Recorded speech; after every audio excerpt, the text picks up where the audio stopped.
haven't had them yet. This is me. You may call me with the message. Alright? Thanks. Bye. Skipping urgent message. Trying to get a line to call you. It's been, so problematic for some reason tonight. I can't get a dial tone to call you. So this is my fourth location, and the phone went through. I could have talked earlier because it was right there. So if you haven't gone this week, call me back. Bye. Just wanted to say goodnight anyway. Alright,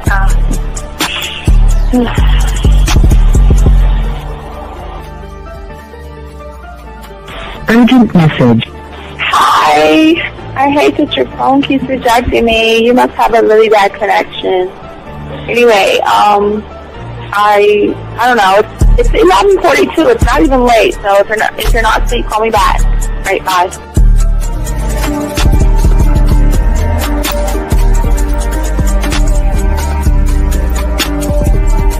Skipping urgent message.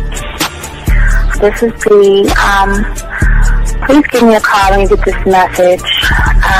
It's just not even about being negative right now. It's about sorting out some very serious feelings that I had for you. And, not being able to reach out and touch you and talk to you when I think it's necessary, when I deem it, emotionally necessary to talk. Not being able to do those things, I was not ready to subject myself to that type of, and I was not able to endure it. And I think the way you're responding is just making it even worse for me. So I need to talk to you with regards to that, and just, maybe the talk you suppose that we should be having, that needs to take place then, obviously. I don't know.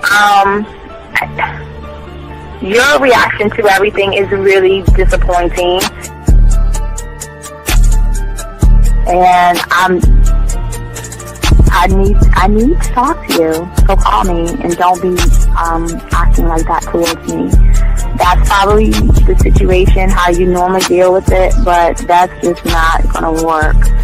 So formulate your thoughts, processing and all that, whatever you need to do, and call me because I want to talk to you. I'm so falling in love, and it's not a good thing because I know that this is ultimately not going to end. It's not going to happen. So I need to talk that through with you. I need to express that to you, okay? And if I haven't said enough already, that's just where I am, so that you know. Bye. When I started listening to your show, I realized I don't need to be part of no gang against females. All I need to do is know what it is to be a man and Hey man, I just want you to know that your show done changed my life, man.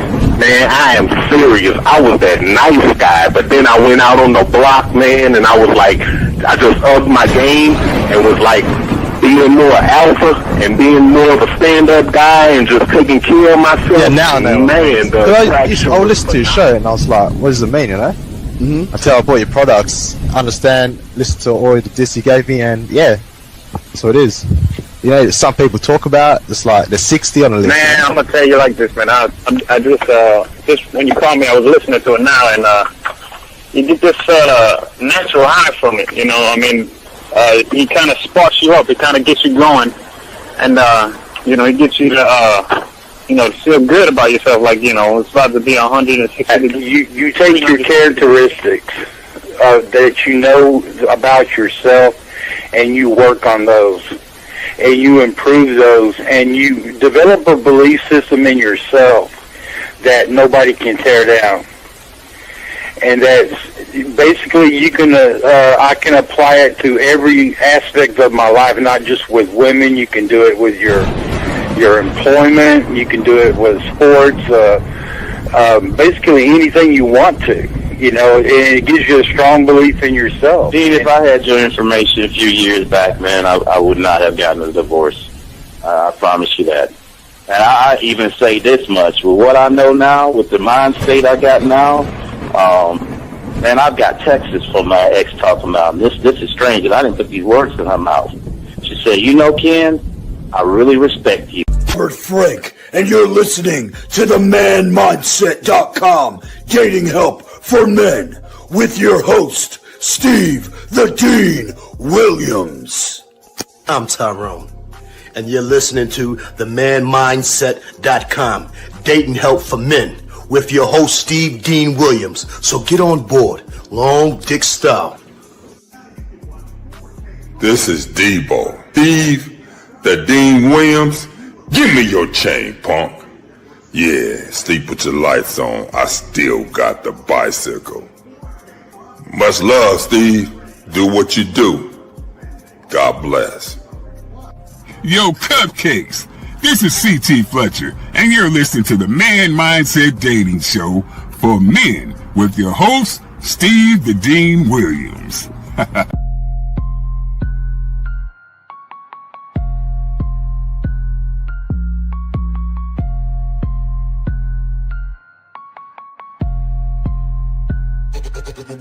Hey, we keeping it real. Getting these women is really a skill. It's time to level up your appeal. Teach you the game, it's all right here. Next level concept. Never seen nothing like this. Be one of one, women flocking cause you got the man mindset. Yeah, you got the confidence to make moves. You getting women so you can't lose. Checking you when you in the building. Shout out to Steve the Dean Williams. I know you ready, so legendary. Gotta do it like this. Shooting shots, now you can't miss. Cause you got the man mindset. Yeah, you got the confidence to make moves. You getting women so you can't lose. Checking you when you in the building. Shout out to Steve the Dean Williams. I know you ready, so legendary. Bars coming in heavy, dictionary secondary. Mine is like a machete, cut deep, visionary.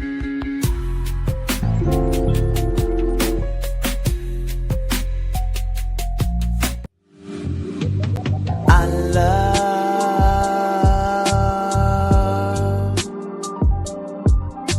the way you suck my dick, bitch, and lick my balls.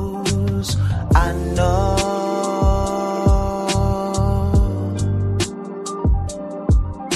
there'll never be another one like you, never at all, yeah. Come on, everybody, it's your boy the Dean. Class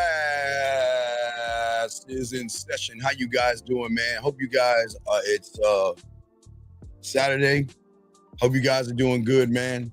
We have a good show for you guys today. We're going to be talking about 10 relationship mistakes men make with women that kill sexual attraction instantly. And gentlemen, what I want to say to all you guys listening, we break it down totally different than just saying some things. But first, I want to say thank you to all you guys who have liked, subscribed, hit the notification.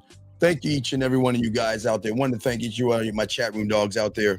But also, I do want to say, guys, if y'all want to learn a game, go to Hobby Lobby, Michael's, Target. Go to Amazon. We're the only ones that tell you to do this. Nobody tells you to get a 100-piece puzzle set. We never tell you. Nobody ever talks about this. But we also tell you to please, gentlemen, drive home. Dump the pieces on your table. And what we want you guys to do is we want you to throw the box away and connect it one thought, one mind, one way. But we're going to get this, guys. We're going to go ahead and get this game, gentlemen. And we say for all you guys out here, let me load this down a little bit. For all my guys out here, like we always say, if you guys have a question, gentlemen, go ahead and put a Q, as we always say. When open the lines up, you can call in. And if you're texting a woman, you just put a T there. And gentlemen, I don't care what's going on. If you're close to getting some ass or you're not close to getting some ass, just let me know. And I'm going to lace you with the game unscripted because, well, as you know, if y'all learn about the game, you should be able to spit it off the top of your dome and all this other stuff. But guys, also you see right here, the book is out. If y'all want to copy it, just go to the Man Mindset. Get it from Amazon, guys. Y'all can soak it up. But also, guys, don't forget, September 15th, we'll be releasing the Sexoween and the Halloween costume thing for you young men out there. And that means for all you guys out there, I'm going to create a costume for you so you can go out, because most people go to Halloween and y'all just dress up. I want you to meet women, pull women, but also what we're going to do, guys, that nobody else is going to do is later on in October, you can call into the show and we will look for the places for you so you will never, ever have to do all the work. We're going to put all the work in. You just have to show up. All right, guys, anyway, let me go ahead and get the lines open and everything. Let's go ahead and talk about it. We have a lot to talk about tonight. So, and don't forget, we have a show tomorrow. 2 shows tomorrow. So we have one in the morning, one at night. So let me go ahead and open these lines up and everything, guys. And we appreciate you guys. We're about to lock this in. All right, lines open. Damn, lines open. Area code. Wait, don't say nothing. Let me bring you in the right way. Don't say nothing. Let me ding and dong and bring you in. Where's it at? Here we go. Hey, you guys! All right, 610. What's good with you, man? What's up? How can I help you, brother? What's up? Yeah, it's Shaw. All right, what's going on, Shaw? How can I help you, man? What's up? Yeah, I was reading the book and it said something like interchangeable philosophy, and it was talking about the mindset of making the world about me, right? Yeah. And I get that you were saying that the purpose of anything you do should be pleasing you, right? Yes, everything should be pleasing me. Yes. Well, not me, but you. Yes. But wouldn't, even though it's bad, but wouldn't like no, Shy. It's bad from your It's bad from your reality, Shy. It's bad from your reality. What do you mean bad? What are you talking about bad? What is bad about it? But wouldn't like comfort to me be like a Shy, comfort to you would be trying to get some pussy, dog, right now. That's comfort to you, dog. Come on.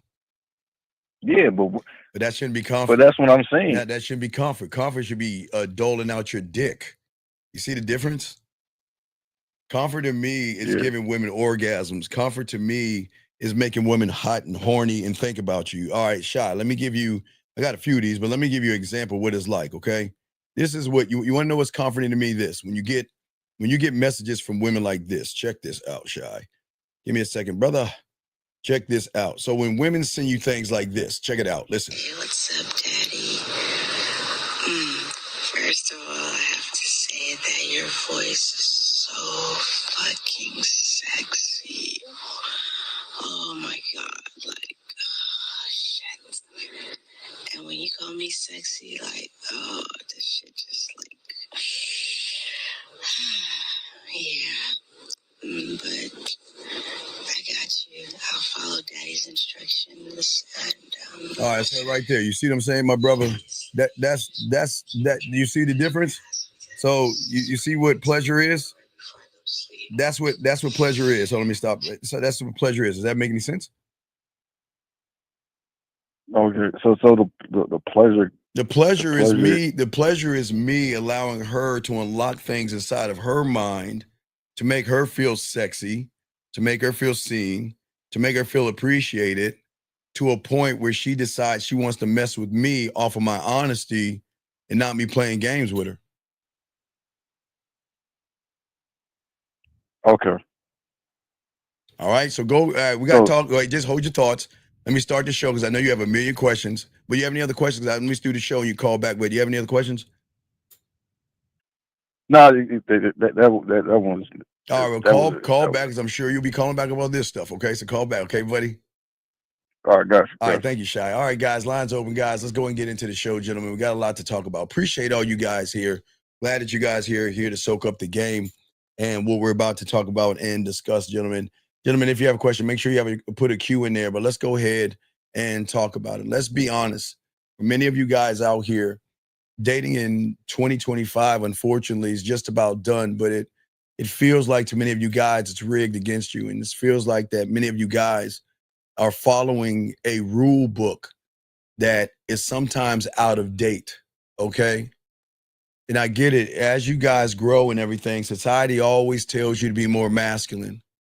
It also tells you, unfortunately, to be in touch with your feelings, to be in touch with your woman, all right? To sit around here and wait for women to come around and all this other stuff. To sit back and hope that you can have a relationship with a woman and things like that. And that's not the truth. Hold on, let me get this right here.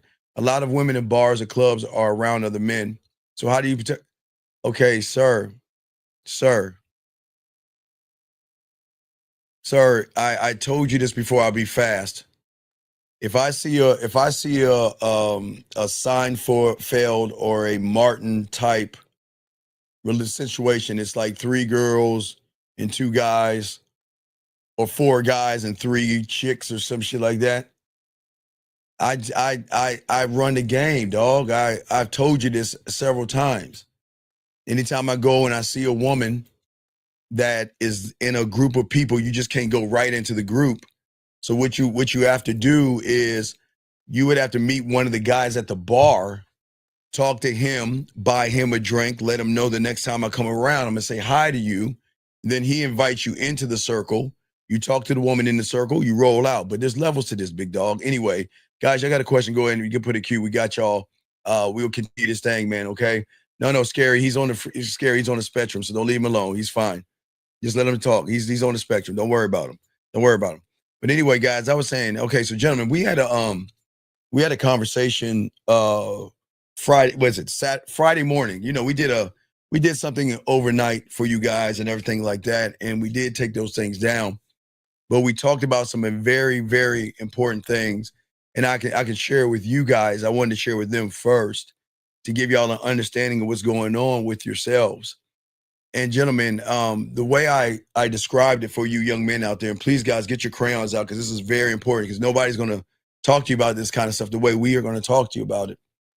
Because what I'm about to talk to you about ties in to the mistakes that y'all make and what is going to kill the sexual attraction. So gentlemen, what I was telling you guys, for all you guys out there who are sick and not feeling good, there are a lot of you guys out there that don't feel good. Okay. I mean, when you're sick, not in the head. I'm saying when we're sick. Okay. When we're sick, hold on one second. Let me grab this call real quick. Hold on one second. 502, what's your name? What's your question, sir? How can I help you? Yo, this is Soul speaking. I'm gonna try to make it quick. I know you gotta get on with the show, but I got a question about the situation that I had with a woman that I met at a bar. So I meet this one. This is one I see at the club every once in a while, and I like she's flirting with me a little bit, but she's always been kind of tipsy, so I'll just leave her alone. So you already fucked up right there, big dog. Why do we sit around and play games? No. I wouldn't sit around and play games. She would just come up to me and talk to me, and I'll move on. You know No, but what I'm saying is, so the moment the moment a woman talks to me at the bar, I'm biting her neck and taking her up the tree. Why? Yeah. So I want everybody to understand this, gentlemen. When a woman comes up and talks to you or interacts with you that you are interested in, and you tell it out, then it's not going to work. It's not going to work because you're setting you're setting the standard of her. If a woman walks up to me and then all of a sudden I don't say anything to her, and then I say something to her like 3 weeks later, here's the question. Why didn't you step the fuck up in the beginning when you saw her the first time, Saul? So I don't understand. What's the question? Yeah. No, it's a question about what happens next, all right? Because I know I fucked up from the start, but I just want to tell you everything from the start so you know what's going on.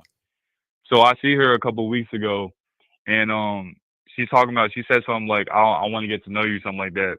So I tell her, well, you can get to know me when we go on our date. And I told her to put my number in her phone, and I told her to text me when she got home, and that I would set things up from there. Okay, did she do it? So look, this is what I'm getting at. She doesn't do it. Okay, so then what happened? You ran into so this is why I'm bringing it up. So I ran into her 2 nights ago, Friday night, right? And she comes up to me and she's like, so why didn't you text me? Like, because she called me, so I have her number. She's like, why didn't you text me? So, and I say, you didn't do what I said. I told you to text me and that we would set things up, and you didn't text me. And she says, I'll text you right now. See, look, I'm good. She says, I'm good at following instructions. I'll text you right now. Okay. So what did you say? After she says, I'm good at following instructions, I say, okay, you said you're good at following instructions. This is what I need you to do. I need you to meet me tomorrow at the jazz bar I go to. The name doesn't matter. I told her, meet me tomorrow at 7:30 p.m. Wear black or brown because those are my favorite colors. And after I say that black or brown part, she's like, whoa. She says, that's not my vibe. That's what she says. Okay, and what'd you do?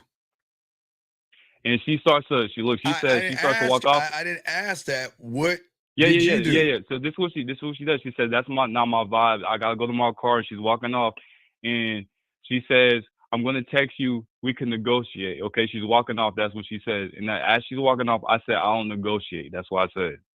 Okay. So she texts me about an hour later. Okay, and she texts me I'm home and stuff. And then this is why I say I send her a voice message. I say I don't negotiate. I said the only thing I'm going to negotiate is whether I'm going to throw an extra hug or a kiss after I see you wearing my favorite color when I see you. Okay? And I say, it's not that I'm trying to tell you now. I said, let me see, I'm reading this voice message. I said, I don't want you to think I'm just trying to tell you what to do. That's not the case. If that's not something you're interested in doing, that's perfectly fine. I respect that. But you said that's not your vibe, and if that's not your vibe, then I'm not your vibe because I'm not the guy for you. That's what I say, okay? Walking contradiction right there. Double fail, but then what? So she responds back, and she says, I don't like being told what to do. I do like a dominant man, of course, but that submissiveness comes with trust and a bond, in my opinion. And with a major caveat that I'll also be my own person, and sometimes I like to be dominant. She said, the color thing, for example, if you ask me cool, Dog, I would probably do wait, it. what did you say? Let's get to the brass tacks. What did you say?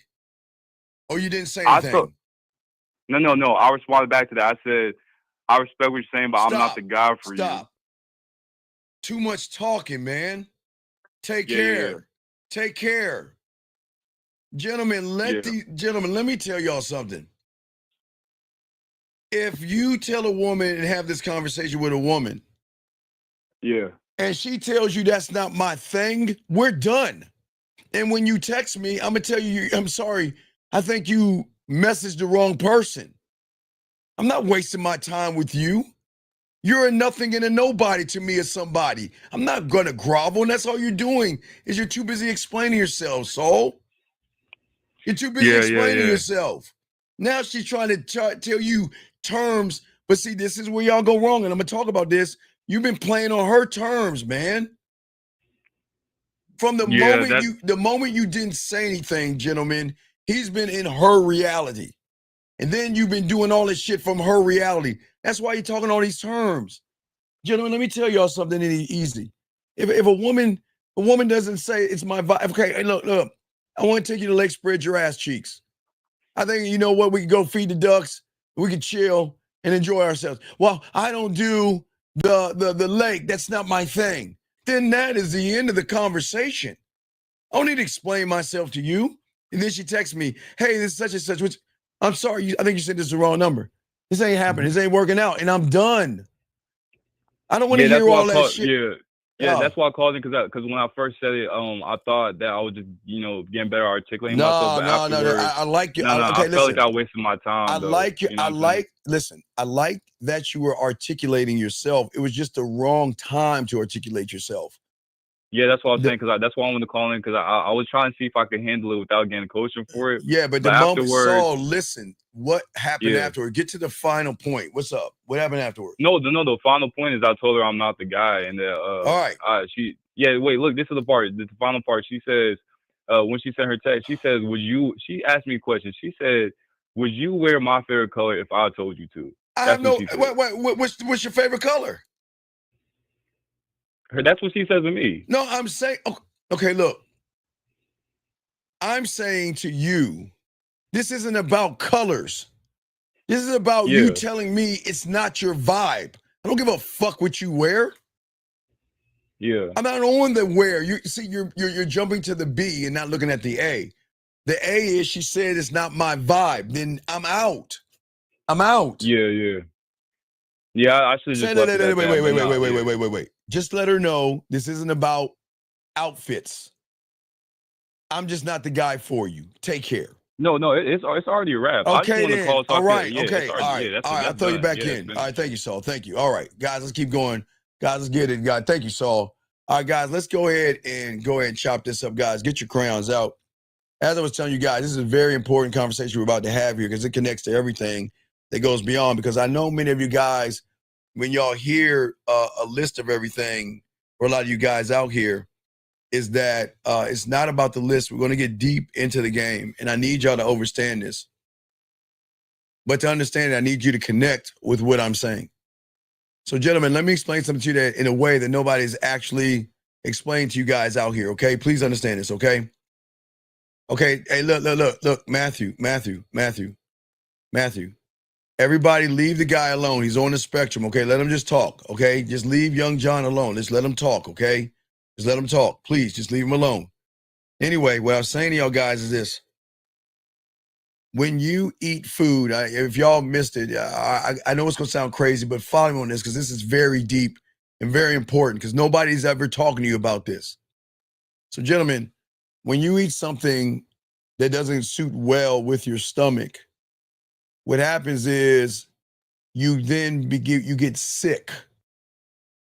And then from getting sick, most of the times you throw up that thing. You get that thing out of your system. But getting sick, gentlemen, is the thing, is your body preparing you for getting that thing out of your mouth. Now, guys, yes, you can subside the sickness with Pepto-Bismol. You can take a laxative or something like that. But for you guys, if you're drunk or if you eat something that doesn't suit well or not cooked right or something like that, and you start to get sick, what it is your body is preparing you to say whatever's inside of you, we've got to get out of you by making you feel some kind of way, and then you throw it up. But why am I telling you about this? This is very important. Because, gentlemen, just like you operating outside of yourself right now in your reality, you are operating more or less in a woman's reality. And what most of you guys don't understand when it comes to the game, now, just like the sickness, most of you guys don't understand that your body and your mind is doing the same thing to you. And I will explain because we talked about this on Friday, but I want to explain it, so we're going to break it down. So, gentlemen, I want y'all to first look at this for a second, okay? When we talk about your world, gentlemen, when it comes to one thought, one mind, one way, when you are living in your world, gentlemen, okay? I do want to show you this. It's all is important. So when you're living your world, like a one of one, okay? Even the loving yourself or the one of one, when you are living in your world, there are no fears, worries, anxieties, or anything. And what is an example, gentlemen, of one of one? The example of one of one would be opening the door, grabbing your car keys, turning on a light switch, brushing your teeth, turning water on, grabbing a spoon, a bowl, grabbing something out of your refrigerator. When you are doing that is you in your world and in your reality at its strongest point. Because it is that point where you're not thinking about anything, you're just doing it. But the way you do it, and I want you to understand, because it's going to be about to get deep, but the way you do it is not only do you not feel anything, you've already created solutions for things. Prime example, when you go in the house late at night and it's dark and you turn on the light switch and the light switch doesn't come on because you are one thought, one mind, one way, you already solved the problem. You say, okay, well, is it electrical or is it a fuse or is it a light bulb? What could it be? And then what you do with your solution when you're one of one, you will go find an electrical appliance and you'll turn it on. So, you know, if the TV comes on, then you know it's a light bulb situation. But if you know the TV doesn't come on, and you check the fuse box and then you check and see if there's a outage in your area. But what I'm saying for you guys, when you're one thought, one mind, one way, this is how you operate as you are operating right now. And if you operate right the way you are right now, you are so deep and so caught into who you are right now that you are so laser focused that you don't feel the shirt on your back until I mention it right now.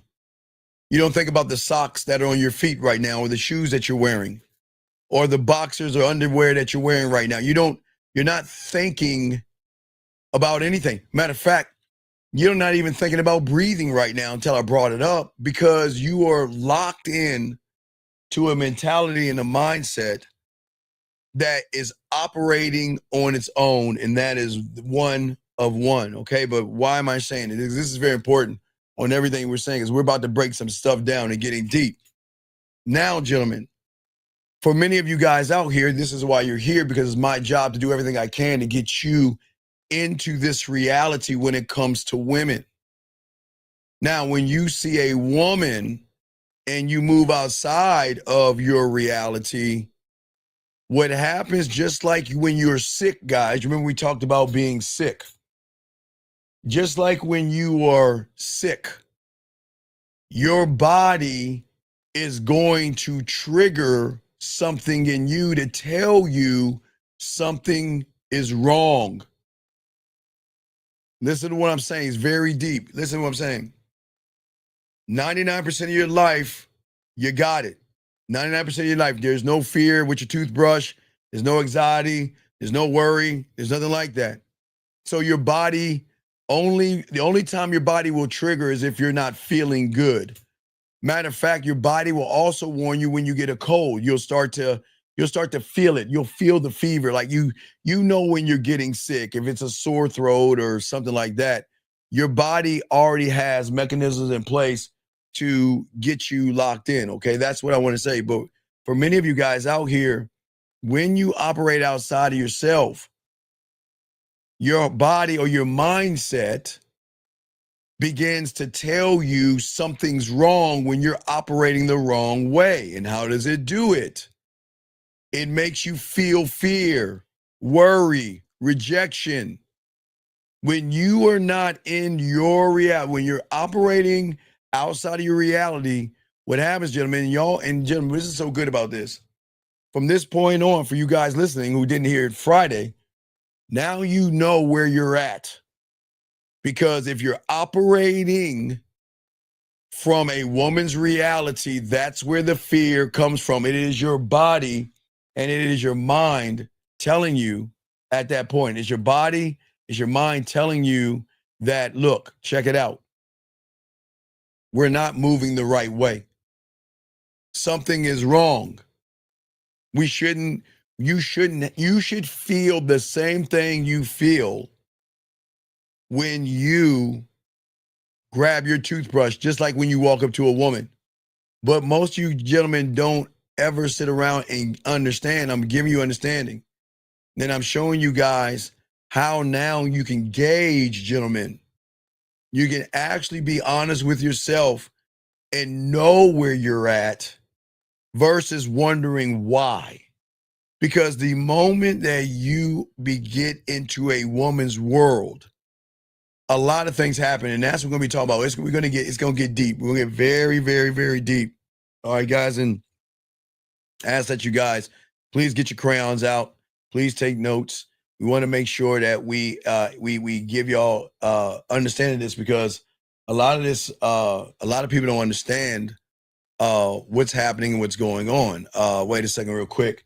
It says you have this knowledge about the game. Do you think you're superior to us? You make me want to listen to you, but at the same time, wait a second, excuse me. Wait, don't kick him out. He says, well, sir, it's not you. Don't kick him out. Don't kick him out, please. Sir, of course you want to hate me. And that's it's fine. It's supposed you're supposed to hate something that you want to be. So I don't think I'm superior to you. I know I am. I don't need to think it, DM. I don't need to think it. But the fact that you don't think it is more of the problem than me having to tell you. Now, if you want to listen, you can, and it's fine. And it's not disrespect, guys. It's not being disrespectful. He's just being honest. And I appreciate your honesty. But and I say this with kindness, you can be here or not, but just like a woman, we don't give a fuck what you think. but you can be here. And I appreciate what you're saying, but I appreciate the statement. I'm not taking it offensive because that's something that's part of the game. Men are going to hate you and people are going to be jealous of you. I've had even my first cousins. I remember I moved to an area in Houston, and from apartment shifting, stayed with my first cousin. And I always tell everybody I move with, I'm going to have women over, but I won't have them inside if you don't want them to. And he said, well, my girl is a little cranky, and she wasn't even living there. And he was like, well, I said, look, check it out. I'll just have them knock on the door. They won't even come in. He said, all right, cool. And his girl hated all the women that were knocking on the door to a point where he told me, he said, man, you can't stay here because my girl doesn't want you here. And I had to leave. I didn't get mad at him, but people are going to hate you, even your cousins and relatives. Anybody that can't get pussy the way I'm teaching you guys is going to be mad, jealous, angry, or hate you. So what you think and what you feel is fine, young man. It's cool. But just be respectful, but you are being respectful. And I appreciate what you're saying, okay? How do you know when you love yourself, you're being authentic self? Sir, when you learn the game, you will, sir. You're asking how do you know that you be a doctor? You got to learn the game. You don't even like yourself, sir. But let me keep going. So what I was saying to you guys out here is that for many of you guys out here, it's a blueprint. The game is when I'm giving you something that no one else is giving you. I'm finally going to give you a blueprint where you can understand where you're operating from. Whenever you have fear, anxiety, whenever you label women sexy, whenever you run behind them, whenever you get nervous, whenever you believe in rejection or whatever it is, you are never operating from your reality. So that's just to let y'all guys know, okay? Because we're going to get very, very deep, as I said before. And guys, if you got a question, please put a Q. We got you covered. We're going to chop this up, but we got to tell you why. Because if you don't understand what I'm about to talk to you, you want to understand why you're going to always get rejected by women. And this is very important, guys. So please get your crayons out. We're going to break some stuff down that no one really talks about. We're always just so busy just giving you answers to things sometimes. And what's important is, guys, it's very important for us to break those things down to have you an understanding of understanding, okay? And that's what we're doing right here for you guys out here, okay? And what I'm saying to all of you guys out here, this is something that you need to know. This is something that you need to understand, okay? And what I'm going to tell you, it might sting. And just like that young man that said what he said, you might hate me. You might say something racist to me or something, but remember, it's not you. There's something inside of you that don't want to hear what I'm about to say, okay? Because all of you are living it. You either lived it or you're living it right now. Some of you guys have given women a lot of your damn time. You've given her a lot of your consistency. You've given her a lot of your patience and a lot of your stability, right? And you thought you were showing her that, you know what, I'm an interesting person to you. A lot of you guys have been doing everything you can that YouTube has told you to provide your worth, to do everything you can to try to secure her loyalty, because behind that loyalty will be sex. And you've stacked your whole life up with all these mental trophies that you want to share to every woman. The trophies of your job, the car, your apartment, your bank account. And what you have become is indoctrinated to what society calls a catch in the lie of what you think women want. It's a lie that what you think women want, gentlemen. And here's the part, gentlemen, that's going to burn, okay? Because women don't leave you guys. I keep telling you, they don't leave you for someone better. They leave you sometimes for someone who looks worse on paper. Somebody that lives with his parents. Somebody that has roommates. some guys that live in a car, somebody that's figuring out his life. The person that you're losing to doesn't have your career sometimes, doesn't have your finances, and is not even has any stability. But you have been walking back and forth, ask yourself over and over and over again, sometime in your life or even right now, why him? Why him? And as I said before, I'll tell you why, because she's not, as I told you, not ever going to choose the checklist, guys. I've always told you a woman is always going to choose the chaos. The chaos is something that women are always going to run to, and they're always going to choose, gentlemen. And all of this and everything that we talk about and everything we're going to discuss is important, guys. And if you get, gentlemen, if you guys have a question, gentlemen, please put a Q. We got you covered. We want to answer all your questions that you have, but we want you to understand that what I'm about to talk about, not only the chaos, but I'm also going to talk about the reality in which you're operating from. And many of you guys don't understand it is these things that we're about to talk about is the reason why you're always going to continue to have the same issues and problems. And it's never going to change until you gain more understanding of why it doesn't work out. Because I know many of you guys are beating yourselves up a lot of the times, really mad, upset with yourself. You don't understand. But I need you to listen closely to me, because I'm not here, gentlemen, to make you feel good, okay? I'm not here to put bandages on your wounds that you have many of, gentlemen, and it's okay.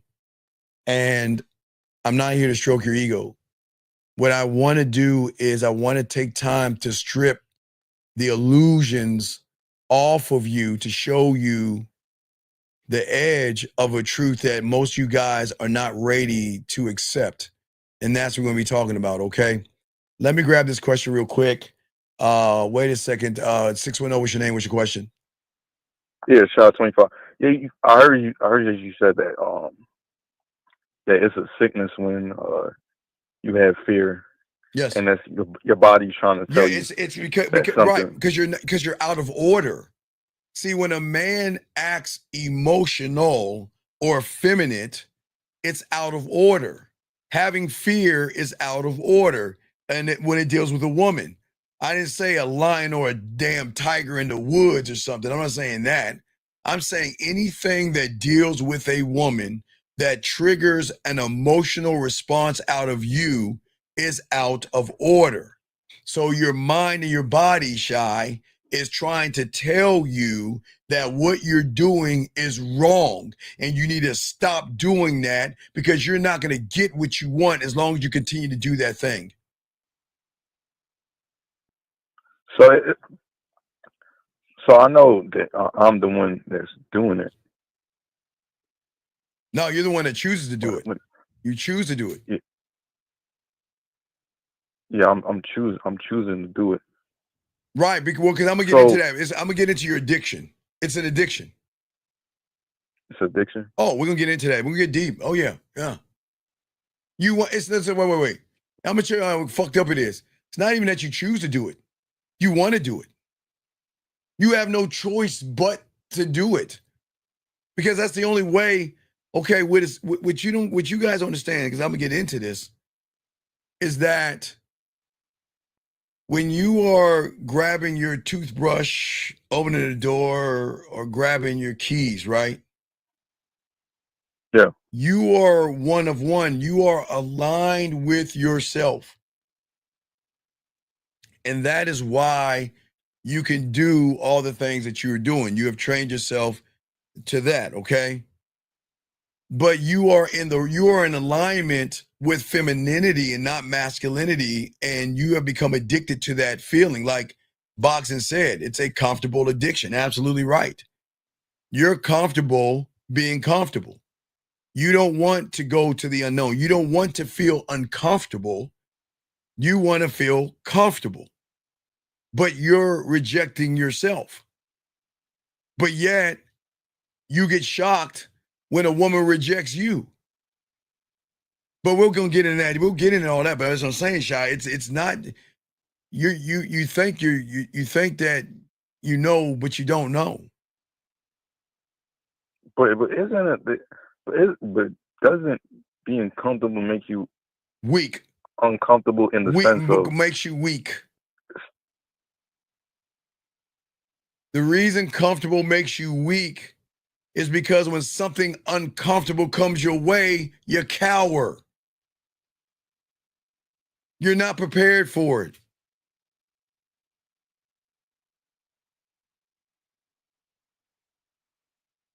Yeah, I see that.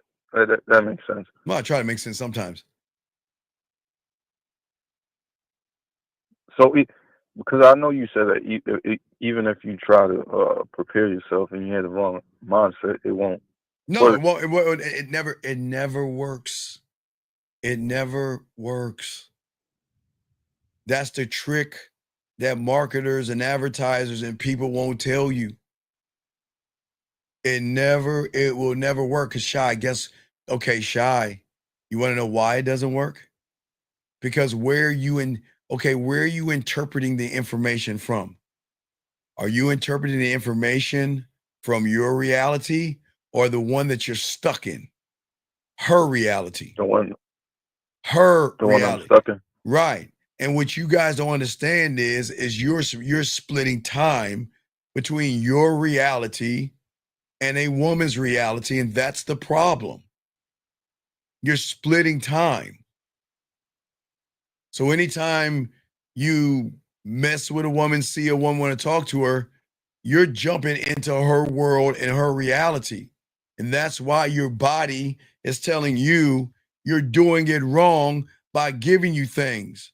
Okay, you remember in Wanted, it kind of goes like Wanted. You remember Wanted? You remember the movie Wanted? Did you ever see that like I told you? Yeah. Okay. Right. So what happened?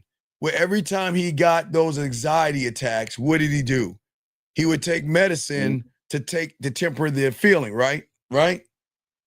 Right. Yeah. Until your boy, whatever his name is, I got his name, tell the brother, whatever his name, Morgan Freeman, threw the pills away and said, you got to unlock that. You got to let that go. You got to let that go. But what I'm saying as the opposite, I'm talking about a sickness. I'm saying, as I said before, when we all get sick, we're warned. Sometimes then we get sick. But then that's our body telling us we got to get this thing that's inside of us out of us. Now, Wanted, you should hold it in. But I'm saying in this case right here, when you're sick, you want to get whatever is making you sick out of you. Like if you have a sinus infection, right? After a while, you'll be sneezing green goop because that's the poison in your head that you're spitting out. You're getting rid of that stuff. You see what I'm saying? Right. So the thing I should try to get out is the fearing. Well, no. It's not. No. You can't get it out. You can't get out what's a warning. You can't get out something that's not there. There's no fear. There's no rejection. There's no anxiety. There's no shy. And there's no fucking, what is the word? Passive. That's a lie. Okay. There was a movie with Sigourney Weaver that came out in the 80s that she was a really fucked up person. She couldn't even walk out of the house. She was so fucked up in the head, she had to stay in her house. She couldn't even go outside. Now, she had a problem. But how can a man say, I'm shy and passive, when you can do things that are not shy and passive? But it's just odd that you're shy and passive when it comes to a piece of pussy. You're only shy and passive when it comes to women. You only have worries and excuses when it comes to women. Everything that you do and everything that you are and everything that you feel always is going to start with a woman. It's not even going to be about you. So Right. So, all right, all right. So I'm making it about the woman. You're not making it about the woman. You're more acting like the woman. It's not about you making it about women. It's about you acting like women. As I told you, women are supposed to be emotional. They're supposed to watch a sad movie and cry their little asses out. They're supposed to have ups and downs and feel like shit and all this other stuff. That's women for you, but not you. You're not supposed to do that. You're supposed to be the opposite of that shit. And for all my Bible aficionados, how is it that for all my Bible aficionados, if a woman came from a rib, then why are you acting like her? Shouldn't she be moving like you? Yeah. But isn't she though? But no. How is she's not acting? No, she does act like a man because you're acting like a woman. This is why women are aggressive. This is why women think they're shot callers and things like that. This is why women think they running shit, but they're not. They're just running 98% of you. They're not running real men. There's nothing women can do to run a real man ever, ever, ever. But the reinforcement, Shy, comes from all the information that you've gotten. You've been told your whole entire life you're just a man among men, some average body walking around hoping the world notices you. And that's why most of you guys struggle, Shy. And that's why you walk with your head bent, muttering to yourself all the time, I'm not good enough. I'm not strong enough. I'm too fat. I'm too short. I don't have nice clothes. And no woman will want me because I'll never measure up to a woman. And where do you think you automatically go when you're talking that way? Do you think you're standing like a man? Or are you drawing in and going into a reality of femininity? Being feminine. I'm sorry? Being feminine. Right, but you don't understand it because your comfort, like we were talking before, is that you're comfortable being effeminate and you don't even realize it. You don't know why you're like that right now. And that's because you forgot you. You forgot the code. You forgot the one thought, one mind, one way. You forgot what got you to the egg. It was you. It was not me. It was nobody on the internet, nobody in the world that got you to the egg. You got yourself to the egg. But the thing is that you guys don't live by the law that you created to get to the egg. And that is why you're torn apart by your thoughts and your weaknesses. And this is why, Shy, you become a battlefield of doubt. Every time you lose because a woman says no, she says no, she rejects me. And what I'm saying is that every time you allow a woman to have influence on you, you're handing her another piece of yourself, into her world and her environment, sir.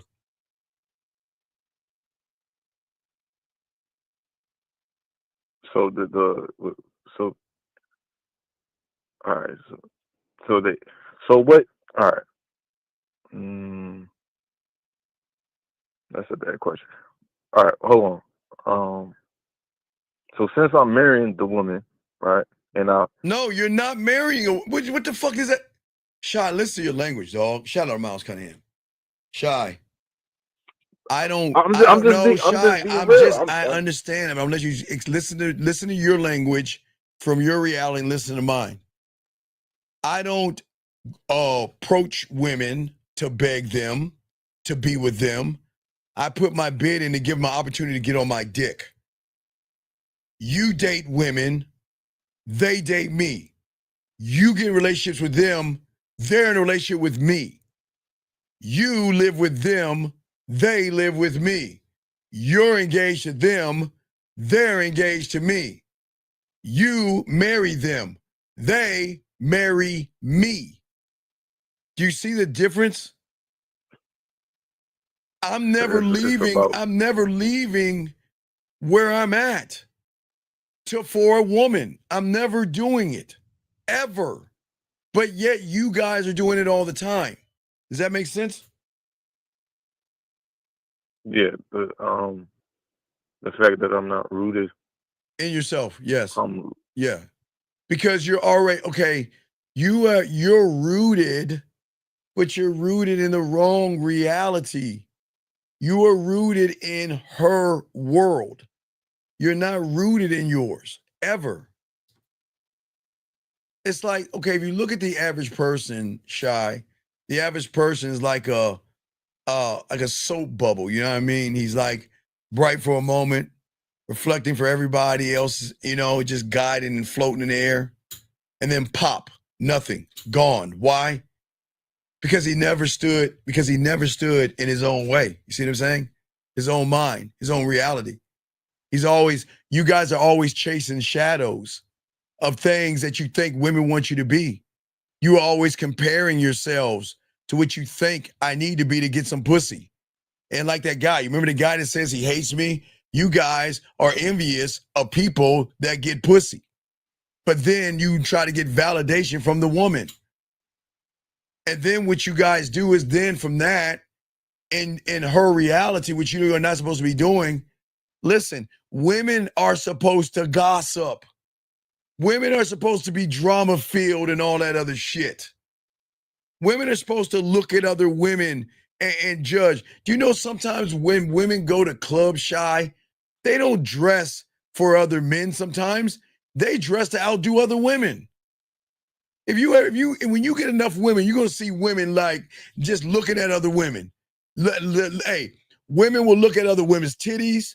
Women look at other women's asses, bodies, hair, lips, makeup, everything. Her nail polish, her fingernails. Because if there's something intriguing off that woman, a woman's going to go up to that woman and say, wow, that's really nice. Where did you get that fingernail polish?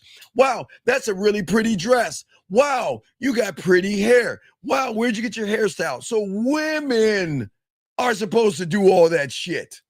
Women are supposed to compare and look and talk to other women and all that. That's what women do. You see what I'm saying, Shy? That's what makes women women.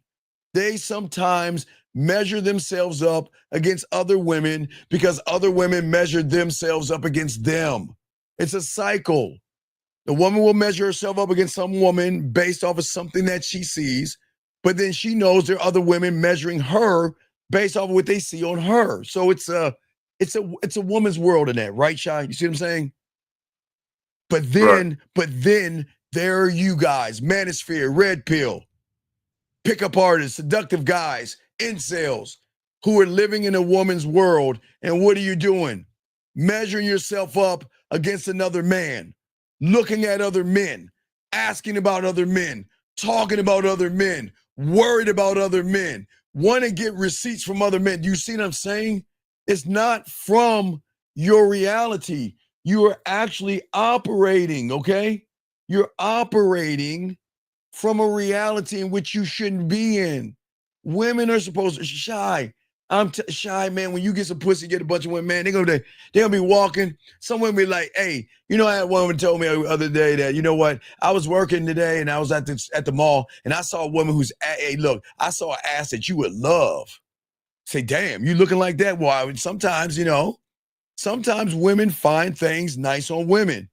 Women will compliment a woman with nice breasts. I'm telling you, a woman with nice makeup on, a woman with a nice style hair. Women are very okay. Women can be complimentary, Shy, but they can get jealous and they can have drama and they can hate. But that's okay because they're women and they're supposed to do all that shit. Does that make any sense, Shy? Yeah, definitely. Because recently I heard a woman compliment another woman. Right, exactly. Because that's what women should look at other women. That's what they do. That's why they're women. But men should never measure himself to another man. You should never go to the mall and look at it. Guys who are in this world, no disrespect, they don't even look at women first. They look at all the men first and size them up to all the other men. Oh, he looks cute. Oh, he looks like he can get some women. Oh, that guy over there look how chubby he is. And that guy over there, look at his clothes and everything. And just sitting there like a woman, measuring up all the guys, measuring himself up against other men. And then, like women, drama filled, gossipy. Like you nuts, like when women send you nude pictures and shit, you're not supposed to share that information. I mean, gossipy and drama filled. You see what I'm saying? All right.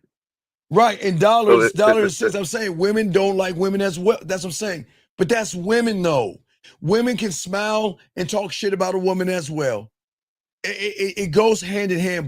But shy. That's the reality of a woman. And that's what makes them women.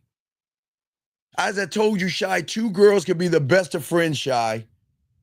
And they will do slumber parties. It's you and me versus the world. You know, I love you. You're my girl. You're my sister. It's us forever until a guy gets in the picture. And then one woman's gonna be like, you know what? Fuck that. I want him for myself. You know what? Hey, I heard that Stacy or Lacey, whatever, you know, she had a train with the football team. Then there's a rumor going around. Women are very conniving. They're very territorial. Their ups and downs, their jealousy, their smiles. Some women say, wow, that's a nice dress, but man, your body doesn't look good. You know, that dress will look better on me, they're thinking. It's like, that's a nice dress, but why is she wearing that? Oh my God, look at her. I can see her stockings are terrible. I mean, they like scan women up and down, but that's women, Shy, right? But what I'm saying is guys today are doing what women are doing, comparing, envious of other men. Where, like, did you see the message the guy sent me? Earlier? Yeah, the earlier message the guy sent me said, you know, interested, but you know, I want to hate you, right? I want to hate you, but that just like what? A woman. That's what women do, but men don't do that. Men don't go around and say, hey, boy, look at Dave G in that stance and the way he's throwing that baseball. Man, I just like how his stance is and how his, I mean, men don't be doing that shit, but what I'm saying, when you're operating from femininity and not masculinity, you're actually rejecting yourself. And when you're rejecting yourself, you are only putting yourself in a position to get what by a woman? To get ruled? Rejected, motherfucker, rejected. This is not hard. This is kindergarten. All right. Okay? I'm just saying that. Myself. Right. I'm saying for me, who I am will never be built on another man's weakness. I build my laws, Shy. I move to my compass and I define myself without asking for permission to be me. And that's the difference between, if you're thinking about chess, kings and pawns, man. It's a difference. I rule myself. I'm in control of myself. But you guys have an addiction and a disease, a sickness. And the sickness has nothing to do with women. It's where you're at that's creating the sickness. Shy, it's like think about a virus in the air, okay? Think about a virus in the air. Let me see. I would think Last of Us because I'm a geek, but most people didn't see Last of Us. So, Shy, what I'm saying is that there's something in the air and you're walking out there just breathing that air in. Like if somebody's sick, right? Someone has a cold and they're sick and they go, achoo, and they're and all that other stuff, right? And you're in that same environment, you're gonna you might not get sick, but sometimes you'll get sick off of that, right? But but you guys, there's a disease that you have, and there is this sickness that you have in your mind when you're operating from her reality. Because the disease, it's a disease and it is a comfort and it is addiction called I'm not enough. Now, why is it a woman thing? Because women are allowed to say I'm not enough. They're supposed to have ups and downs, Shy. They're supposed to eat their chocolate cake and their fucking cookie dough ice cream. They're supposed to feel good today with a red dress and feel like shit tomorrow with a blue one. They're supposed to be I'm not enough. That's why it's okay for them to have affirmations on their wall, write in their damn journals and stuff. That's what makes women women, okay? They're never going to be enough because they're a fucking woman, because she needs the structure of a man to show her how to be a greater woman. But they don't know that yet, but we'll talk about that. But you see what I'm saying? But when you're operating in that place, she's immune to that because that's who she is, emotional. Let's say the virus of emotional that's flowing in every woman's reality, just floating in the air aimlessly. Right, Shai? You see what I'm saying? Right. And you guys are in this environment breathing in all the estrogen, the mental estrogen that she's giving out. And that's the red pill and all that. No, you can't blame. Okay. That's you, because you're the one saying I'm not handsome enough, so why should I even try? You're the one saying I'm not rich enough, so why do I bother? You're the one saying I'm not confident enough, so I'm gonna shut my mouth up, stay quiet, and just stare at some ass and titties as they walk by and wish one day I would have the balls to go talk to that ass over there. That's you. Has nothing to do with women or anything like that. And it goes back to the making decision and being comfortable. No, no, we're going beyond that now. We're on another level. We're looking at where the source is from. We're talking about the source, the foundation of this shit. Because all you guys beat yourselves up. And you're mentally stabbing and beating yourself up in your own mind with your own mind. No woman has to reject you. Why do you think that is? Why do you think a woman has to reject you? No woman has to reject you. And why do you think that is, Shy? Because I'm already doing that to myself. Right. You've already rejected yourself before she's even seen your fucking face.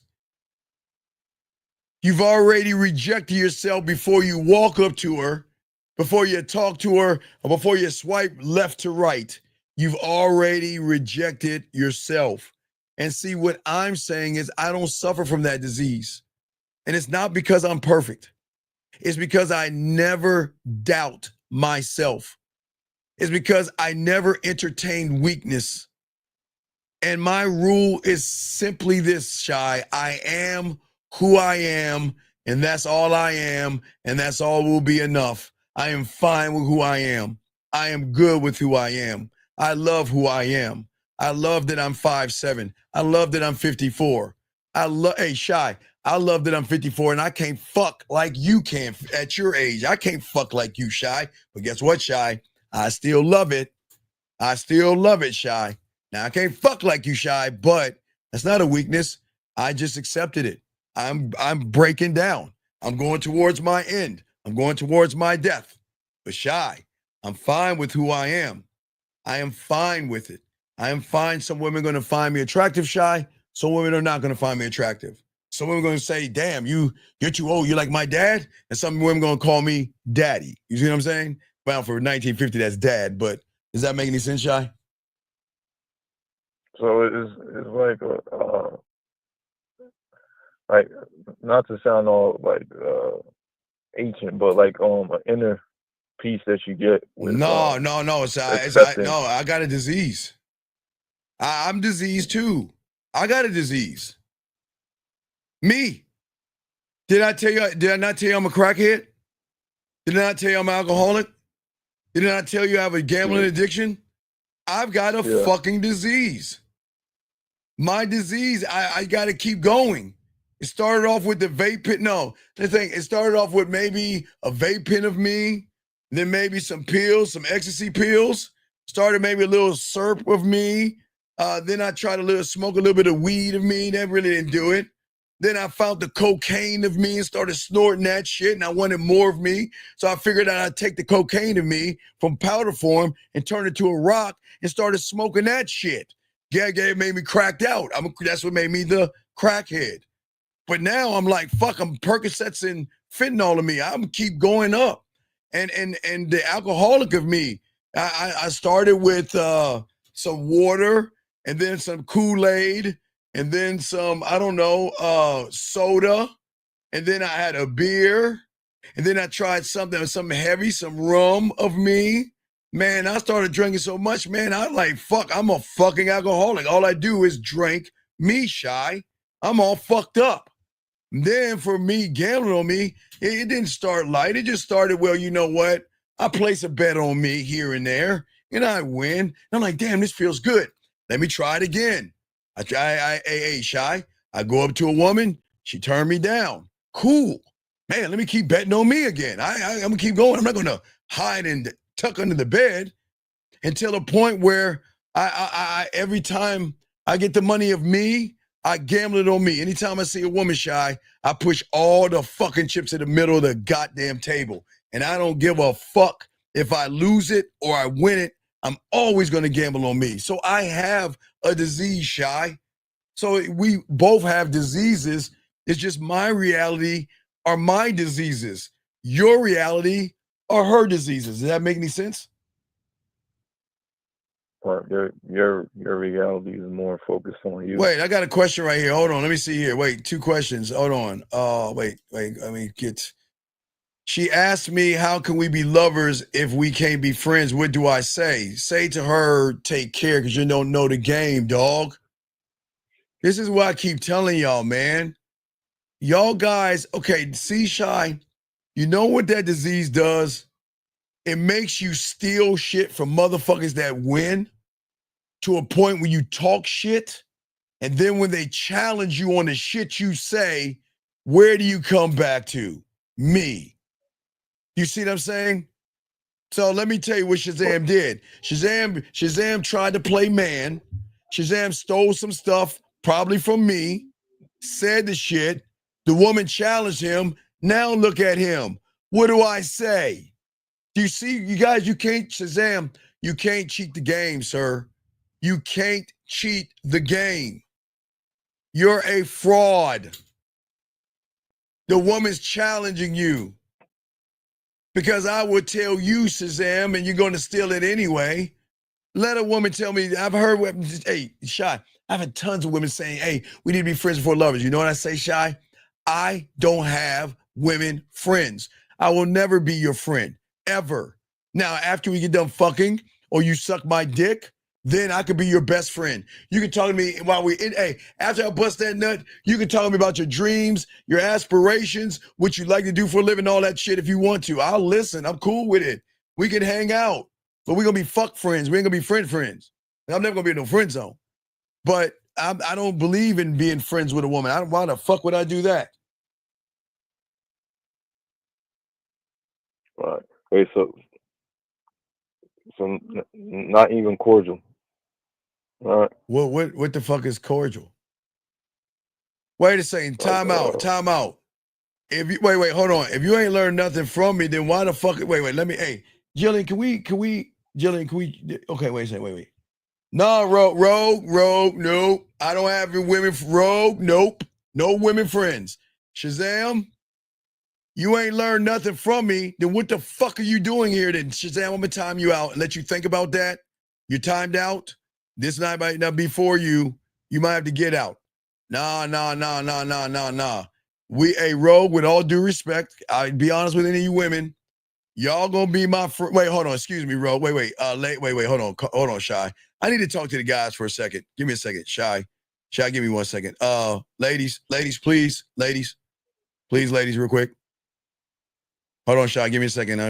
Just give them a chance to cover their ears up and everything. All right, that should be good enough. That should be good enough right there. So, Shy, check this out. A woman asked me, we ain't friends. Shy, let me tell you something. I would tell any woman, because I don't want to disrespect that woman. I would tell any woman, we ain't anything until I get you to bust that nut. until I make you play with that pussy. We ain't gonna be, ain't no friendship. There's nothing. If you ain't coming or doing anything with me, we ain't no friendship. Now, hey, Shy, I'll be cordial because I'll say hi, but I'm not gonna say like what's up, what you've been doing, and what you're up to. If someone speaks to me, if a woman speaks to me, Shy, I'll speak to her, right? If a woman says, "Hey, Steve, how you doing?" I'm not a dick. I'm gonna say I'm fine and keep it cordial. But I'm not gonna go into all this. What are you up to? Because the moment a woman starts to tell me what she's up to, I'm gonna have to cut her off at that point. And say, "Whoa, wait. When did you think that you could just talk to me like we're buddies or something? When do you think we're in the friend zone? You see what I'm saying? We can't do that. You see what I'm saying, Shy? Right. Because she don't deserve that part. No, they don't. Fuck no. You gotta earn. Hey, look. You have got to show me something more than I can't do friends. I don't do that. All right, ladies, y'all can unplug now. Y'all good. All right, Shy. Well, I got to continue the show. You got a question, call in because they're going to keep getting deep. But good questions, buddy, okay? Great questions. Thank you, Shy. All right, guys, lines open. We got y'all. Let's continue the show, guys. What I'm saying for you guys out here. Oh, wait, there was another question. Let me answer that real quick because we are breaking this game down. And we're going to talk to you guys. Let me see. We're going to talk to you guys about rejection and stuff like that. Let's see here. I got a question right here from this young man right here. He says, after I got the picture and told the woman why I look forward to seeing her on a date, she said she wanted to take things slow and start off as friends. All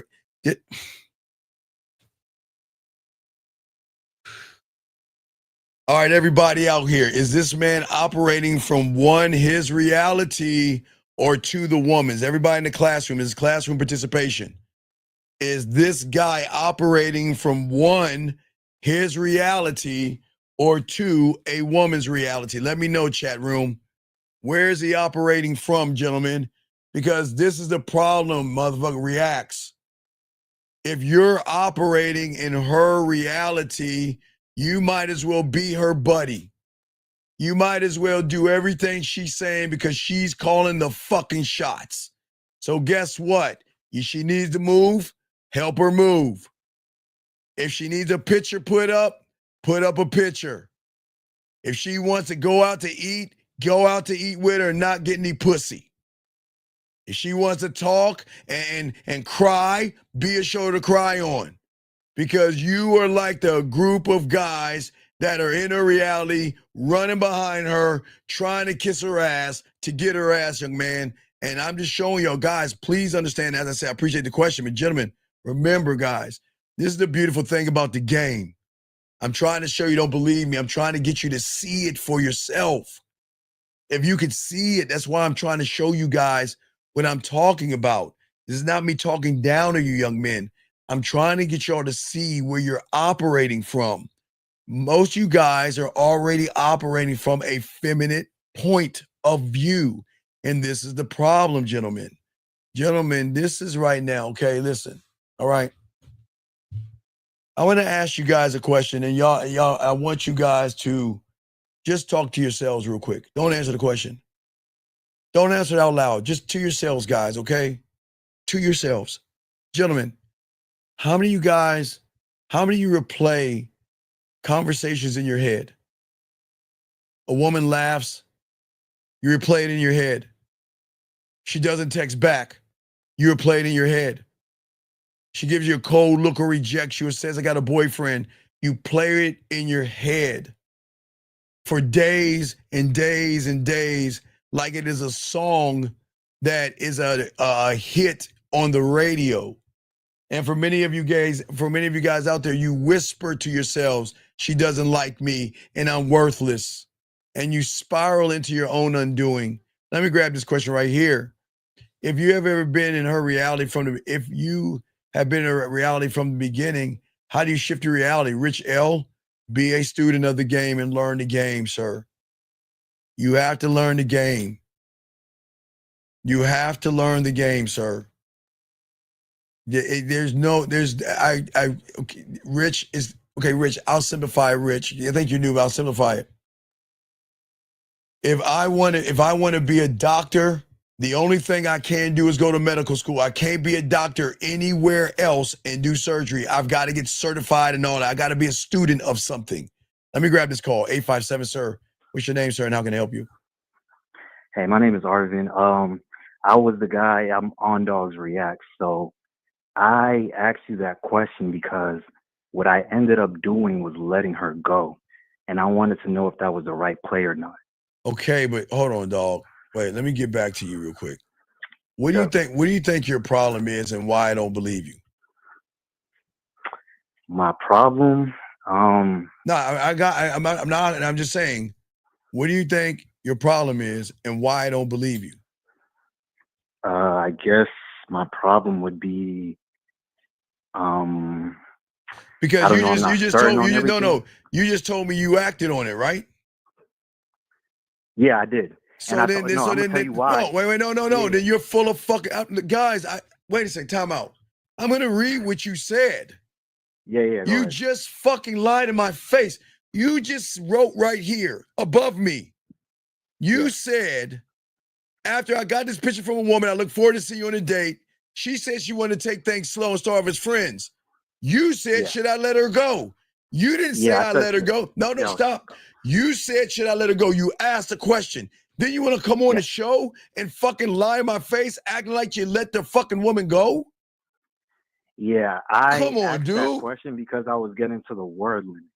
So that's why I asked that No, question, because it was still sir. gonna answer. No, sir. You could have said I let her go, then wrote another story. You said you're asking, should Didn't you let let me. her? Dog, come I on, man. have the messages if you want me to send it to you too. Sir, I don't want to see that shit. Why in the fuck are you asking me, should you let her go then? If you're the one that let her go, why are you asking me, should you let her go? Because I wanted to know if that was the right play. Then you get But what? now I'm Then what seeing reality are you in? Are you in the woman's reality or your reality? the woman's reality. Right, because the king doesn't question his fucking moves. If I cut a woman off, I'm not going around and asking guys, did I do right? I mean, she said she wanted to be friends and I let her go. Was that the right thing to do? Fuck no. It is, we're done. I'm removing myself out of your life. On to the next town. On to the next boxcar to go to the next town. I am done with her. I burned the bridges. I burned the ships. I don't look back. Now, if she crawls her ass back to me, that's different. But I don't ask anybody, did I do something wrong? I question it myself. A man doesn't do that. You see what I'm saying? Yeah. So I was just doing that because I consider you my mentor. No, So it's all respect. that's Listen, why I was asking it's that. it's all respect, but you've got to listen to the show that we're doing today. Yeah. I never want you to ask me if you should. Okay. I want you to ask you. Okay, listen. I appreciate you asking me that. Okay. Yeah. But here's my job. This is my job. My job is not to say you're seeking my permission. Okay. Okay. For a lot of y'all young men, I get it. There's two things that happen to a lot of young men, big guy. Okay. And this is not your fault. You are trained by your mother to seek guidance and permission. You are trained by your teachers to seek guidance and permission with book smarts. You see what I'm saying? Yeah. But what has happened is that when it comes to the game, you don't have to seek my permission. I'm here to guide you. Yes, I'm here to guide you. But you can never question what you do, because the moment you question what you do, guess who has more influence on you? She does. She does, yeah. Right. You see what I'm saying? That's what we're talking about operating. Right, big dog. That's why we got to that's why that sickness is there, because sometimes y'all do things and then you question what you do versus standard. Now watch this. Now I take that guy Shazam, right? Or a lot of guys. So a lot of guys, now watch this. Now I can understand why you're saying where should I go? Because I'm giving you something. All right, you learn from me to get the picture and tell her why you look forward to seeing her on a date, right? That's what you got from me. And that's okay. And once you utilize that, the problem is it's okay to take it, but you've got to go a step further after you take it to be prepared for two different answers, one positive and one negative. Because if you don't go past the point of taking what I have and using it for yourself, meaning it goes to your blacksmith and it goes to be yours, then you're going to ask me where should I go, because now you're taking my information, but you're not going forward with it. Does that make sense? You're not going, you're not moving forward with it. You see what I'm saying? Yeah, I guess I was more so asking the question just because, like, I learned the 5 steps from you was put the bid in, set up the story, set up the date, send the picture, and then after, that's when I could start doing my own game. Well, yeah, no, but I'm saying it's nothing wrong. I always tell you guys, you always hear me. Anything I say to the guys, y'all take, which is fine. It bothers me that you don't game it out. If I flip it, let me give you an example. If we were roles reversed, I'm calling you, and I'm like, okay, well, I listen to you. You're like, okay, well, you know what? Asking for a picture just so you tell her why you look forward to seeing her. Okay, I'll take that information. Now, as a student, if I wasn't a student, I'm just gonna take the information for what it is. I'm gonna do it, and then because in my world, I don't believe it works. So I'll like, fuck it, I'll do it. And then it works. Oh shit. Now the student is going to take the information, and then the student is going to go, he's going to game it out. He's going to sit there and say, okay, all right, now I told her to send me a picture while I look forward. But now let me game this out. Let me look at the negatives. I'm not going to accept a sloppy second photo. You see what I'm saying? If she says, I don't know, I'll think about it, I'm done. If she says, go to my Instagram and look at those photos, I'm done. Yeah. But on the other hand, if she sends me a photo, what I'm going to do is I'm going to notice something on that photo and figure out something on her to make her smile, laugh, and blush. And then she gets, for the first time, to hear the word sexy and beautiful, right? And gorgeous. Oh man, because she's showing me in action. But see, I game it out, right? I take the thing, but I just don't sit on that thing. You game it out. So I game out the positives if she says yes, where I'm gonna go, and then the negatives of where she says. Just like I say for you guys out here, I tell you guys how to greet a woman when she comes over. I tell you guys, walk up to her, look her up and down, take your left, take your right arm, put it around her waist. Bring her up close to you. Tell her how nice she smells, how good she looks. Take a step back. Twirl her around. You turn around. Grab her hand. Waltz her in. Then say, oh, yeah, I forgot. Turn around. Grab her hips. Let her ass close the door. Give her a kiss, right?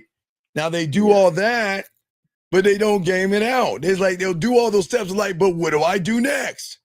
So if it were right, so with me, it was like, okay, the next thing I'm going to do is I'm going to, if I have her in my place, I'm gonna say, go ahead and make yourself at home. Relax yourself. If I'm a guy that doesn't want people to have their shoes on my carpet or wooden floor, I'm gonna tell her to take her shoes off. But if I want her to walk around in her thing, I'm gonna say, make yourself at home. What would you like to drink? And then I'm gonna go get her something to drink, right? Because I'm gonna game this out. I'm gonna get her something to drink. And then from getting her something to drink at that point, then I know that because I set up the pictures, like the museum with the lighting on top of them, they're going to be drawn to that picture. They're going to walk over there because every woman I've done that with, I don't talk to them at the door. I talk to them by them staring at the artwork. That's not about 97% of the time. It's the artwork. The other two is that she'll follow me in the kitchen. The other one, she'll sit down. But it's very, very like it's look at the artwork, follow me into the kitchen, or sit on the couch. That's it. That's all I know. But I've already gamed it out. I've already gamed that out to game out that part of it. You see what I'm saying? It never ends. You have a whole plan. Yeah, I'm always gaming. Boom, boom, boom, boom, boom. So we just can't stand on one thing, if that makes any sense. But yeah, that makes sense. But listen, what you're saying is that you're gaming it out for the positives. Right now, I got a negative. No. I told you positive and but I said for you, game positive and negative. I'm saying that if she's saying she wants to take things to start off as friends, then I've got to blame. Then you're not listening to me the way you should listen to me. You should always let a woman know from the get-go what you want from her. Yeah, I told her I wanted to get to know her in a more intimate way. Right, and I don't When I want. put my bid in. Okay, right. You want to get to know her in a more intimate way. So Yeah. now, if you want to get to know her in a more intimate way, and she says I want to start off as friends, then I've got to then educate her on Yeah, me. what intimacy is. No, wait. What I'm saying is that I understand that in your reality, with 98% of the guys who live in your environment, in your world, by your rules, you think we got to be friends. We got to build something special. You have to start to like me, then become attracted to me, and then maybe you want to sleep with me. You see what I'm saying? You see what I'm saying? It doesn't work that way. Not in my world. I do not believe in women and men being friends. We're not going to be friends. I'll never be your friend. I'm going to educate you. And if you feel that what I'm saying is something that you do not like, then I will remove myself out of your life. I'm prepared for that. You see what I'm saying? Yeah, I pretty much kind of did the same thing. I told her what intimacy was to me, which was a hug, a smile, and then I told her that I'm not looking to be friends, but if you ever change your mind, I'll leave a candle in the window. All right, and that's cool. All right, so that's cool. But I'll throw you back good? in. Yeah, I'll throw you back in. I I continue the show. appreciate it, man. Thank you, but great Appreciate call, it, sir. Steve. Great, Thank you. excellent call. Good job, sir. That was an excellent call, man. Excellent call. Excellent call. Guys, let's keep going. Let's see here. Let's see. I'm trying to catch up to everybody. I think we're good. Guys, you got a question, please put a Q. We got y'all. Appreciate you guys listening to the show. We're breaking it down, but we're going to get deep here because no one actually talks about what we're talking about, because everybody just looks at the rejection, but they always asking, why do I keep getting rejected? Why do I keep having the problems that we're having? And that's what we're discussing. As I said, for all you guys out here, and many of you guys whisper in your ears that if a woman doesn't like me or anything, I'm worthless and all this other stuff. But when you lock into who you are, when y'all become the student of the game, when a woman who has the right, gentlemen, to like me or not like me, I don't want her to like me. I don't want her to like me. And that's why I don't care about that like stuff. I don't want them to like me. But if she doesn't like me, okay, guess what? She's not worth me. She's not worth my time. That's how I see it. Because I see it different from my reality, because that's all I can see is my world. It's the same situation. It's just a different mindset and a different reality, where one reality is broken, the other one stands on who he is. That's all we're talking about, guys, because many of you guys out here, most of y'all guys are locked into certain things. Let me continue this. Hold on. I think I got a question right here. Which video you're explaining how to approach a woman, especially if there are men around. Dog, just call in, dog. Just call in. Just call in. If you're serious about a calling, because I'm not going to explain the shit if you don't call in. What I'm saying to you guys is just simple. Okay. That society is always going to preach self-esteem like it's a prize that you win. Okay. But self-esteem tied to comparison or comparing yourself to other people is a bad thing. It's more of a drug and an addiction and not a foundation, gentlemen. And for many of you guys, if you think if you think you're only valuable when you're praised, then you're already a slave to the construct of what's happening with the woman, guys. And gentlemen, like I said, if you got a question, please put a Q. We got y'all. Lines are open. We're breaking this game down for all you guys out here. See, gentlemen, as a man, I don't ever play that game. As one thought, one mind, I never need applause. I don't need likes and I don't need validation. I'm in my own mirror. I am my own judge. I am my own jury, and I am my own law. And that is why when I walk into a room, okay, in my world, in my mind, and y'all gonna think I'm crazy, but my question to you is why don't you feel this way? When I go somewhere, I feel like I'm bending the air around me. That's how much I believe in me. Women don't fall for me because of the way I look or my wallet. They fall for me because how I carry the world around me. And number two is that I'll never depend on a woman for my self-worth. And the moment a woman can recognize that, she knows that I'm never playing in the reality that she is in. Because many of you guys out here, you're beating yourself up. Gentlemen, when you are in everything outside of you, when you make everything about the woman, man, I want to sleep with her today. When you lie to her, all these things manipulate her. All these things come from the construct of a woman. And that's why most of you guys are actually beating yourself versus learning the game and building yourself. And we're going to get deep in this. See, when you guys out here say that I'm not good enough for a woman, what you're really saying is that her opinion weighs more than my existence. You have placed her on a throne above you.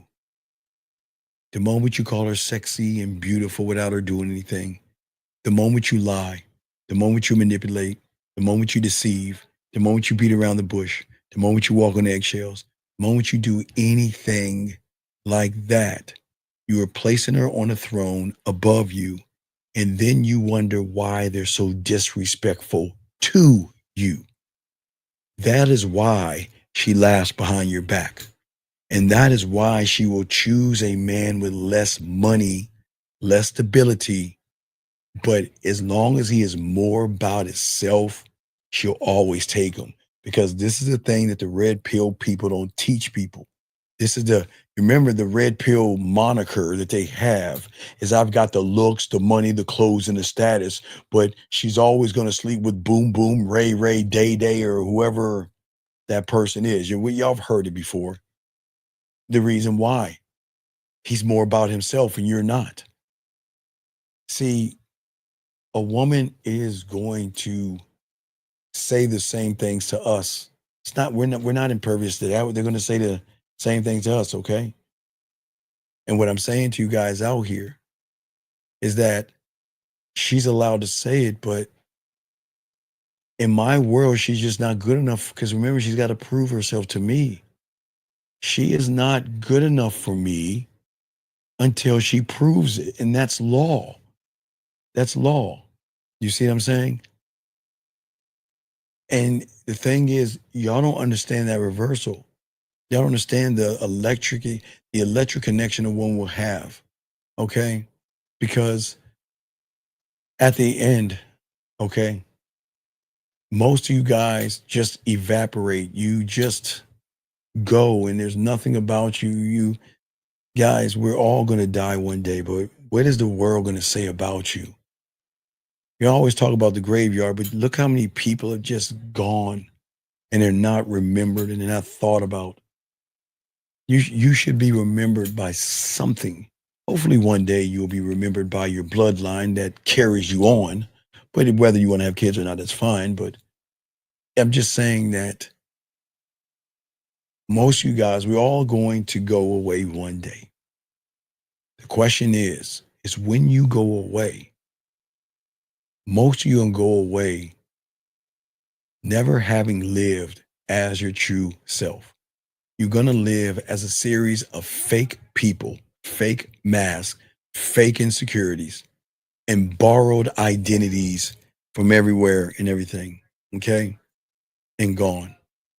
And what I say for all you guys out here, I carve myself into the stone.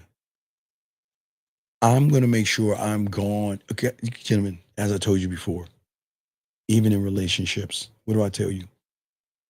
When I start relationships, I'm so fucking cold.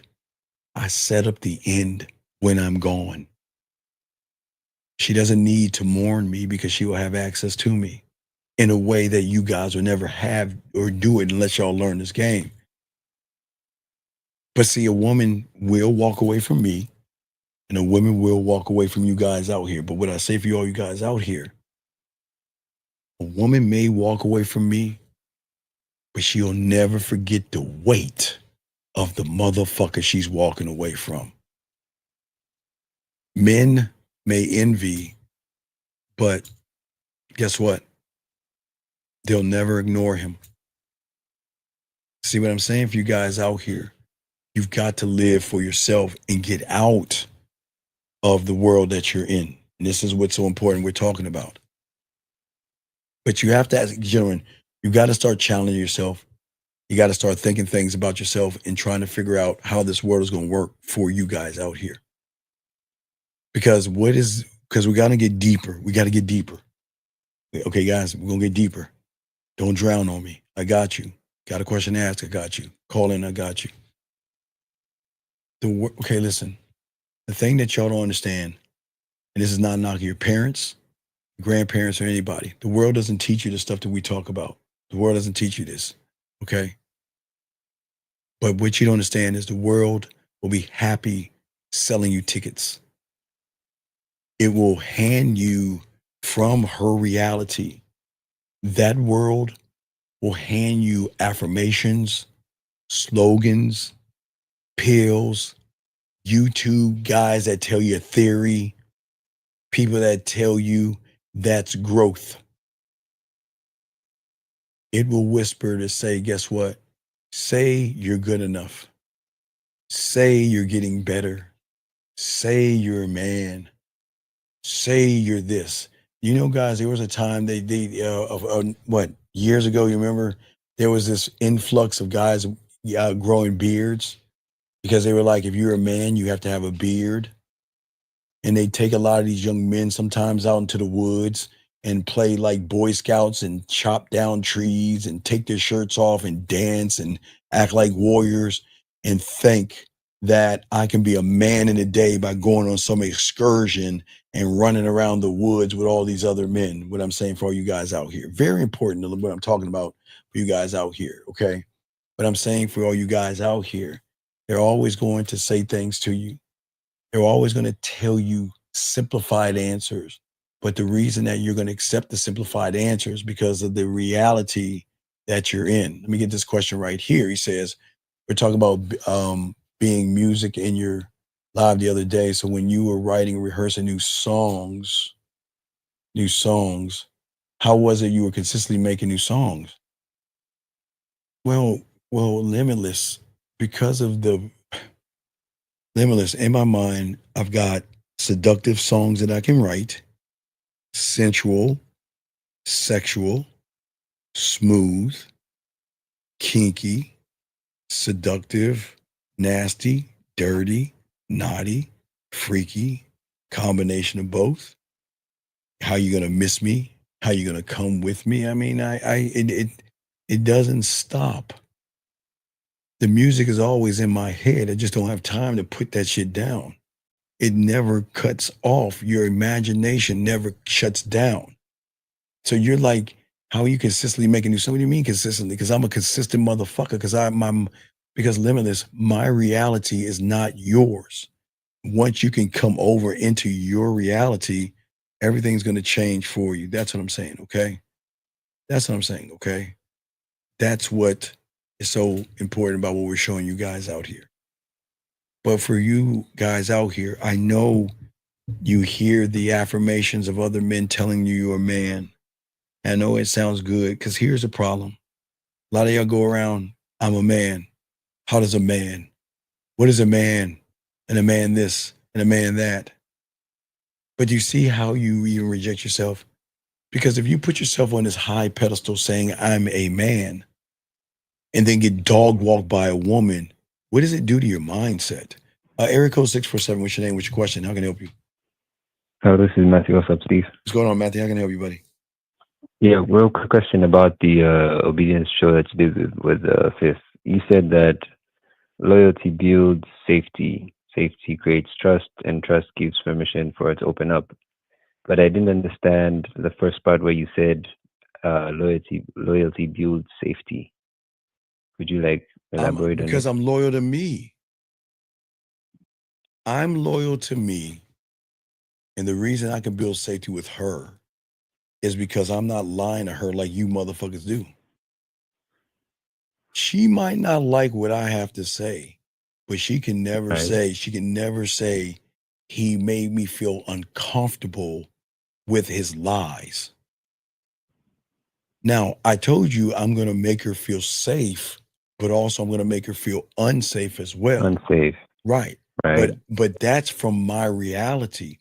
So safety and unsafe means that safety, she feels connected, but unsafe, she doesn't know why she wants to do all these nasty things and stuff. She doesn't know why she's like doing what she's doing.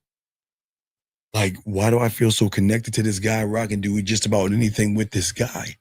Because she feels safe with Right. me. But she's And gonna like express herself. Right, exactly. Okay.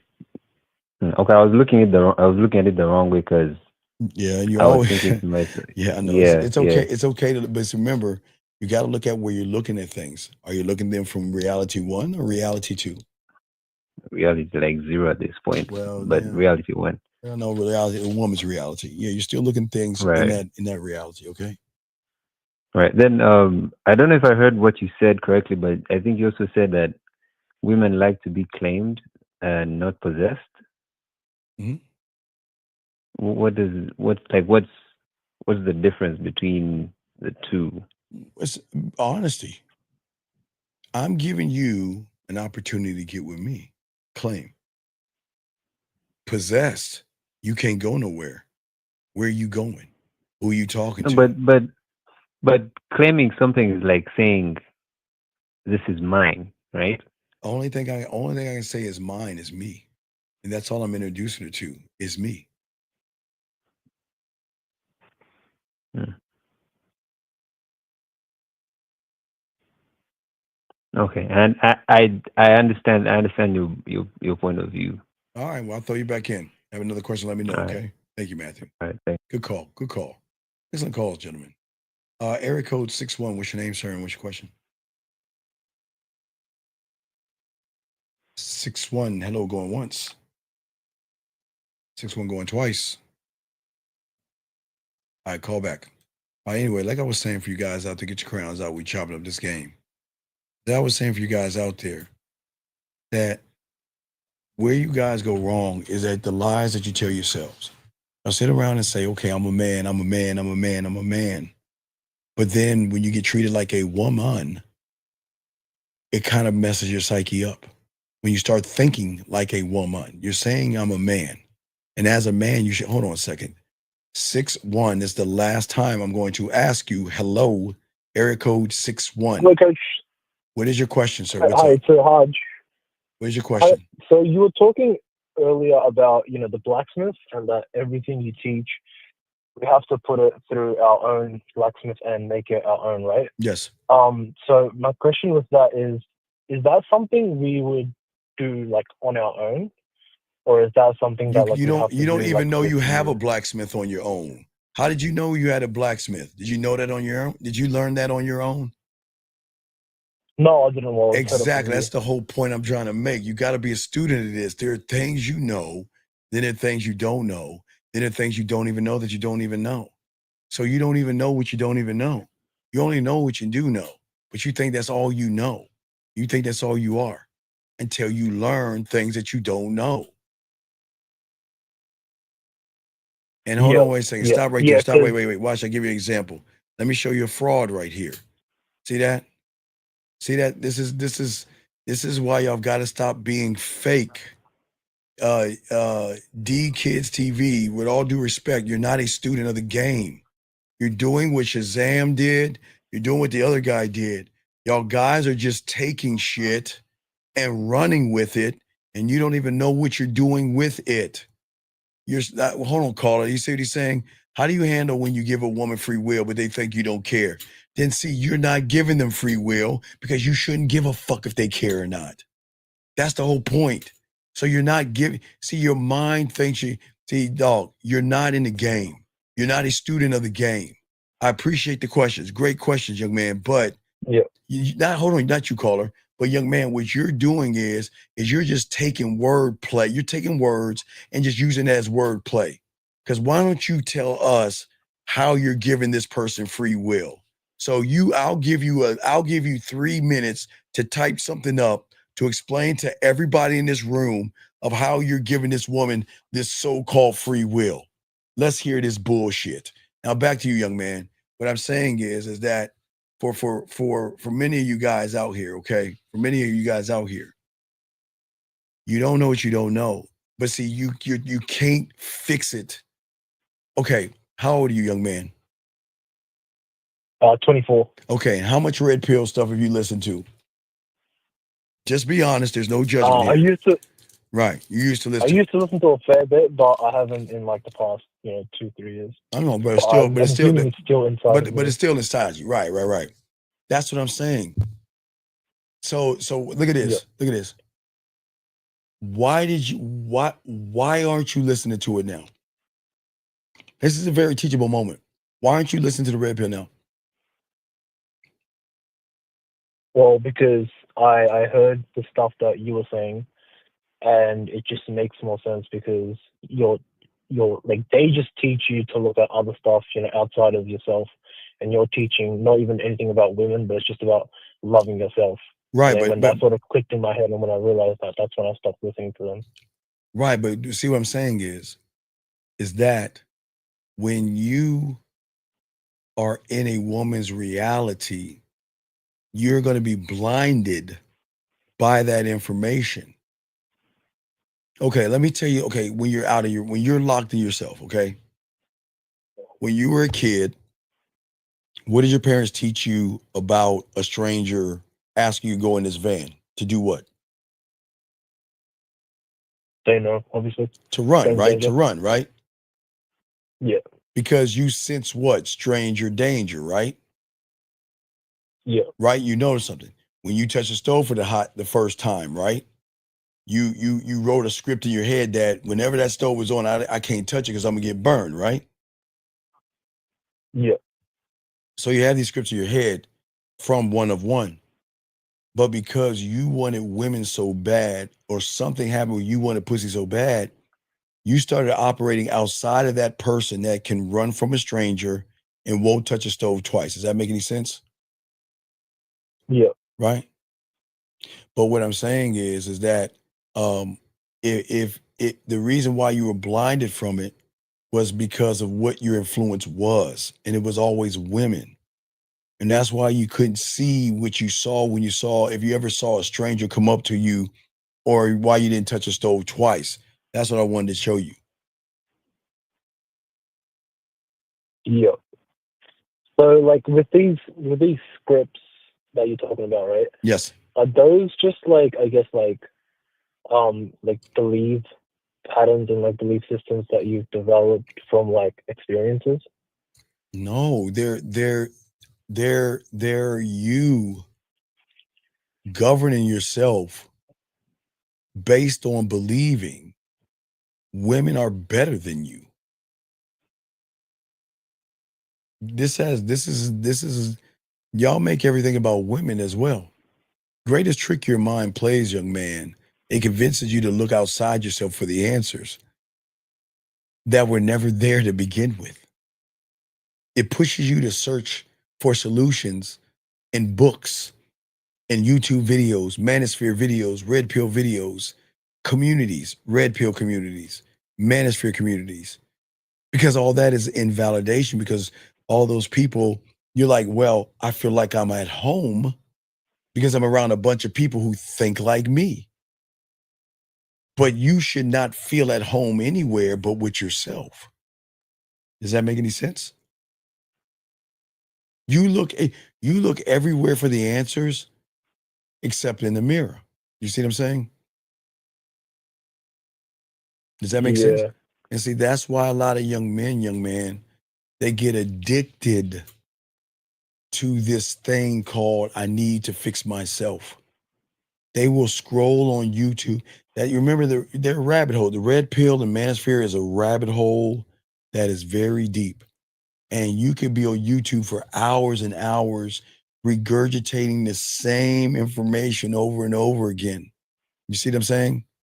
And then you'll go on Reddit posts that have the same information, or forums that have the red pill, or you binge on things that have the same thing, right? To a point where you start chanting those things.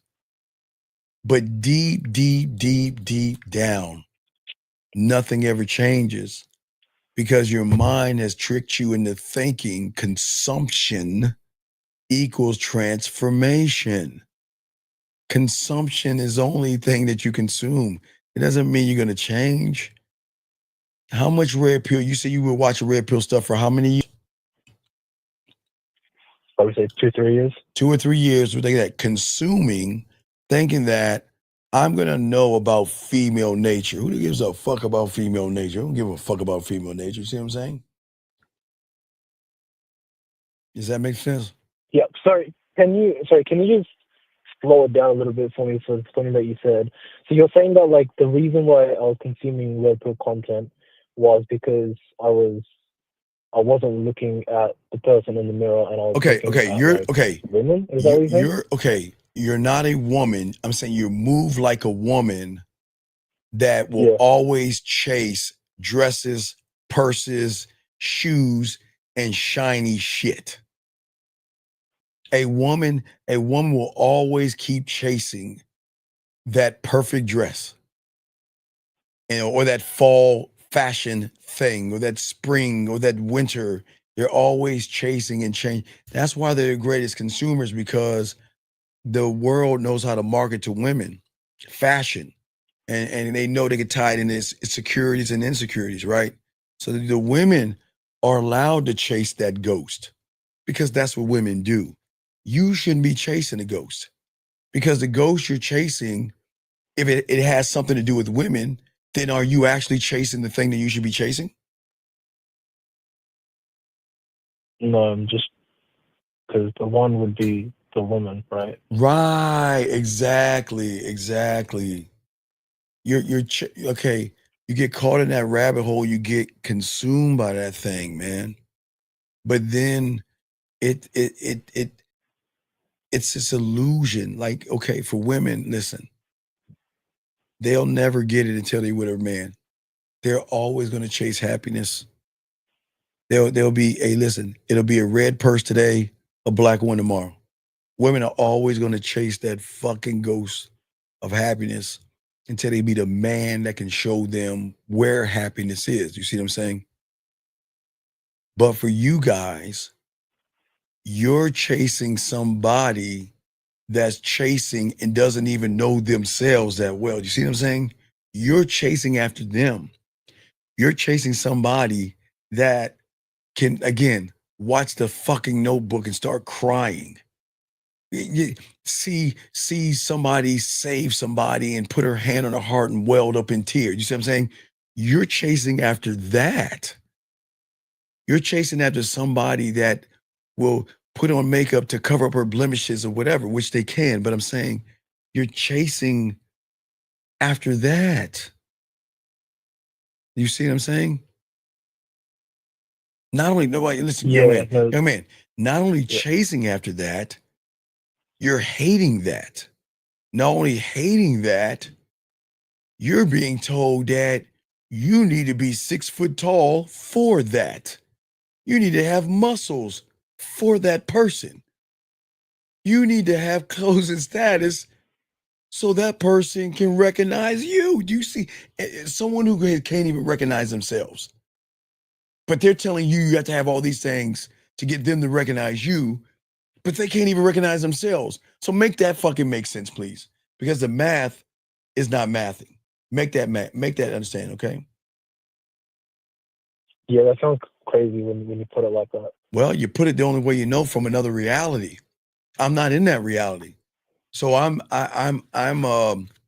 the one that you got to prove yourself, and Steve this and all this other stuff, and you don't understand how things are and all that other stuff, okay? You feel small. You feel small. You feel ignored. Women don't respect you. Men don't notice you. And what you hate in the mirror. And then all you do is say to yourself over and over again, like a woman, how do I fix the outside of me? Is it going to be the blue dress? Or excuse me, for you guys. Is it going to be the suit, the expensive suit? Do I have to do a surgery to be taller? Do I have to go to the gym? I mean, what is the number? As I say, what is the number, or how many slabs of muscle do you have to put on your body to get the woman? How do I fix my outside? How do I gotta be on my purpose, because if I'm on my purpose, then a woman, see what I'm saying? How do I fix my outside, young man? You see what I'm saying? But Yeah. never fix my inside. Because remember, if you were taught the truth, then you wouldn't even be there, because everything they're talking about is outside. Don't jerk off. Work on your money, work on your clothes, work on your status. Because if you do that, you'll get the thing that is even looking down at you. A woman is going to reject what she looks down to. Think about it. If you're at the bottom, a woman's going to reject what you look down to, but they will look up to the person that is above them. And I'm not saying above them in a mean way.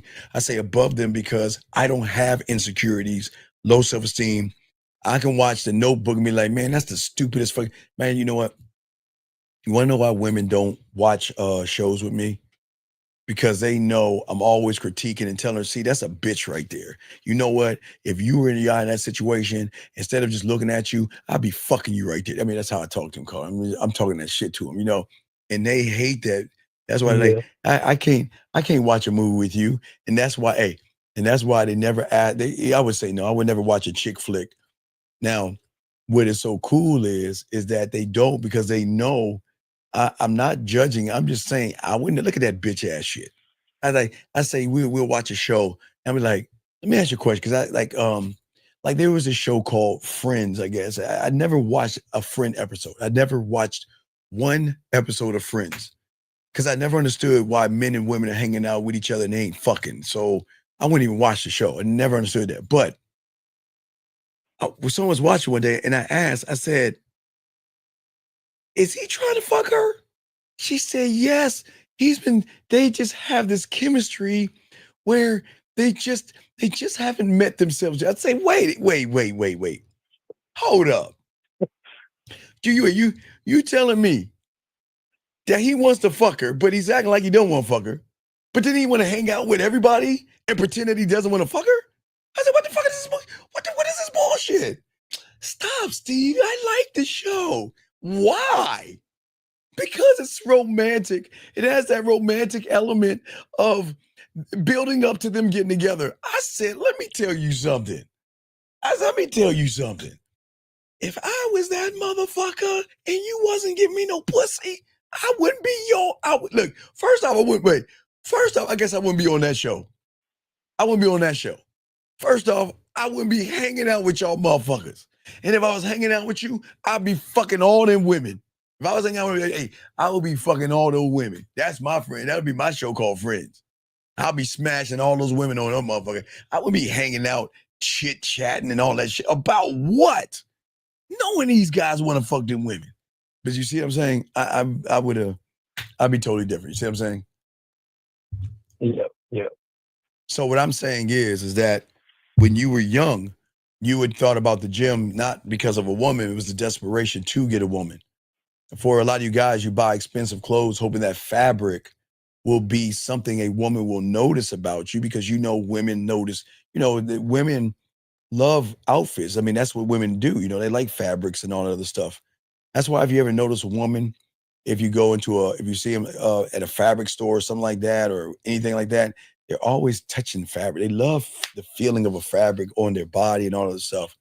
But this is where a lot of guys go wrong, if that makes any sense.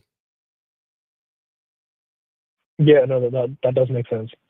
But for you, like, I guess for like the level that you're at, how you say like when you go and put your bid in with a woman, yes, it's always from the point of view of like giving her the opportunity to fuck with you. That's all I can for give her to show you if she's good enough, to right. Because you, in my eyes, no woman is good enough until she shows me she's good enough.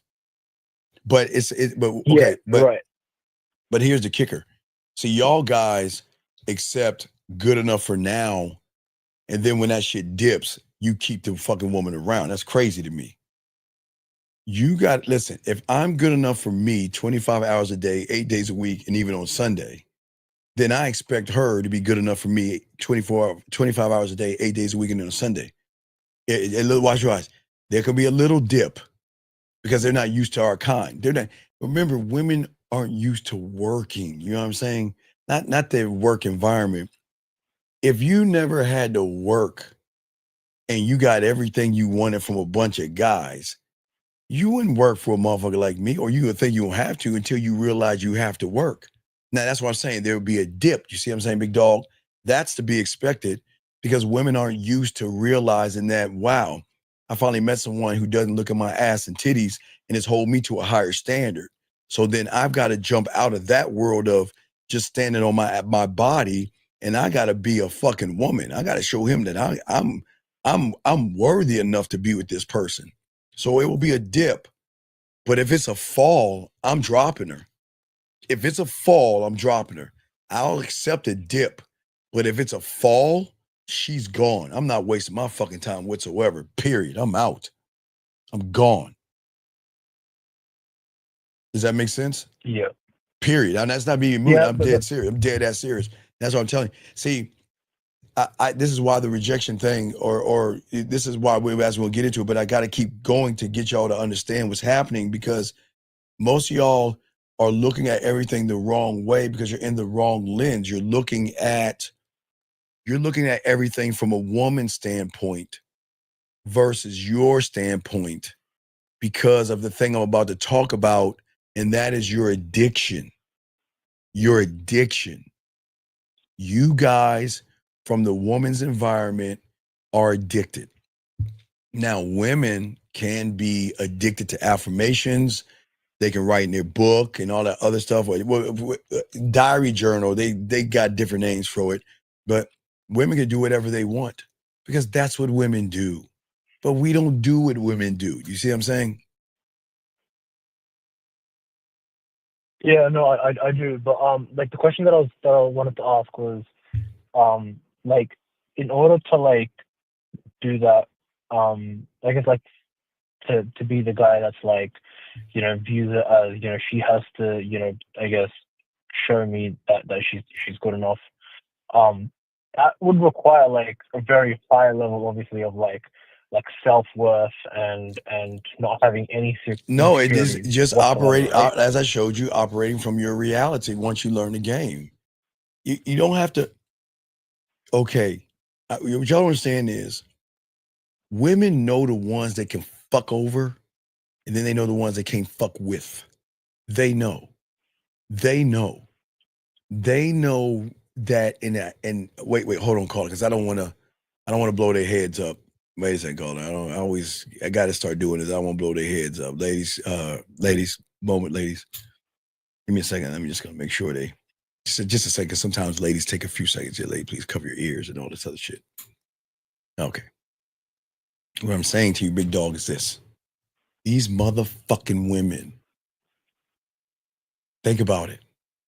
98% of them will do their bidding.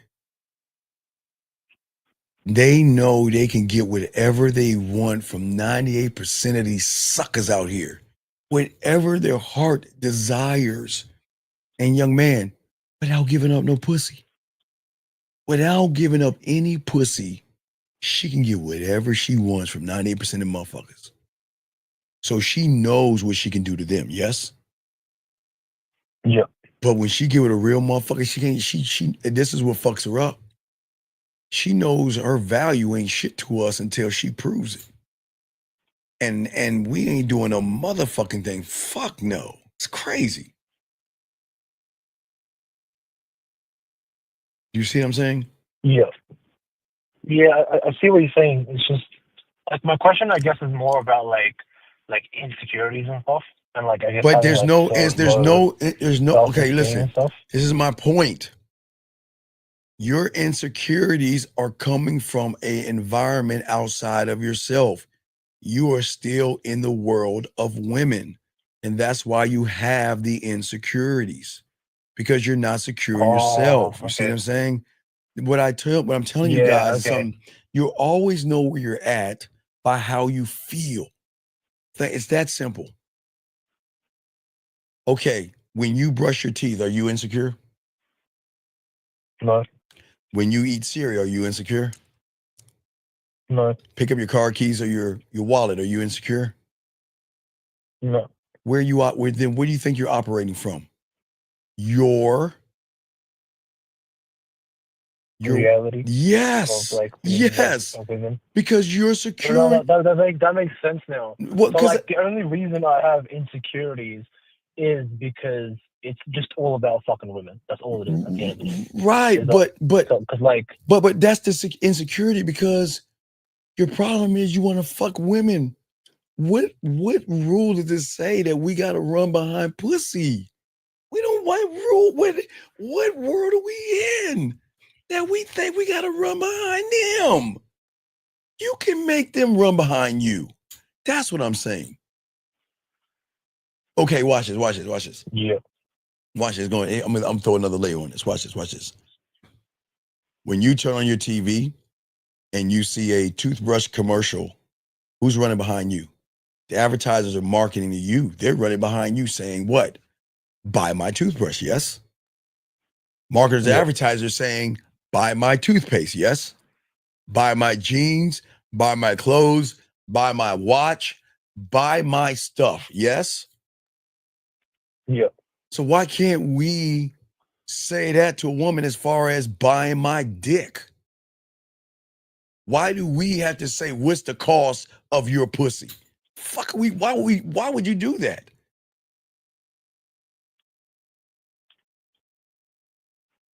Yeah. Does that make sense? Yeah, that makes sense. Well, I'll try to It make does, sense of yeah, it. All right, so I got to thank continue you. the show, but I'll throw you back in. But thank you, brother. You got another For sure. call. I appreciate it. Great call, buddy, okay? All right, guys, we need to talk about the addiction, guys, and we're going to get to this. Let me see. I think this person's been blocked before. I got to make sure why I blocked him. I got to get specifics because we block people sometimes. 904, what is your name? You've been blocked. How can I help you? Let me try you again. You hung up again. 904, you've been blocked. How can I help you? Yo, what's up? Sir, what is your name? What's your question? This is DeQuavius. Okay, you have a good day, sir. Come on, man. Come on. A white guy named DeQuavius. Come on, that is so real. Okay, I gotta make sure I put KKK. I gotta make sure I put the reason why. But that guy, I gotta block him and put KKK behind his number because he's racist. So I gotta remember. I just can't write blocked. I gotta write why we blocked him. So we'll write that in. So the next time he calls in, we'll unblock him and all this other stuff. But I do want y'all to understand something. I want to show y'all something. Watch this. Watch this. Watch this. Watch this.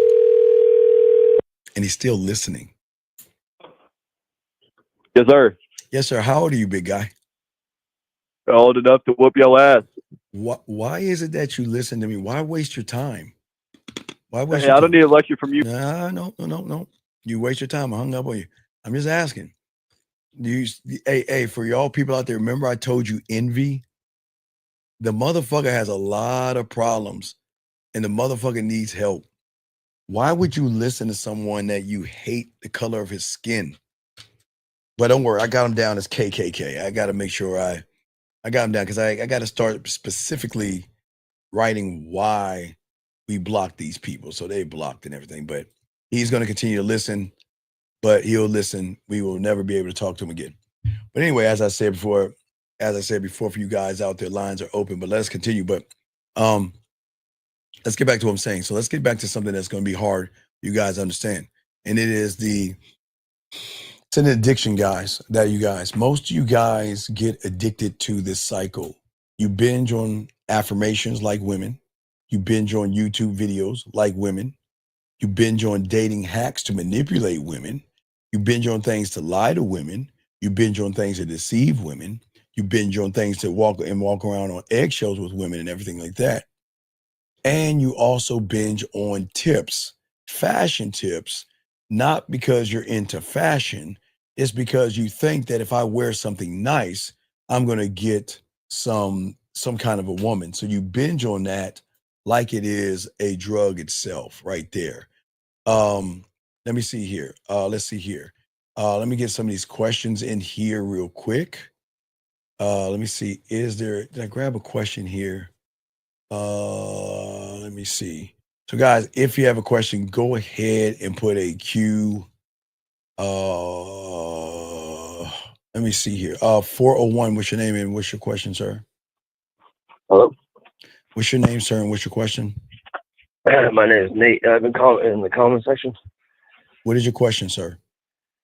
No, it's not a question so much, but I've been dealing with a lot of shit lately, and Nate, I'm not here to be your pillow to cry on, sir. If you have a yeah, question, no, I'm no, here to no, help you. So what is your? believe What me, is your? I'm not trying to cry Okay, on you. what is your question, sir? No, so my question is, I kindly got to the bottom of what's going on with my marriage, and I've been in this shit for like 4 years now, and we've been together for like 8, and she's been playing games with me the whole fucking time, and I've been forgiving her the You're whole lying. time. That's, no, Nate. You want to know why? Want to know why that's a fucking lie? That's not a lie. What are you talking about? Well, What do you mean? Nate. Okay, Nate. Let me ask you a question.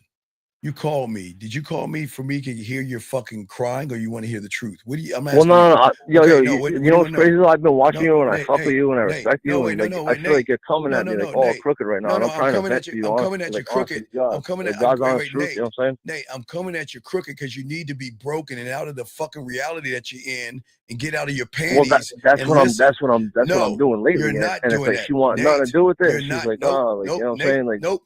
You're not doing it, Nate. Are you gonna be quiet and listen, or I'm gonna move on? I'm gonna give you a chance. no, I am. Okay. I'm listening. So again, as I said, all the shit you're saying is full of shit, and I will explain why. Before all right, you so I'm just gonna hang up, yo, because I don't even want to hear your fucking okay, voice. You're a there you fucking go. phony bitch, bro. There you go. Yep, Yeah, exactly. you're phony. You're Nathan. fucking There phony. you go. You're Trying to talk to you for real over there, man to man. You're fucking coming at me all You're quick. It's all fucking good. phony. Peace. You're a That's why fucking your loser. girl. Peace. Tell your girl to call me. Tell your girl Yeah, to you're call a piece, me. dog. No, You're a Nate. piece. Tell your girl to call me. Tell her to call me. Wait, where you going, Nate? Wait a second. Wait, don't go. Where'd it go? Wait a second. Oh, wait. I need your girl's number. Wait. Hold on, Nate. Come back. Let me get your girl's number. You forgot to give me your girl's number. Desperate to hear Give me me now? your give me your girl. Give me your girl's number. What's your girl's number, Nate? So what's up with that? Nate, I'm trying to man to man talk to you about you're some not a serious life shit, man. yeah? Nate, You're like, you're oh, you Nate. ain't doing it. But you're Nate. lying. I ain't lying. I've heard you say Nate. you're lying to many Nate. other guys. Nate. You ain't gonna tell me I'm lying because I'm trying to Nate. call you. You're and tell not you a something real. Nate. You're fucking with me, bro. Nate. It's all good though. Nate, do you want to hear the truth? See, first off, you gotta get out of your feelings. Do you want to hear the truth or not? You want to help? I'm out of my feelings. No, you're bro. not in your feelings. You don't want to hear the truth. You are in denial. No, my wife don't want to hear the truth. Okay, if you want to hear the truth, then why don't Nathan be quiet and listen? And I told you it's going to sting, but the truth is going to help you open your fucking eyes for the first time, so you don't do the same fucking mistake with the next woman, because you're going to do the same fucking mistake. Now, do you want to listen? I'm nervous to go into another one. No, that's my whole point, Nathan. That's my whole point. You're operating from a feminine position. And you were always been operating from a feminine position, because a man is not nervous. A man is self-motivated. You're not. A man has a standard. You don't. A man has confidence. You don't. A man has courage. You don't. Knew that because I was young and she played off that. I fell right into it, man. Sir, but you fell into it. But why are you blaming her? It's not her fault. It's your fault. All right. Well, but the whole time I was operating in this marriage and relationship to begin with, like, I thought I was always doing the right thing by appeasing her. There's no right. Nate, listen, Nate. There is no right thing when you're in the wrong reality, young man. Listen, you can't do right. Like, she's told me to my face that, like, I like to escape reality. Nate, please listen to me, Nate. Nate, how old are you? How old are you, Nate? I'm 33. Okay, can you please pay attention and listen to me? I'm trying to help you. Yes, sir. Yes, sir. You cannot, Nathan, please listen. You are always going to do wrong because the reality that you're in is wrong. Right. You cannot do right in a reality being in a woman's world. Right. And that's the problem. Nothing you're going to do, and you're going to just duplicate the same thing because you don't have a game, Nate. Well, so here it is. Here I am, like 8 years in with her, right? And I've been forgiving her since day one. Nate, stop. There you go again. Okay, listen to you, Nate. Listen to you. I've been forgiving her since day one.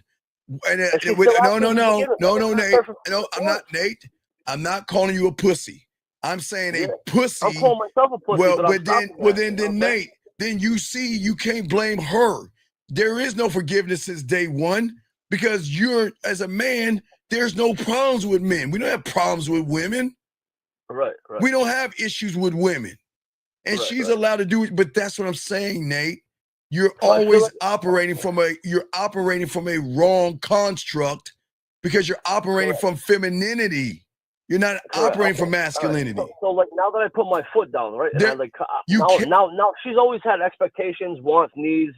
Nate, Nate. wait, Nate. Now that I'm putting my foot down and having that against her, she doesn't want nothing to do with it. She wants Nate, out. Like she's not happy, Nate. not satisfied, right? Nate, just stay where you're at. You're not okay, Nate. Please understand, and I say this with kindness. Everybody can't be a man, dude. You just got to accept that you're a bunny rabbit. You're not. You ain't that guy. Bro. No, I'm being serious, Nate. You just you talk about you put your foot down. You should be stomping No, your foot. yeah. No, ain't no foot. The man doesn't need to put his foot down, Nate. Again, that's that feminine shit that they tell. I thought I was in the wrong doing that in the Nate, beginning. though. that is Things that wouldn't work that out, is that right? I feminine screwed up, thing that TV tells you. A man doesn't need to put his foot down.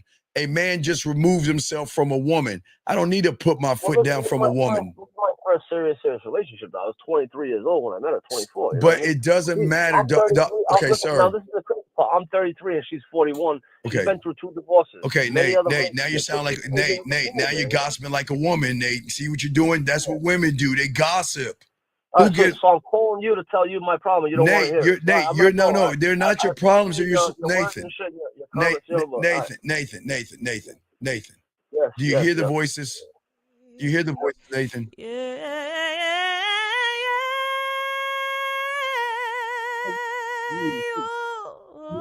I guess you can have someone else call in and shit on them, yo. I was trying to talk to you. He's a cupcake. I know how you're feeling a lot of things I call you, so. All right.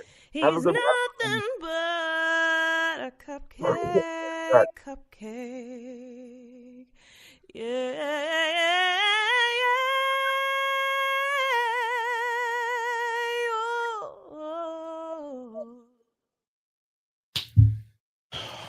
Y'all see why women share us now?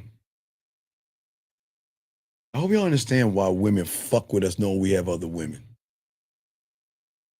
All that shit that y'all are doing, y'all don't see it. Y'all don't see it. Gossiping. What did I tell you guys that women do? Women gossip. A man will never say to another man, "Hey man, hey, I was in a relationship for this amount of months and we were this for the." Man, ain't nobody talking that way. Men don't talk that way.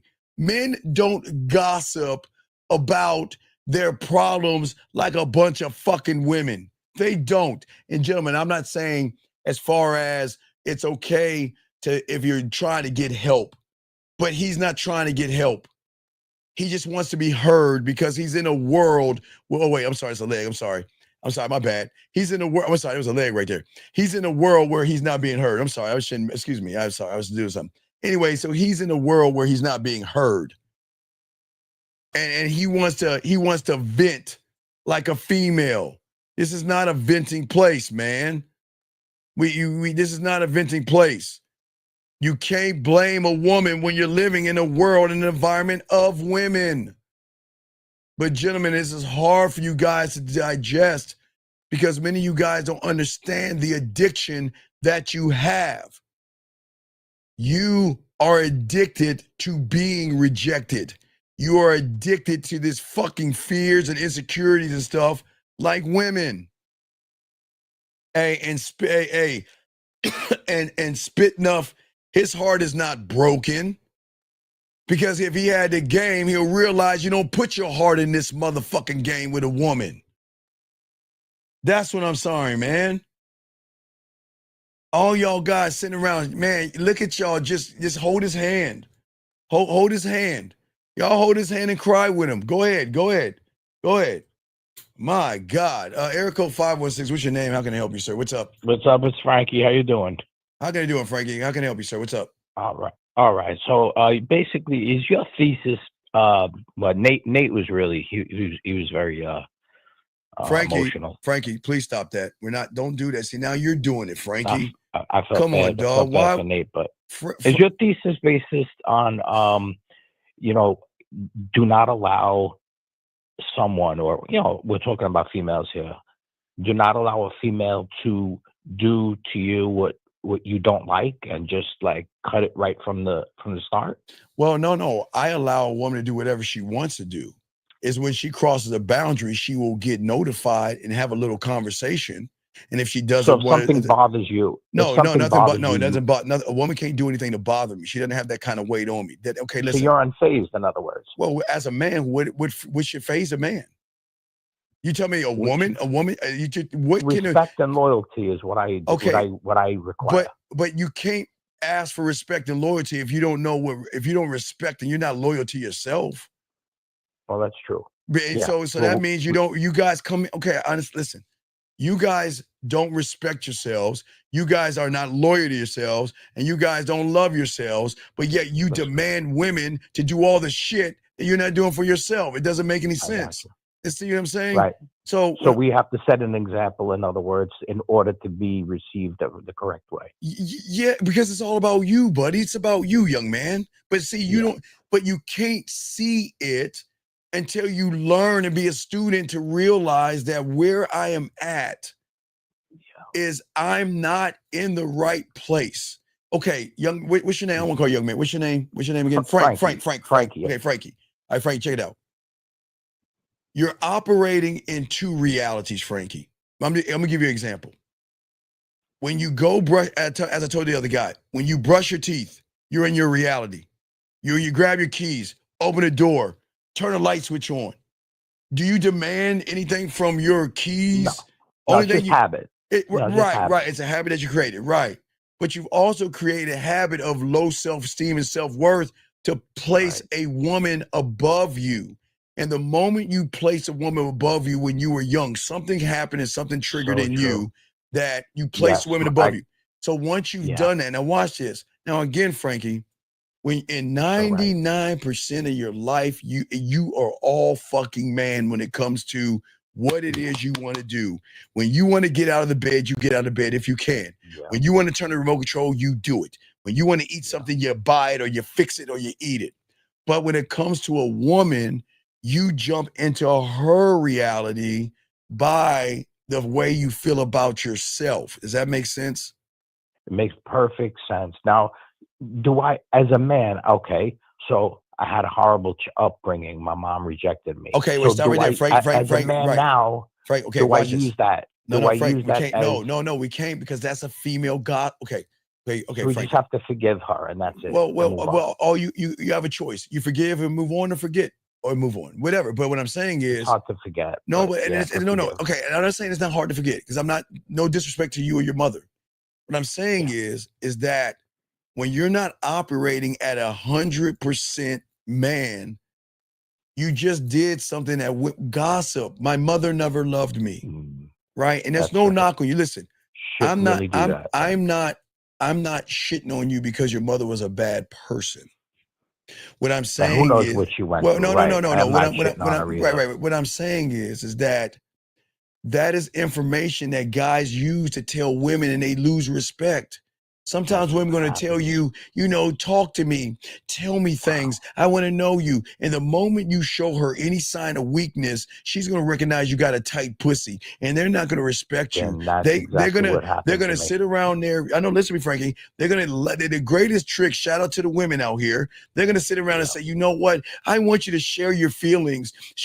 Talk to me. Share yourself with me. Tell me your darkest secrets. I care about you. I love you. And I want to know, wait, what? They do a reversal. What do you mean? What? Oh my God. When you pour out to them, they receive that, use it as a reversal. Well, no, it's the fact that they don't want to date their girlfriends. What they want to hear, listen. Even though they're asking you time and time again to relinquish some of your past. Nope. The only pass I'm going to relinquish was last night when I spread your ass open. I was hitting that shit from the back. We're going to talk about that pass. We're going to talk about that pass when you were sucking my dick. We're gonna talk about that past when you were coming and shit. That's the past. If we're gonna talk about past, that's the past we're gonna talk about. But my past is none of her fucking business because she wasn't a part of my past. So any wounds that you have from your past, gentlemen, it's okay to have wounds. But do you want a therapist or a woman? See, if you share, right, well, then you can't share your wounds to a woman because she no longer becomes a woman. She becomes your therapist at that point. Wow. You don't want a therapist. You want a woman. I want a woman. We all have wounds. Now, hey, Frankie, you want to know my wounds? I always talk about mine. You want to know my wounds, Frankie? 1982, when Dwight Clark caught the ball in the corner of the end zone over Michael Downs. 1983, when Danny White, my favorite quarterback, got hit by Dexter Manley, got knocked out, got a concussion. Those are my wounds. They're my fucking cowboy. Those are my wounds. No, I'm serious. Those are my wounds. If you want to know, we all have wounds. I can tell you about how I lost at Call of Duty. Matter of fact, I played Madden today. My boy whipped my ass 3 times today, and I beat him last game. You wait. You think I'm lying? Hold on, wait. Let me see if I can call him live on the air. I'm dead serious. I'm gonna show you my wound. I'm gonna let you hear my wound live on the air. I'm gonna call my boy. I'm gonna tell you right now. I'm gonna ask him if I can get him on the phone. I'm gonna ask him how many times he whipped my ass today. Watch, I'm dead serious. I'm gonna show you the wound. Watch this. Hold on. Yo. Hey T, how many times you whipped my ass today? Probably 2-1 today. So you whipped my ass 2? I thought it was 3. I thought you whipped my ass 3 times. I don't know. You could be right. Oh, fuck you, but who beat you last, bitch? Who beat you last? I'm live on the air. I just want to tell them my wounds that you whipped my ass today. And I wasn't lying. Did you not whip my ass? You beat the dog snot out of me and Matt. Yes or no? Yeah. Yeah, fuck you, man. Okay. Now you can get off. I'm on my live show now. Now fuck off, because I still beat your bitch ass. Don't forget that shit. You coming to Dallas, motherfucker. All right, T. All right. So do you see what I'm saying, caller? Those are my wounds. But you see what? Do you think I'm going to share it? I'm just sharing it with you now because I'm being dead ass honest. My wounds are different. I'm competitive, and I hate fucking losing in Madden. He beat my ass. I think it was 3 times. I'm about to blind out. I think he whipped me 3 times in a row. And I finally got him the 4th time. But those are my wounds. But a woman will never be my wounds. So in other words, that's your system. Those are your issues because you're competitive. Yes. You want to show them that you're competitive and that you're and then you're manning up. Well, no. I don't want to show them I'm competitive. I'm just trying to win. I'm trying to fuck them up. I'm trying to put my foot on their neck and keep it on their neck. That's the kind of shit we talk. Right? You see what I'm saying? Okay. So what I'm saying is, but a woman, no. Anything that we talk about when it comes to women, that's why you have. That's why I made these relationships messed up because I overshared. Right. Don't overshare with a woman. All you want to overshare is the way you're going to make her come, the way you're going to make her smile, the way you make her feel. But don't talk about your wounds to a woman because they're not going to respect that shit. It's like they're there. Is it okay to compliment them on their beauty? Let them know how much, Frankie, what did she do to get complimented on her beauty? Oh, okay. You remember, Frankie, in the game, beauty is. How about if she says you're cute first? No. I know I'm cute. I keep telling you, when I'm in the shower brushing my teeth and everything and washing my ass, there's a fake mirror in my mind, and I'm like brushing my teeth and everything. Get your tongue and shit. How you brush it? Flaw. Hey, looking at everything. And just pause for a second. And be like, mirror on the wall. Who's the baddest? Man, you a bad motherfucker. Now that's how I talk to myself. I talk to myself that way. So what I'm saying is that a woman is going to tell you you're cute because when they get those goggly eyes, they're always going to tell you you're cute and all that other stuff. What I'm saying is that when she follows direction, that's sexy. If I tell her to do something and she does it, that's attractive. That's gorgeous. But her just rolling up with her body, that's people that operate from her world that worship her. I don't like that energy. Well, I'm saying have to wait on them, and then you have to they don't have any direction. It's okay that we give them direction, though. Correct? Well, yeah, I'm always gonna give him direction because I'm leading shit. I'm not following a woman. And that's the way that's the way we like. We like to give direction, and if they abide by it, I mean, that's pretty cool. I mean, I enjoy. And if they don't, it's cool. Regardless if they do or they don't, that's none of my business. I can't ask a woman to do that. I just remove myself and bring up the next woman who will. I'm not waiting. Gotcha. It's always been this simple. No means go, and find the other one that will. Because I'm not going to beg a woman. See, if a woman says no, then all of a sudden I've got to beg her. Then guess whose world am I in? Mine or hers? Right. So do you know? I just give you a quick thing on my last relationship. No. You just did it. See what you was about to do. I'm stopping you. See that? What was you about to do? Thank you, Frank. Frank, what was you just about to do? Gossip. Oh. We can't gossip about. Okay, Frankie. It was just a compliment to what you were saying. No, about, I appreciate it, Frank. But just move it on. Yeah, we just got to move on. Pack up like a hobo. Grab your stick with the bandana, and get on the next boxcar to the next town. Like in the movie Heat. If you're not ready to move out in 30 seconds or less. Yeah. You got. Don't look back. Hey, if anybody comes back, they're coming back to me. I am not running behind no fucking woman. Never have. You never are will. like in a whole nother ether with this stuff. Well, no, but I'm trying to get you to intrinsic value, man. No, but the young man, don't lie. You have been in your own ether as well. That's why you fucking are here right now. Well, Frankie. in the wrong ether though. No, but you got here first. You got here you got to the egg. I didn't help you get there. I didn't help you get to the egg. So I'm just saying that I'm trying to get you to tap into the source. Okay, Frankie? Yes, sir. So I appreciate you, brother, man. And great fucking call. Man. Have a great night, buddy. Thank you, Frank. Call in anytime, buddy, okay? Absolutely. All right, shout out to you, Frankie. Shout out to Big Frankie in the house. Thank you, Frankie. Guys, let's continue. Guys, listen. Look, what I'm saying to you guys out here, as a man, you've got to see through the addiction, okay? I don't chase quick fixes because I understand that working on the outside without committing to myself internally, gentlemen, is wasted time and wasted motion, okay? I know that the gym is good for you guys to get exercise, but we all know the majority of you guys are there for some pussy. We know the majority of guys think the gym is a club. We know the majority of guys go there because it's the only time you can see women walking around in latex where you can see the roundness of their ass and the tightness of their breasts. Most of y'all won't admit that, but that's fine. But I know the gym won't save you if you still see yourself as weak. Clothes will not save you if you're begging for approval. Red pill will not save you if you're still trying to prove your worth to a fucking woman. The manosphere won't save you. None of these things are going to save you, okay? The only thing that's going to save you is to cut out the noise, gentlemen, all right? And what I'm saying is that because we have to understand rejection and understand why we're getting rejected, okay? Why we're getting rejected. Can't answer anonymous calls. Let me hang up and see who that anonymous call is because we get the call. Area code 929. I think let me call you back, 929. I don't know why you call anonymous when we get your number. Why call anonymous? Why just not call in? Hello? Yes, 929. Why call an anonymous? What's up, 929? What's up? Well, wait a second. Why'd you hang up? Didn't you just call me? So you called me and I'm gonna call you one more time. Your call has been forwarded to voicemail. The person you're trying to reach is not available. At the tone, please record your message. When you have finished recording, you may hang up. Okay, 929, let me show you why you're operating from a woman's perspective. Look at what you did.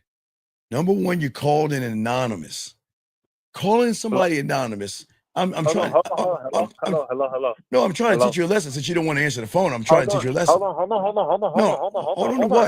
on. Let me speak. You don't even know you're talking to. No, I wasn't done with my lesson because I'm not done. No, you call sir, me. You called me first. You called me first. And I hung up because it was anonymous. I was gonna call my number on blind. What is your question? Hey, come on. Wait, you hung up again. See? Okay. Well, anyway, I was trying to help him. See, guys, y'all think I'm the mean person. I'm saying a man calling it anonymous is like a man putting out an emoji.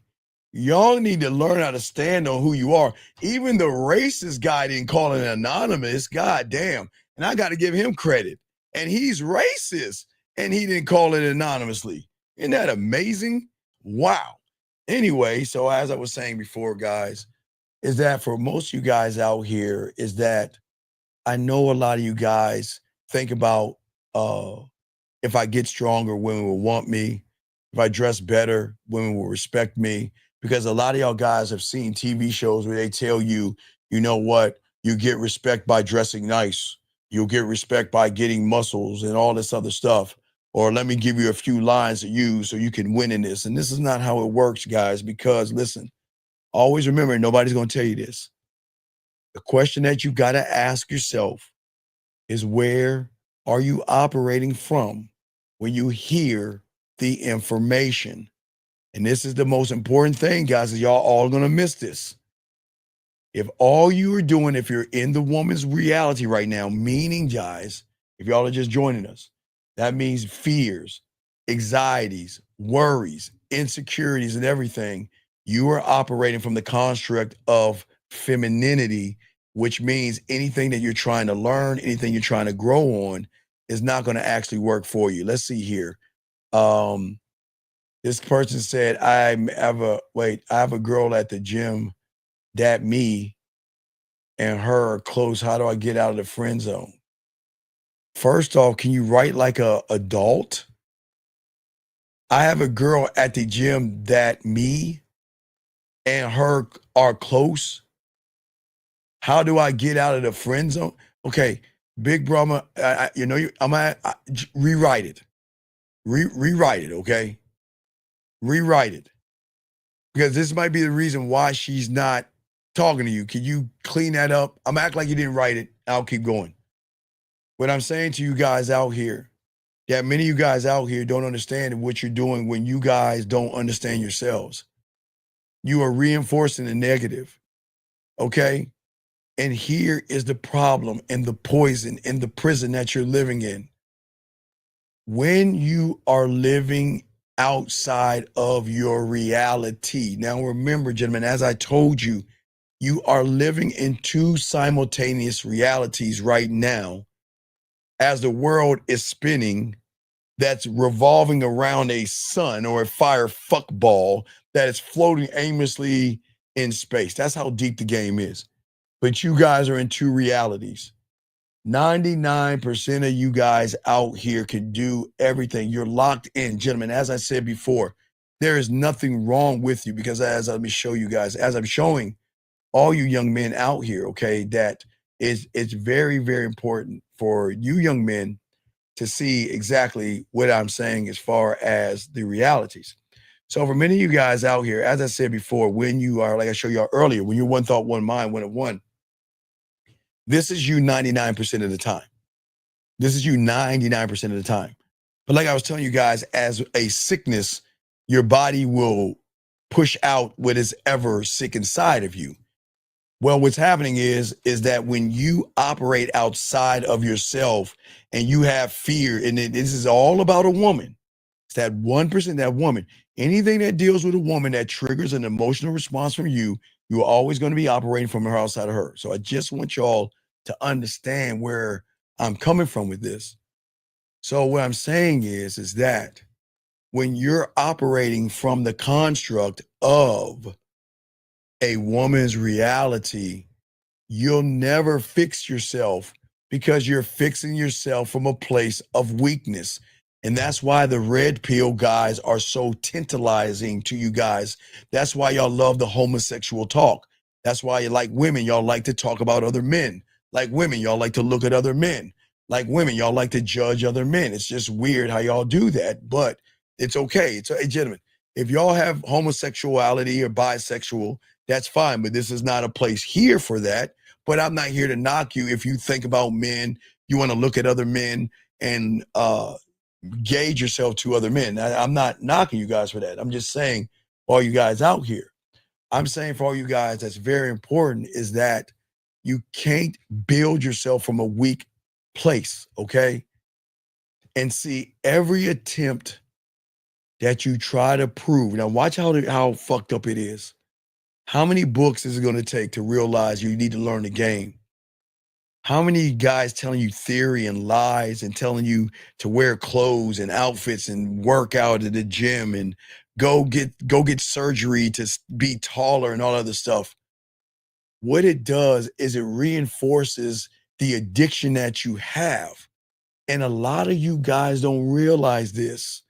You find comfort in the addiction that proves to you that you are broken. And I know that sounds fucking crazy. I know y'all think I'm smoking, but y'all have to listen to what I'm saying, gentlemen. You are so addicted to proving that you're broken, you never want to fix yourself. Because what will fixing yourself do? If you fix yourself, that means you can no longer look at the excuses and say it's a woman's fault. It's a woman's hypergamous nature. Women are evil. Women are gold diggers.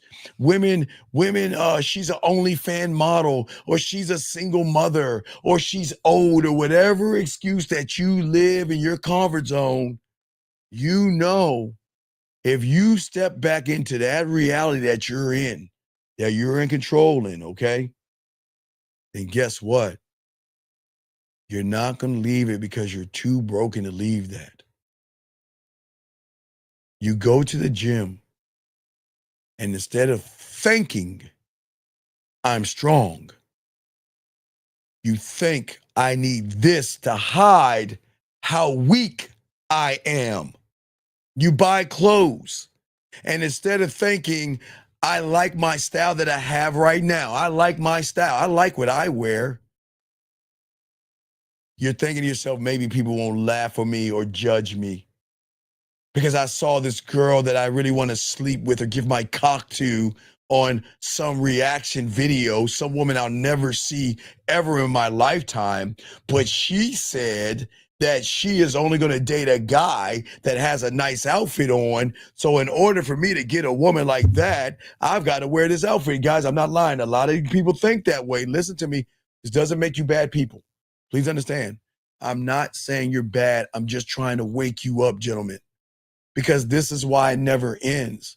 And this is why a lot of you guys are always going to spend your life trying to chase your tail of this thing called self-improvement, like a hamster wheel, running in place, but never moving forward.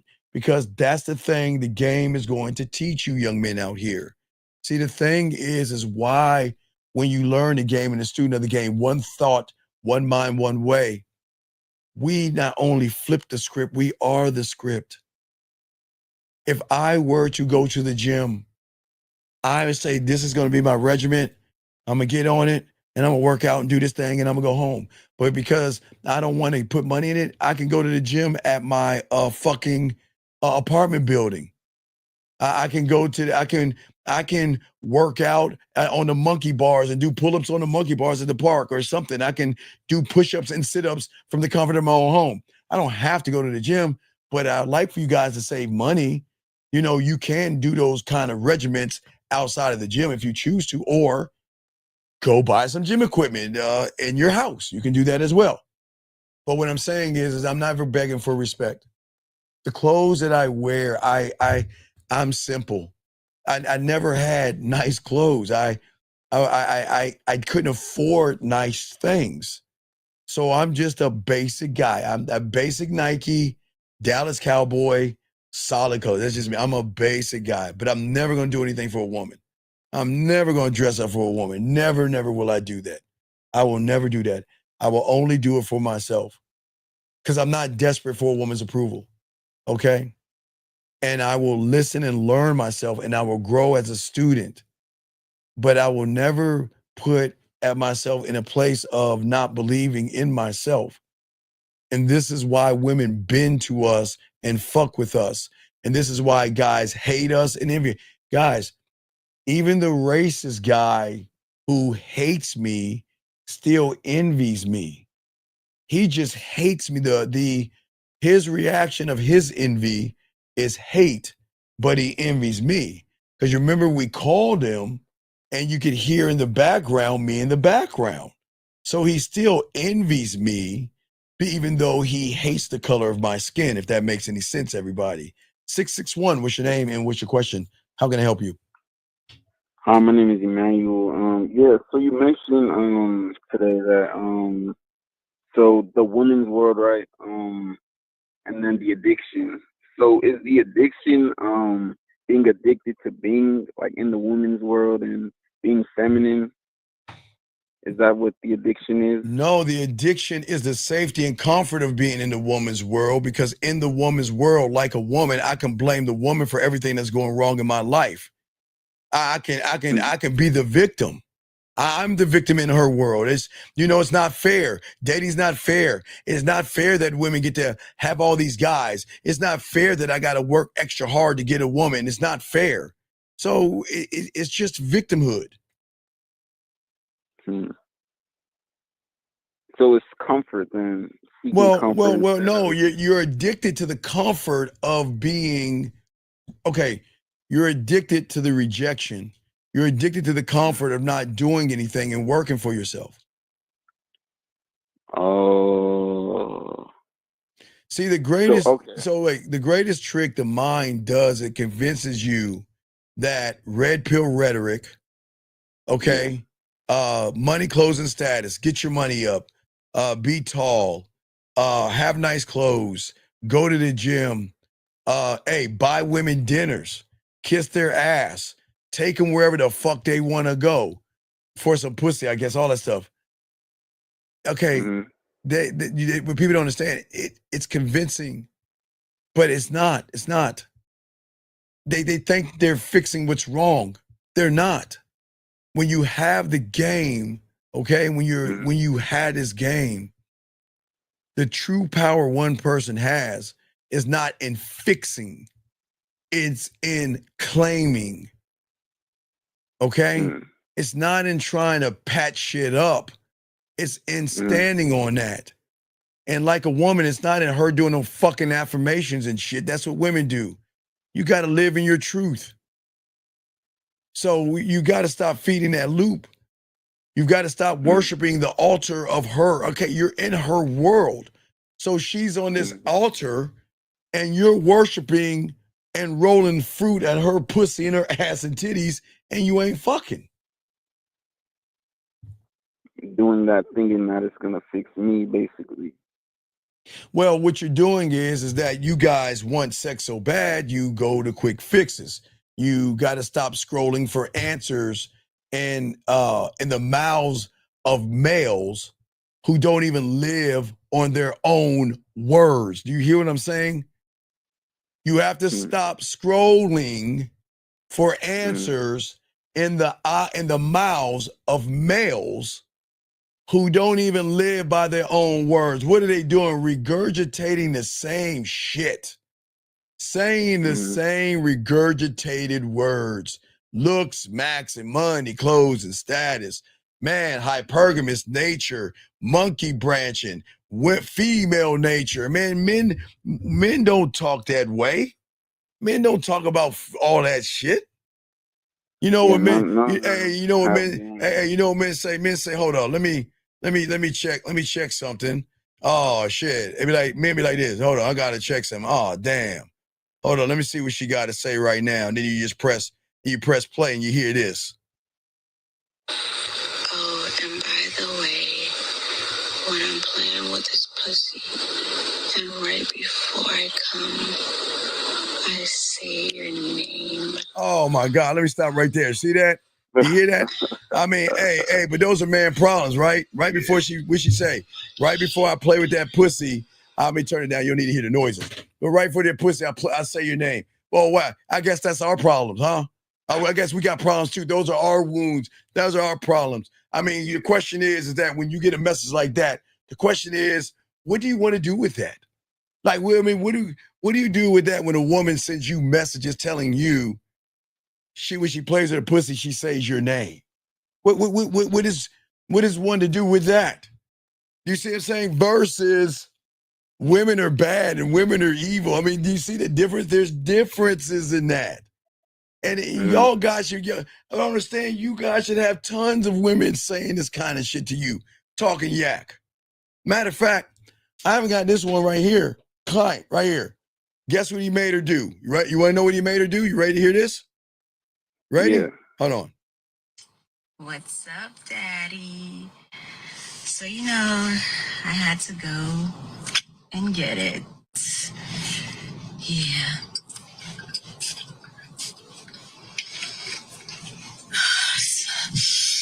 Damn, that shit smells so fucking good. You want to know what she did? You know what she's spraying? She's spraying the cologne of the allure. He made her get some allure cologne. Yeah.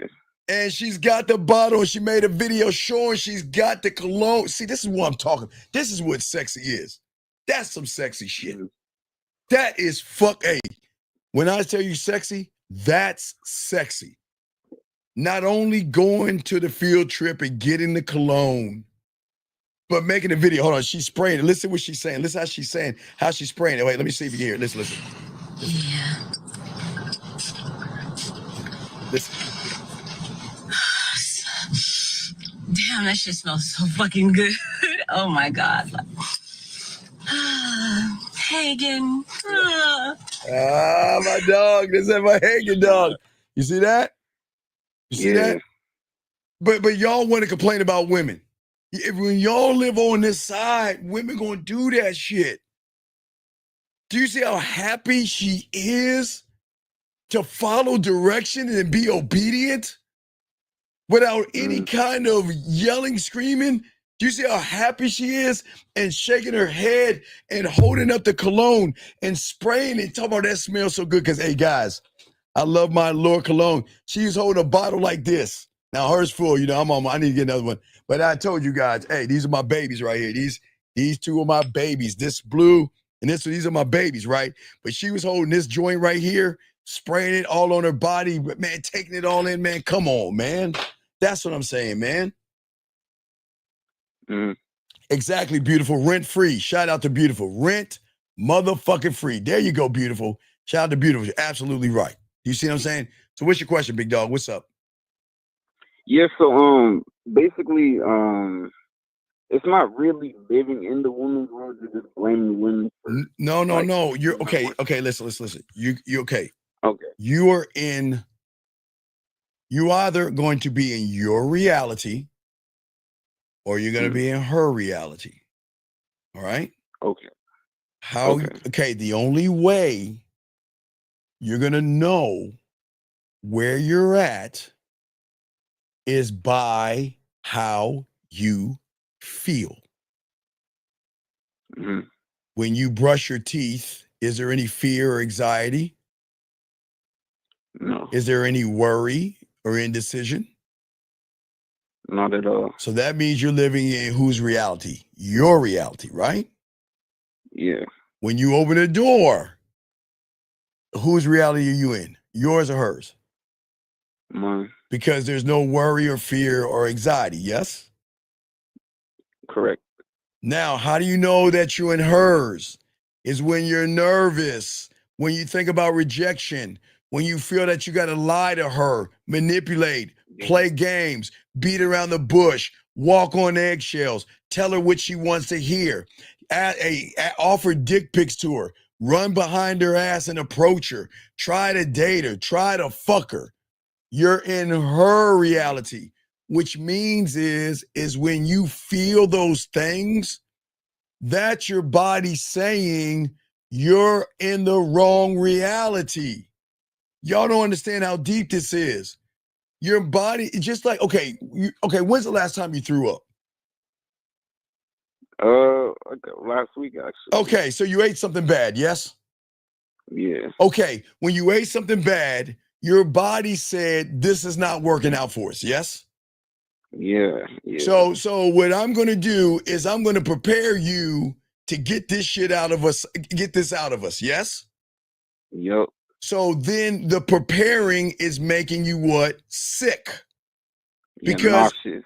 Right, and nauseous. Because it wants you to realize that this is not aligned with us. So we've got to remove it out. But the process is nauseous and sick, and then you throw up, right? Yeah. So it's the same thing when your body and your mind is telling you in the wrong reality.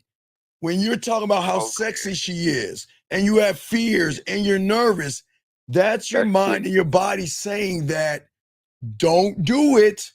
Anything you do, you're going to be operating from the wrong reality. But see, people don't understand the depth of that. You see, does that make any sense? Okay, so worshiping her is sick, and your mind is Worship is going to trigger fears, expectations. You're gonna have an expectation of a woman based off of her smiling, which I'll explain in a little while. But you can't do that. I mean, you can, but you need to know where you're doing it from. Does that make any sense? Yeah. So basically, like you said, the body's gonna reject an illness, same as the mind is saying, "Oh, if you," it's going to give you a warning. It's a warning. It's a warning. It's a warning that's going to trigger something. You don't have fear, and if a woman triggers fear in you, it's triggering to tell you danger. It's like, I guess, Spider-Man. Your Spidey sense is going off, but in the wrong way. No, Spider-Man senses is going off to protect him, but kind of, I guess, the same thing. You don't have Spidey senses because you can't climb up a wall, and I'm not saying you're Spider-Man, but things go off in you to warn you that what you're doing is not right. Yeah, so Steve, it's like worshiping a woman is not right to me. Yeah, so worshiping her is poisonous to me. So if I see her and say, "Oh my God," like I'm nervous, and all that stuff, right? Because I already worship her, right? Because you're already in her reality. Yeah. But what you're saying is reinforcing why you're there, because guess what? That's the addiction of the comfort. You're comfortable with worshiping pussy, but you're not comfortable with worshiping yourself. I'm trying to get you to do something. I'm trying to get you to worship yourself. Y'all are fucking fighting me tooth and nail on this shit because you are so used to worshiping them. You're so used to running behind them. Is that just because, like, that's what I'm used to, or? No, that's what you created, and you became addicted to it. See, the thing is, what people don't understand, your greatest addiction will never be alcohol, drugs, okay? It's not scrolling your phone. Your greatest addiction is the way you fucking think about yourself. It is the greatest fucking addiction. Okay? Unlike a bottle or a thing of pills and drugs or whatever, okay?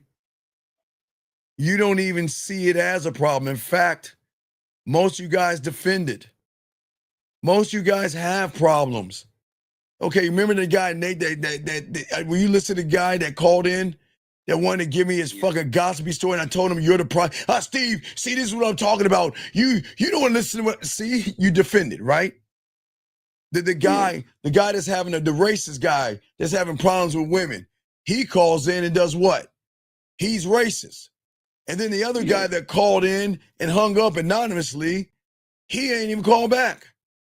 But the thing is you cradle that addiction like a pet. You justify it like a loyal friend. You know it kills you, but you're happy with rejecting yourself. And all you're putting out to women is reject me. Please reject me.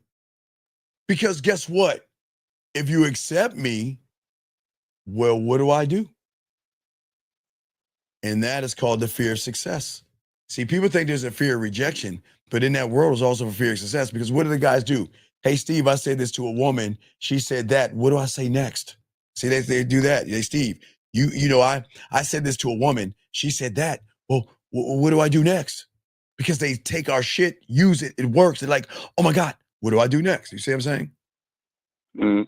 So you said like you just listed like all the callers that called in defending like their belief system and all that. Right. So, I can't just talking to a wall. I can't. I can't. Okay, here's the thing. Yeah. The mind is gonna make them think I'm being mean to them. But do you, okay, let me ask you a question. Do you think I can break their algorithm and their reality by tucking them in like this and saying, it's okay. Let me give you some warm milk and let me tuck you in. Please just tell me how you feel. And it's not your fault. Do you see what I'm saying? It ain't gonna work. It ain't gonna It's work. not gonna work. But they fight. But I'm trying to cut through. Okay. See, like a woman that's gossipy and chatters, because women chatter, and that's women, it's okay. They want to chatter about shit that doesn't matter. Okay, watch this. I say, what's 2 + 2? Well, Stephen, I was in line and I waited for a little time and I had an apple in my hand and I went into the classroom and I saw Miss Crabtree. Miss Crabtree was on the board and she was writing words down and I took the apple and put it on the desk. Oh my God, it was great. And then I went over there and then there was Lauren over there twirling with her hair, and there was Beautiful over there chewing some gum, and Lily was over there and Katie K was over there. I'm like, motherfucker, what is 2 + 2? Well, I'm just asking for the 4. What does the story matter? Because where's the story coming from, big dog? Where's the story coming from? A place of her. Not believing Wait, in what reality is it coming from? Oh, the women's reality. Right. So what does the story matter if the story's coming from a wrong place? A feminine. Right, there you go. Yes, because you're just gossiping. Do you know how many times we call people and say, what is your question? Then they want to tell us this whole rant. Well, Steve, before you hear my story, I need you to hear me out. I don't need to hear you out because just like a woman, they don't understand. I already know your story. Your story's going to end up you not believing in your fucking self. That's why we're undefeated. Does that make any sense? Yeah, it's like, like you just said, the callers defending, like basically beliefs that don't serve them. You know, right, because that's the addict. Okay, have you ever seen an intervention? They're like, hey, what's going on here? Well, Robert, we're just here because there's certain things that are, going on. There are things that are missing out of my purse. There are things that are missing in that thing, and we just want to tell you we love you. What are you talking about? What are y'all doing here? What are you trying to say? You trying to say that I have a problem? No, I ain't got a problem. You got the. Do you see what I'm saying? How they do it? Do you see how they treat me? I'm not the bad guy, but I'm the bad guy for shining the mirror in your fucking face to show you that you are not the man that you think you are. And that's the problem. Oh, okay. I'm seeing this. So okay. So the person who has the bad belief system, the bad habit, is still gonna defend it because they're comfortable being that destroyed person because they're just so used to that. Right. And it's hard to go against those beliefs because it's going against the grain. Right. And just like a woman, they just want to be heard. They don't want it fixed. Do you think women they don't want to change. Do you think women exactly? You think these women actually want happiness? You think these women actually want the shit they say? They talk to, all they do is pop their mouths, but that's women. That's women. But these guys want to feel like what they're saying is important. I'm saying you're not looking at what's important. You're looking at the bait. I'm looking at the hook that's attached to the bait, which is more important. And they don't see it because they're addicted in the rejection. And I'm saying you don't understand. No, you don't understand, Steve. Wait, I don't understand. You're calling me asking for help. I'm trying to help you and you're fighting me. Steve, I got a question. All right, what's up? Well, you see, I was in this long-term relationship. No. Can you stop talking about that? But Steve, wait a second. I'm trying to explain myself to. Well, you don't have to explain yourself. That has nothing to do with your question. What's your question? Well, Steve, I want to know. I was talking to this woman. Okay, what were you talking about? What, Steve? That's not the question. You're not listening to me. I'm trying to get to the root of the problem. No, I'm trying to get to the root of the problem, but you can't see the root of the problem. You're looking at the end result of the problem, but the root of the problem is your fucking ass thinking. You see what I'm saying? The thinking. Yeah. It's the voice Yeah, that. I'm sorry. Go ahead real quick. Yeah. The person is really just calling in with no intention to change. They, like you said, they just want to be heard. So it's kind of like you already see that, and you're really just trying to get to the point of like, do you want help or not? And Well, you no. just wanna really try to- I'm doing something deeper. Okay. I'm doing something deeper. Okay. I'm trying to show them how men operate from their reality with fucking solutions.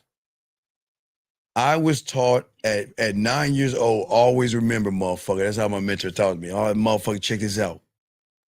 When it comes to the game, you're gonna have issues, but not problems. They're gonna be people. You'll tell me there were people in the world, and it's true. You're gonna be people that's gonna hate you. You're gonna lose friends. You're gonna lose family. You're gonna lose friends and family because their women gonna want to fuck with you. Those are issues, but not problems. See, people don't understand the difference between an issue and a problem. So he educated me. He said a problem is something that you cannot control. Now, I will give me an example. He's like, okay, a meteor the size of Jupiter heading towards Earth. That's a fucking problem. But a woman, that's a simple solution.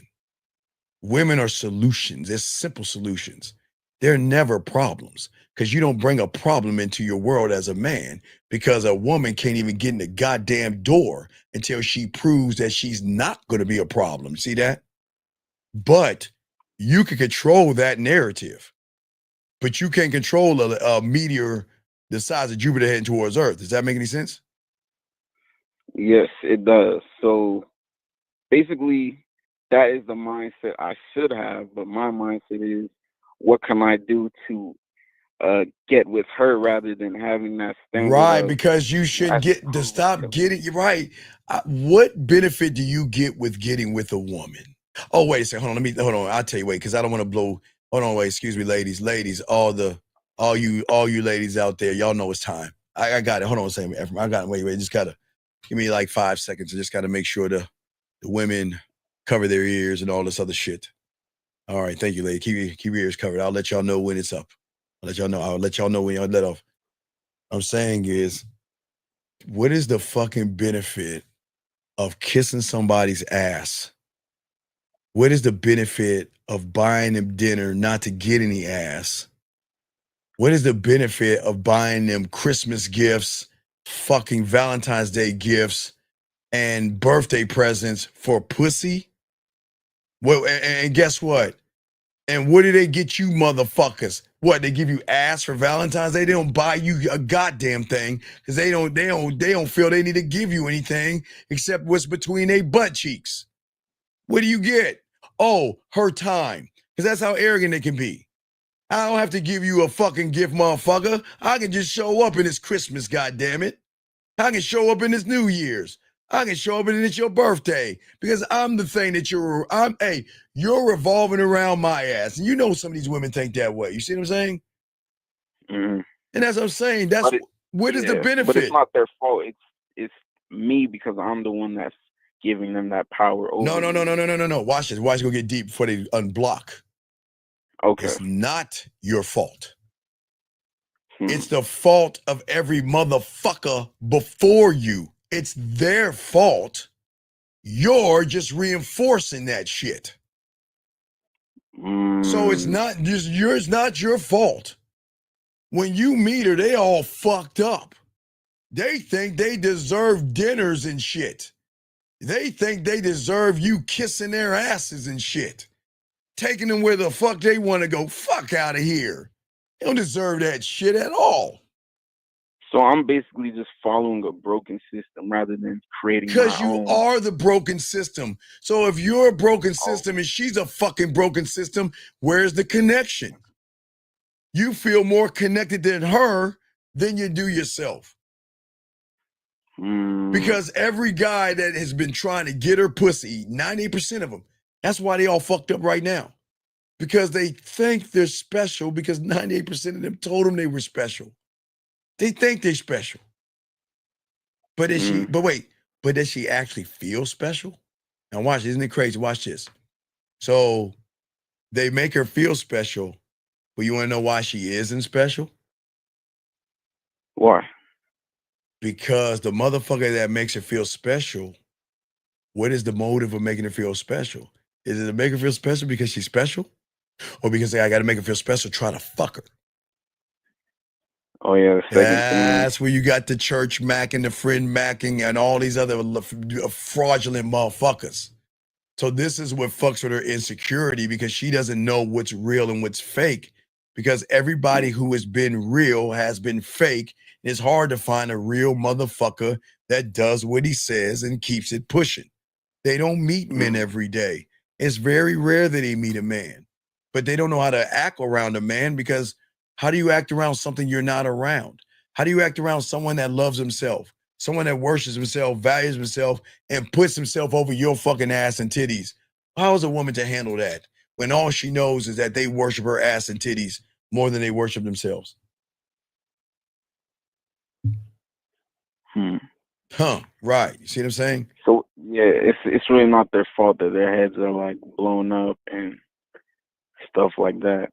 It's just really the dudes that have done that. Every dude that they ran into. Right, but you reinforce it. Pedestalizing. Right, but Yeah. you reinforce the pedestal. So if she's already pedestalized before you meet her, you just take another wood plank and slide it right under her throne to make sure it sits high enough so you can get on your knees and like, oh, great one, oh, mighty one, what can I do for thee, pussy? Oh, mighty one, how many dinners do you want? Oh, God, let me be your friend. What do I need to say to get, not even to get your pussy? Yeah, they don't even get the pussy. They do it for a fucking like. They do it for a good morning text message. These women are so fucking smart. They know how to dole out pussy crumbs because these guys accept a crumb over the cake. Damn. I know. So I'm just basically reinforcing that belief that she needs to be pedestalized for doing nothing. No, you're not doing it. You're thinking you need to do it. See, the thing about the addiction that you have is that you guys don't even call it an addiction. You lie to yourselves and say, this is just who I am. This is just how my mind works. This is just me. I'm just never good enough for her. I'll never be good with women. I'll never be right with women. I'll never get the woman I always want and desire. You shouldn't be, you shouldn't. Because why are you desiring her? She should be desiring you. She should be worshiping you. She should be running behind you. And that's not a bad thing because that's guidance. See, y'all think when I say women run behind us, this is not a dictatorship. This is someone she's running behind because she's meeting a rock, not a piece of tissue paper, a rock. So they should run behind that because if they're up and down, don't you think they need stability? Yeah, they do. It's something different from them that they could actually rely on versus someone that's running behind them and is like them. Right. So, okay, watch this. Women, do they not live outside of themselves? Yeah. Now watch this. Now watch this, gentlemen. This is called a double standard. Women are allowed to live outside of themselves. They're allowed to change up their purses and dresses and shoes and makeup. They're allowed to find push-up bras. They're allowed to find spandex and whatever they want. They're allowed to put weave on their hair and wear long Freddy Krueger fucking fingernails if their heart desires. Okay, that's what makes them fucking women. They're supposed to have pieces of paper of today you're beautiful and today you're special and today you're perfect and you're good enough and you're this. She's supposed to have that because she's an emotional person. That's what she's supposed to have. She's supposed to, dear diary or dear journal. That's what she's supposed to have. Everything outside of herself, because she doesn't know how to chase the inside until, big dog, she meets a man who lives where? On the what? The inside. Oh, rather than on the surface or outside of himself. Right. So guys, in her reality, right, they don't just overthink. They build their identity on that thinking. They become addicted to living outside of themselves. That's what I'm saying. Instead of being grounded. And that's the broken system. Right. It's a broken system because the parts are broken. Right. So what I'm saying is the problem is that instead of being grounded in who they are with the game, they always are going to define themselves, not by the man in the mirror, by what a woman thinks about them, what another man has and what they don't, what society tells them what success is, what a YouTube content creator tells them how to get pussy, what strangers online think or condemn them. They feel that when you're outside of yourself, you don't stand on your own being. You stand on borrowed fucking opinions, fake standards, and fleeing approval from women if they give that to you at all. And this is why they feel invisible. This is why a lot of young men have depression. This is why a lot of young men have midlife crisis, or grown-ass guys have midlife crisis, because they feel miserable, small. And I'm not talking about PTSD, from war and stuff like that. I'm talking about depression, feeling miserable, feeling small, and they feel invisible. They feel like I'm around everybody, but no one sees me and no one recognizes me, right? Because they're not rooted in men. Right, because it's a sickness of satisfaction. Men are satisfied with this addiction because it's so satisfying to complain about it, right?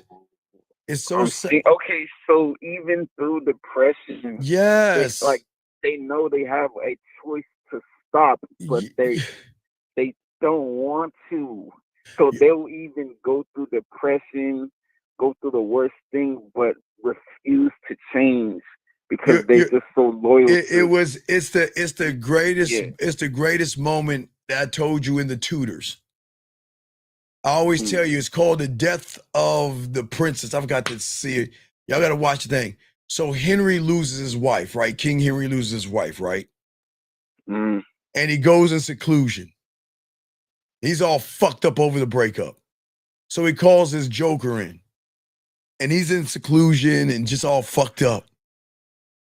And he's like, let me see if I can't play because I'll get dinged. But he was like talking. He's like, I miss her, Will. I miss her very much. And he started crying and shit, right? And his guy looked at him. He said, this too shall pass. Why go on dwelling in darkness? You know the land of the wounded king thirsts and something, like how he said, he's like, if you're a wounded king, your kingdom is open to be taken over. So Henry was crying, right? Henry's like, oh, well, I miss her so much. And then when he said that shit to him, he was like this. He started raising up. He was like, and he like moved, he's like, what have I been doing all this time? And he took his hand and did this. He rubbed his mouth like that. And then he woke up. Now, I'm not saying you're going to feel pain. Gentlemen, you're going to have wounds. You're going to have wounds because your wounds, you're always going to get knocked down by something. But you got to have that wake-up call to get the fuck up. Man, he was crying. He was all broken. He's like, I miss her, Will. I miss her so much. That's how it was, right? And he's like, you know, why go on and dwell in the darkness? The land of the wounded king is thirst for rain at his majesty's whatever, meaning that as long as you sit on your fucking ass crying, your throne is open to be taken. And that motherfucker was like, he got up and he's like, oh my, what the fuck? What the fuck have I been? And then he looked up and then he just got himself back together, man. And then he just went like, they just rubbed his fucking face like that. And there's also like, yeah, motherfucker. Now he's back. Because he's not living in the realm or world of a woman. You see what I'm saying? Because when you're in a woman's world, you complain about it, okay? You love making excuses. You love sitting in victimhood. You love being able to say, it's not my fault. It's easy to say the world is unfair from that position. And women don't like men like me.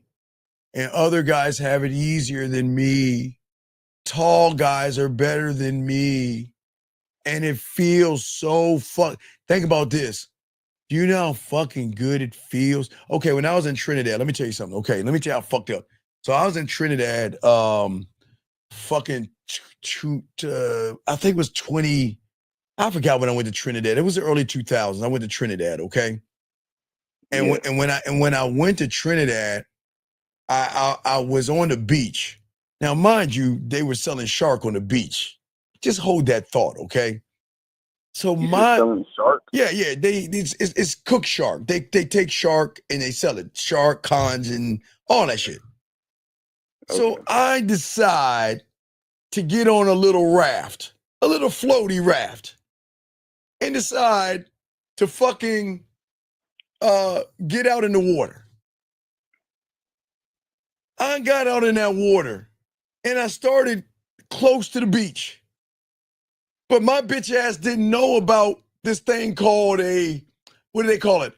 A fucking current.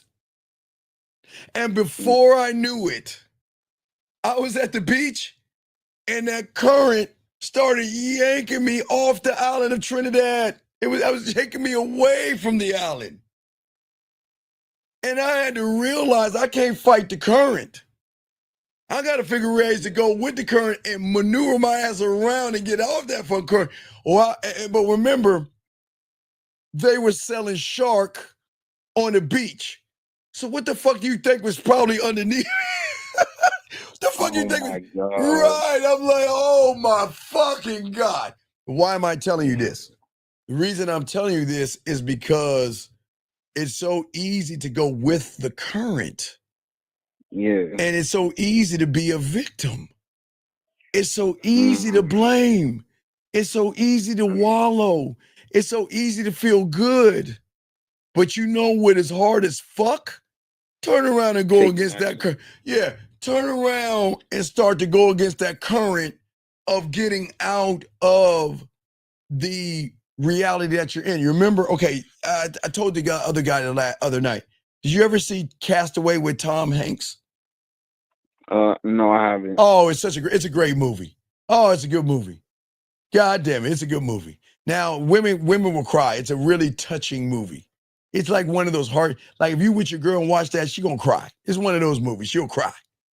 But he got trapped on a fucking island and he couldn't get off that island because there was this one current. He would get away from the island, but it was this current that was so great, it pushed him back to the island, right? Until he had a piece of fiberglass. I don't know, it's part of a fiberglass something. I don't know what it was. So then he decided to build a raft with his ball Wilson, because he was talking to his ball, a beach ball, a volleyball. He was talking to Wilson, and him and Wilson got on the boat that he created, the raft. And then when he came to the current, he let that thing out, and the gust of wind got him past the current. So once he got past the current, he was in, and then he can float away. You see what I'm saying? But that's what I'm saying for a lot of young men out here, is that I'm trying to get them past that current, but they won't allow me to give them the plank to get them over the current because they want me to hear their fucking feelings. And Steve, you're not listening to me. And Steve, you're yelling at me. And Steve, you're being mean to me, because they don't want to break free. Because breaking free means what? It's the greatest thing. Guess what? If all my life I've been living in a woman's world of excuses, and boy, is this comfortable, and I break free and get past that current, what does that mean I'm breaking free of? Blaming women. Right. There won't be any more excuses. No more victimhood. No more hiding. At that point, I really actually got to be a man and realize I'm the fucking problem. But I can't do, man, fuck that. I'm going to swim my ass back to that current. I'm going to swim my ass back over there. Fuck that. Hey, look. Fuck that. I'd rather go to a place where I will swim I will swim on a raft called Going Your Own Way until I hit that current and push me back. And then I got to go on, they got to be on my purpose and push me back. And then it's money, clothes, and status, push me back. Then it's dough jerk off, push me back. And look smaxing and drizzle and Riz. And what is 100 men versus a bunny rabbit or whatever the fuck they do. Whatever they come up with, it's always going to blame the woman. And it will never be my fucking fault. Because I'd rather be safe here blaming women for everything that's wrong with me than being a fucking man and taking the fucking accountability and saying it's me. Oh, so you're basically saying, like, once you can break out of the current of just being comfortable, blaming everyone else, and scary. Like getting past the discomfort of change, it's scary. You can basically. I'm sorry. It's scary. Yeah, definitely. And because hey, wait, big dog. Yeah. Even when Tom Hanks got free, motherfucker was still laying on his fucking floor like he was in a cave.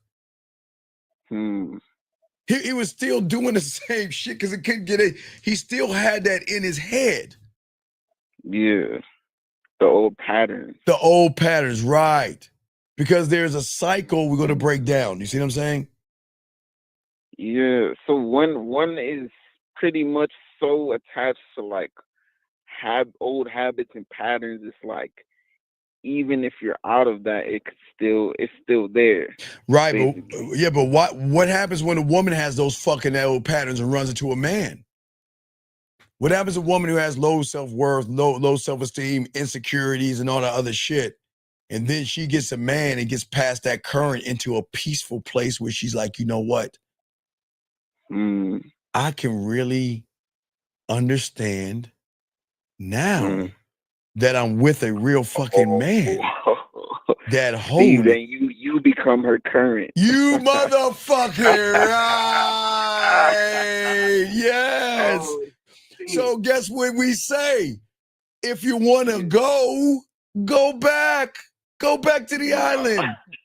Hey, if you don't like it here, swim your ass back to the island of guys lying to you, manipulating you, and all that other shit. Because eventually you're going to want to swim your ass back to me. That's crazy. Okay. Nah, that's game, baby. That's game. Yeah. Okay, that's game. Yeah. All right. Okay. So I'll throw you back in. I'll continue, but I appreciate you, brother, okay? All right, appreciate it. All right, good call. All right, let's continue, guys. Lines open, guys. Let me break this down. So, guys, let's look at what's going on in your world. When you guys are not locked into who you are, okay, gentlemen, and your mind is doing everything to tell you that everything is wrong. But when you root yourself into a woman's world, you don't understand why you act more like a woman than a man because of your thinking. Just like a woman, a man is going to think endlessly like a woman. Look, A woman can think about a little bit of cellulite. A woman can think about a crow feet. A woman can think about a white piece of hair. A woman can think about a little bit of weight. That's what women do. But you guys start to do the same thing. You start to think endlessly about your failures, your flaws, your rejection, and your beliefs and the thoughts that you think are actually you think is the truth. And then what's going to happen is all of a sudden, what's going to trigger that is going to be a reinforcement of negative interpretations. Because guess what? Because you don't believe in yourself and you think a woman should believe in you, every situation you have that doesn't fit into the expectation, okay? Expectation we shouldn't have is proof that you're not. If she doesn't text you back, your negative interpretation is going to think that you're not good enough. You're not good enough. You're going to think that you're worthless. Okay? If your friend gets some pussy and you don't, it's because you're inferior and he's better. And what is he doing that I'm not doing? And I might need to copy him. That's what y'all do. And now don't raise your hand. Y'all know what the fuck I'm talking about. But then it's another reinforcement of victimhood. You start saying that the world is against me. Do you understand that? Do you know how many people, and this doesn't have a color or race. Everybody is always a victim. The world is against me. Women only want assholes and bad guys, and I just can't win. Women, the Tyrones and the Day-Days, and those assholes and jerks always win. I just can't win. But then what do you do to reinforce the reinforcement of the reinforcement? Go on the internet. Hey, how you doing? I'm some guy. And guys, let me tell you. Man, let me tell you, the hypergamous nature of those bitches ain't shit. Oh, they're modern. Oh, they're no good. All they're doing is fucking Chad and Tyrone and Day Day. See what I'm saying, man? Why would you get married? I mean, the first moment you meet her, she's gonna take you for all your money. The first moment you meet her, you're going to go to family court. You see why women are bad? But come here. Why don't you take your shirt off and let me look at your body for a second? I know women, hey, don't trust women. Take your shirt off for a second. Let me look at you for a second. Mm-hmm. Wait a second. But no. Women are bad. Women are awful. Women are mean. Women are terrible. Let me look at your chest for a second and see. Let me judge you. Y'all think I'm joking. I'm dead ass serious. I'm dead ass serious. You got these motherfuckers that's going to tell you all these shortcuts. Hey, you want to be a doctor? Go to the gym. If you want to learn how to fly an airplane, get your money, your status up. I mean, who wants to do the work? I know you don't want to do any work, and you're not going to listen to anybody to tell you got to do the work. You want a quick fix. If I told you the truth, you wouldn't listen to me. You wouldn't regurgitate what I want to tell you. If I told you you had to do hard work and go against the current, no. Hey, go to the gym. Upgrade your clothing. Matter of fact, get an operation to be a little bit taller. And they don't even understand that shit. Because what your mind is going to do is say, move from weakness.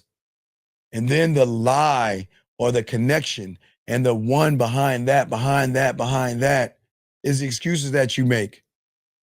When nothing changes, because it shouldn't change, you would just accept this is who I am. I wasn't born tall enough. And women will never like guys like me. And then to create the lie behind the lie, behind the lie, behind the lie. Whoa, there's another lie.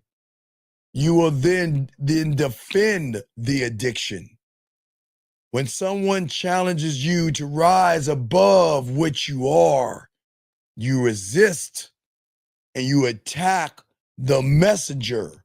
You mock the truth. Or you say, that guy's an arrogant dick. He's a fucking asshole. Who the fuck does he think he is? Hey, do you know that pickup artists, what they call us? They gave us a name. Gentlemen, pickup artists give us names when you have game. I swear, they call us naturals. I swear that's what they do. Oh yeah, you're just a natural. I was on a thing talking about fatherhood to some guy before. I told him in the game, he said I was 9, telling him to yak. He said, oh, hey, Steve, you're a natural. See that? They're even gonna label guys because they want to give a label and excuse. And then there's one more, guys. Y'all thought it was over? Oh no. There was a lie to reinforce the lie, to reinforce the lie, to reinforce the lie, to reinforce the lie. And then there was one more. And that is reinforcement. Reinforcing the message, because a lot of young men feel like, well, if everybody's doing it, then it must be right.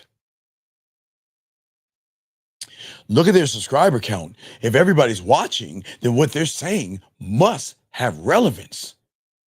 Hey, Steve, you only have what? You only have 10,000 followers. Why would I listen to you when I can listen to this guy that has hundreds and thousands of followers and he's telling me the right things? Steve, you're not blaming women, you're blaming me. But that guy who has all those followers, he's blaming women. Steve, you only got 5,000 followers, and you know what? You're blaming me again. What the fuck, Steve?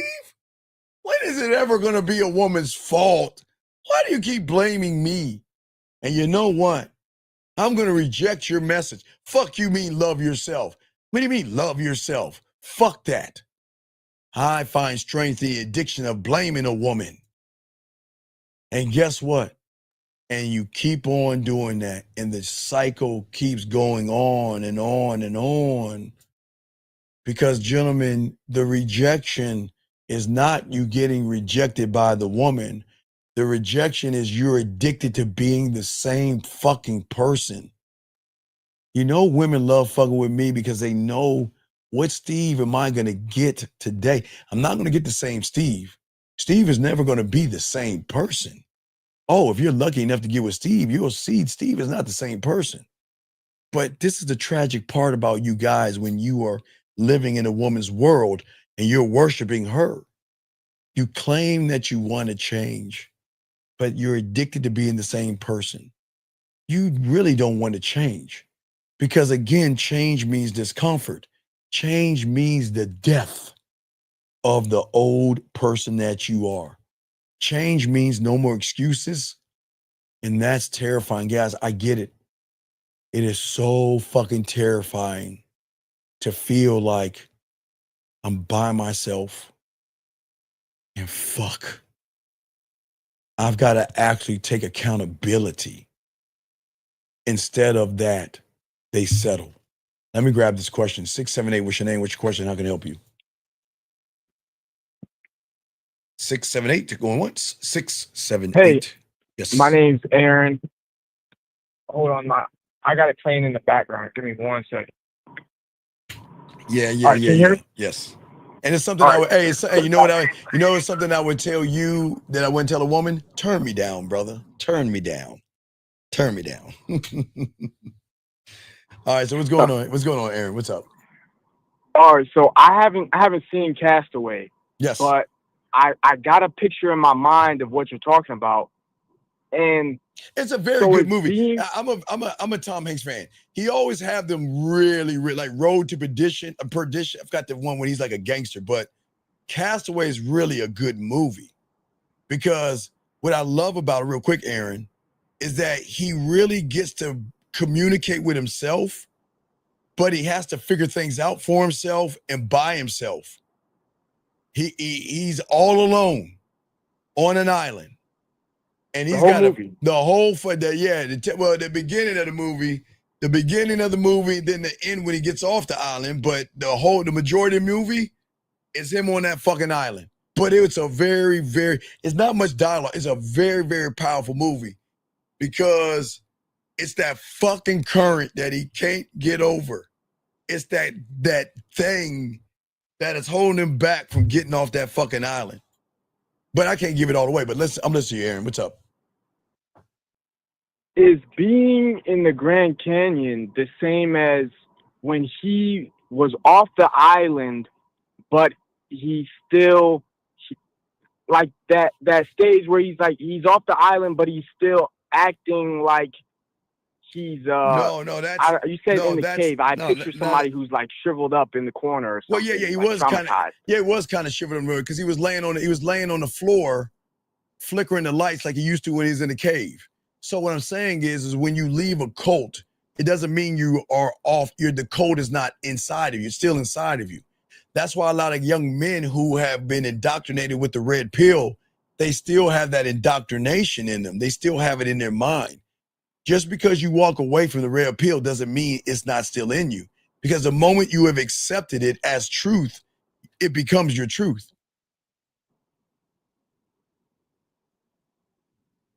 So, okay, so even in that instance, if you can say you want to learn, you can think and feel like you want to learn, but if you're still in the corner and flicking the light switch, then that's like kind of where you're at.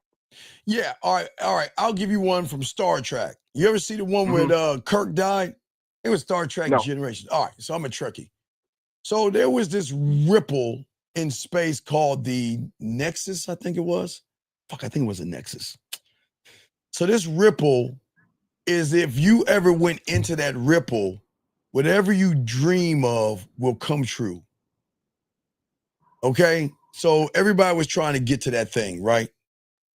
So what happened was, I think Captain Kirk got caught up in that shit, right?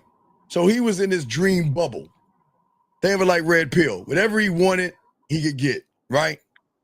So Picard got caught up in that motherfucker. They had to go find Kirk, right? And Picard kept trying to explain to Kirk that this place is not real. This shit is imaginary. This shit ain't real.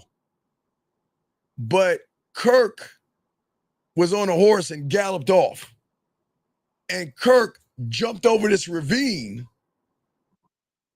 And then Kirk then ran back to Picard and said, "Oh shit. You're right. This isn't real." And Picard is like, "How do you know it's not real?" He said, "You see that ravine I just jumped over?" He said, "I tried to jump that motherfucker 100 times with my horse and failed every time.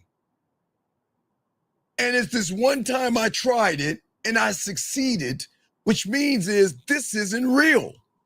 He said, "We got to get the fuck out of here." Because even when Kirk was walking away, far, far away was the perfect woman he had. He had the perfect woman. He had the perfect life. He had everything he wanted was perfect. Mm-hmm. See, Picard got caught in it, right? And Picard was in a world where he had kids and shit. And he was married. And he got that father, I love you, I blow you, love you. Like he had kids and a family. But he looked at a fucking, I think it was something on the tree and realized it was an ornament and realized that, wait a second, this ain't real. And he's like, "Oh my God, I got to find Kirk." So he went to find Kirk, and Kirk had the perfect life. Kirk had the perfect life. He had the perfect eggs. He had the perfect woman and all this other shit. And the only way he could see it is by seeing himself. That's why you always say something. Don't believe me. See it for yourself. Yes. Kirk couldn't believe Picard because Kirk's like, "Fuck you, you're lying. Everything's perfect. I got the perfect woman, got the perfect eggs. I'm gonna make my woman some eggs and whatever, and I'm gonna go ride my horse. It's a perfect day outside and everything." Then Kirk jumped that little fucking ravine thing, that one thing. He jumped it. Watch, hey, dog. He jumped it one time, and then he turned around on his horse and jumped it again. and made it both times because he was like, what the fuck? And that's when something's off. This something was off. And that was his wake-up call because he had to see it himself. This is why I always tell you guys, don't believe me, see it for yourself. But they're so busy told with, remember, a lot of young men, remember, mom and dad taught them how to think, teachers taught them how to think, so the internet tells them how to think themselves. You know, think like me, but not be yourself. I'm saying be yourself. I'm not saying think like me. I'm saying create your own environment. So they have got to literally, somewhere in their lives, have to jump that ravine to realize that, wait a second, something is wrong here. I fucking made it. I'm not supposed to make it over that shit. And it's got to be a wake-up call. You see what I'm saying? I see. Because we're in a fake, okay, if we're I'm not trying to get technical, but we're in, if you think about a program, it's like we're in this program of a reality that we have not actually programmed for ourselves, unless you understand the game. Your reality, Aaron, I can never tell you your reality is wrong. I can tell you it's wrong, but I can never tell you it's wrong. You have got to see it's wrong. But you're never going to see it's wrong when you think you're doing everything right and everything is wrong is because of them fucking women. That's where I can't break that cycle. You see what I'm saying? Because I'm everything's good. Everything's what I want it to be. I'm making eggs. I got the wife. No. Everything is good for where I'm at because I'm getting rejected because I reject myself. I don't love myself. I don't care about myself. I don't appreciate myself. I don't connect with myself. But I sure hope a woman will connect with me. But if she doesn't connect with me, it's her fucking fault. Because that's what the guy on YouTube told me. If she doesn't like me, if she's a modern woman, that's a high lay count, and she's fucking Bray Ray, Boom Boom, and Chuck and Charlie, or whoever the fuck those guys are they make up. You see what I'm saying? Mm-hmm. That's what I'm saying. So when they hear me say, I'm saying, stop accepting who you are to you who has accepted who you've become, not who you are. You have not accepted who you are. You're in that nexus accepting what you've become. Because I can't accept who I am because I'm in the reality that Kurt was in. Right, believing this is who I am and reinforcing it by going to places that reinforce the reinforcement. See, your mind is remember I keep telling you, your mind is the enemy, man. Okay, remember I talked about, watch this one. Remember I told you about feeling, like how you feel, like if you feel, you've been listening to the show, right, Aaron? Yes. Okay, so you hear me talking about how you feel and that's bad, right? Right? Yeah, and don't be emotional. Right, so check this out, Aaron. Watch this. Let me show you how fucked up the mind is, okay? Now, when you see a woman, you know you feel those nervousness and that shit, which you shouldn't be feeling, right? Right? Yes. Okay. Do you know what the mind does, how the mind fucks you? Now, how do you think you feel when the mind told you about the red pill for the first time? You see how good that felt? You see how good? Yeah, it probably was good. Right, it was good because it opened up a rabbit hole. You can be like Alice in Wonderland and go all the way down this rabbit hole and continue to indoctrinate yourself to a point where you're talking like them, thinking like them, and thinking about other men. And not even once thinking about a woman. Because he's going to keep pushing that drug on you. But oh my God, wait a second. You want to do something on your own? Okay, let me trigger those feelings and bring your ass back. Wait, I see. Because they know that the reason that you even came to back to Star Trek, back to the dream reality, was because they knew that you didn't like things were wrong where you're at, and now they're using that to pull the strings to keep you in their world.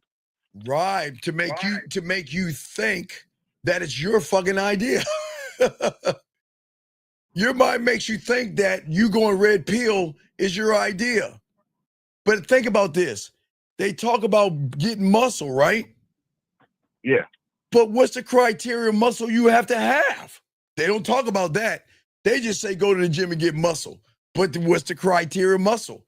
So in order to get muscle, when I go into the gym, who do I got to look at and compare myself to? The weights or other men?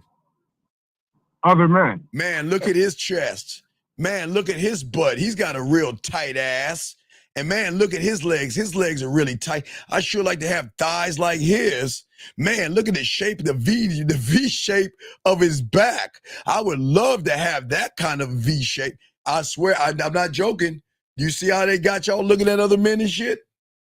And then when you get to a club or party or bar mitzvah, you step in that motherfucker. You don't look at the women first. You start looking at the other men in there. Oh, man, he looked like, oh, he's going to be my competition.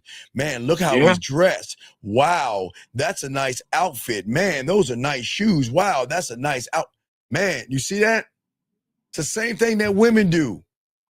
And then when you don't get the woman, you go back. That's the trick. It's the addiction to being the same is such a bad thing because people don't want to get rid of their old self. So they're addicted to the excuses. I can't because I don't have time. Because listen to that. Remember, I always talk to guys. I'm like, okay, so clients, they say, okay, they'll email me, okay? They'll say, Steve, I want to get coaching.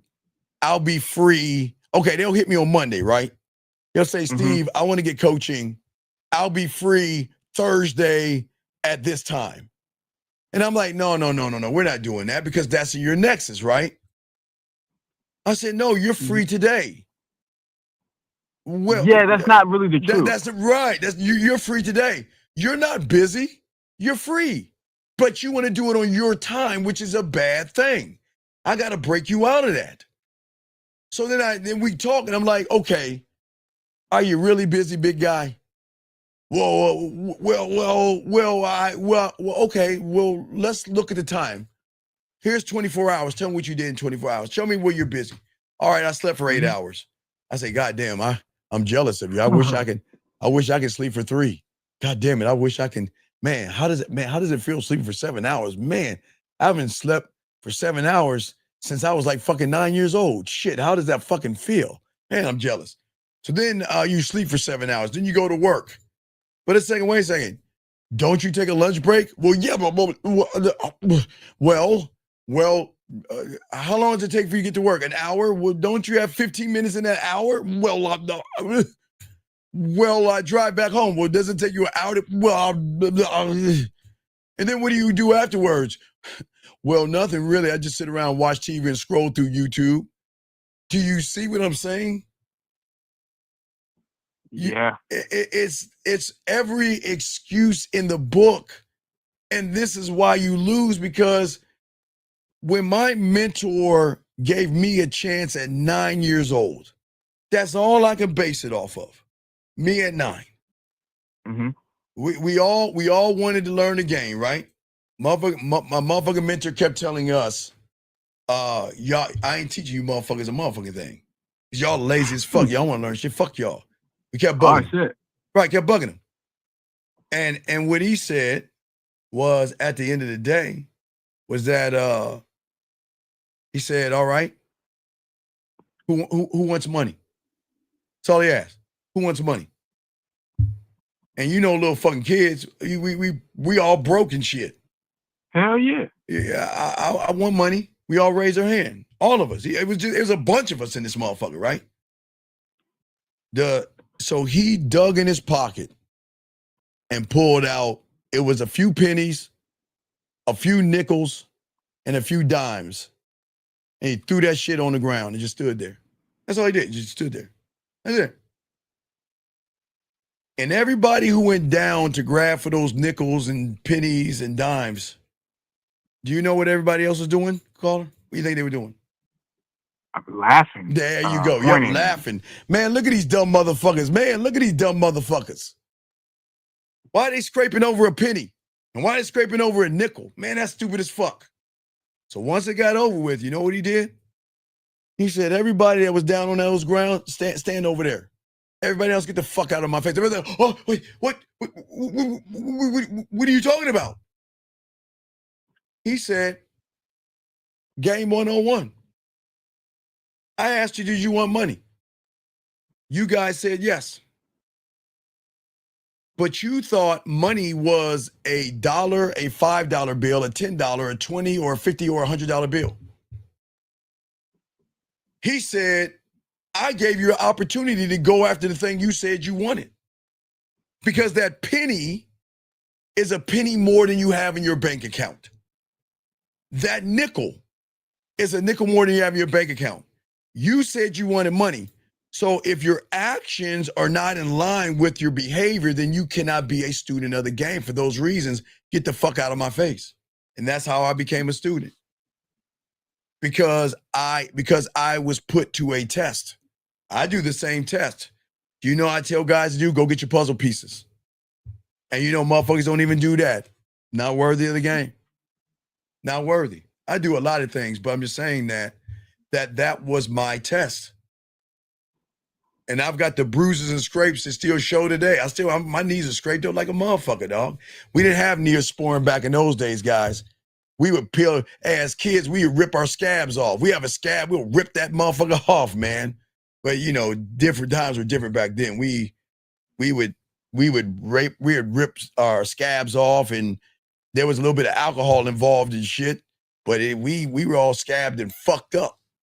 Y'all had Neosporin, so y'all can get rid of the lines and stuff, the marks. All right, so you have any other questions? I can continue real quick. No. All right, so watch Castaway and let me know what you think, okay, brother? For sure. I respect. All right, guys, lines open. Then we're going to keep going real quick, guys, for all you guys out here. All you guys out here, we're telling y'all appreciate each and every one of you guys. But let's continue this real quick. See, guys, it's not just addicted to the excuses. It's addicted to not winning, okay? The darkest truth that many of you guys out here, y'all are addicted to not winning. Winning will automatically mean responsibility. Gentlemen, I promise you all that I am. I hate it when a woman is down for me. Fucking, it's the worst. It's the worst feeling ever, guys, for me. Because the way I am, I don't care when they say no.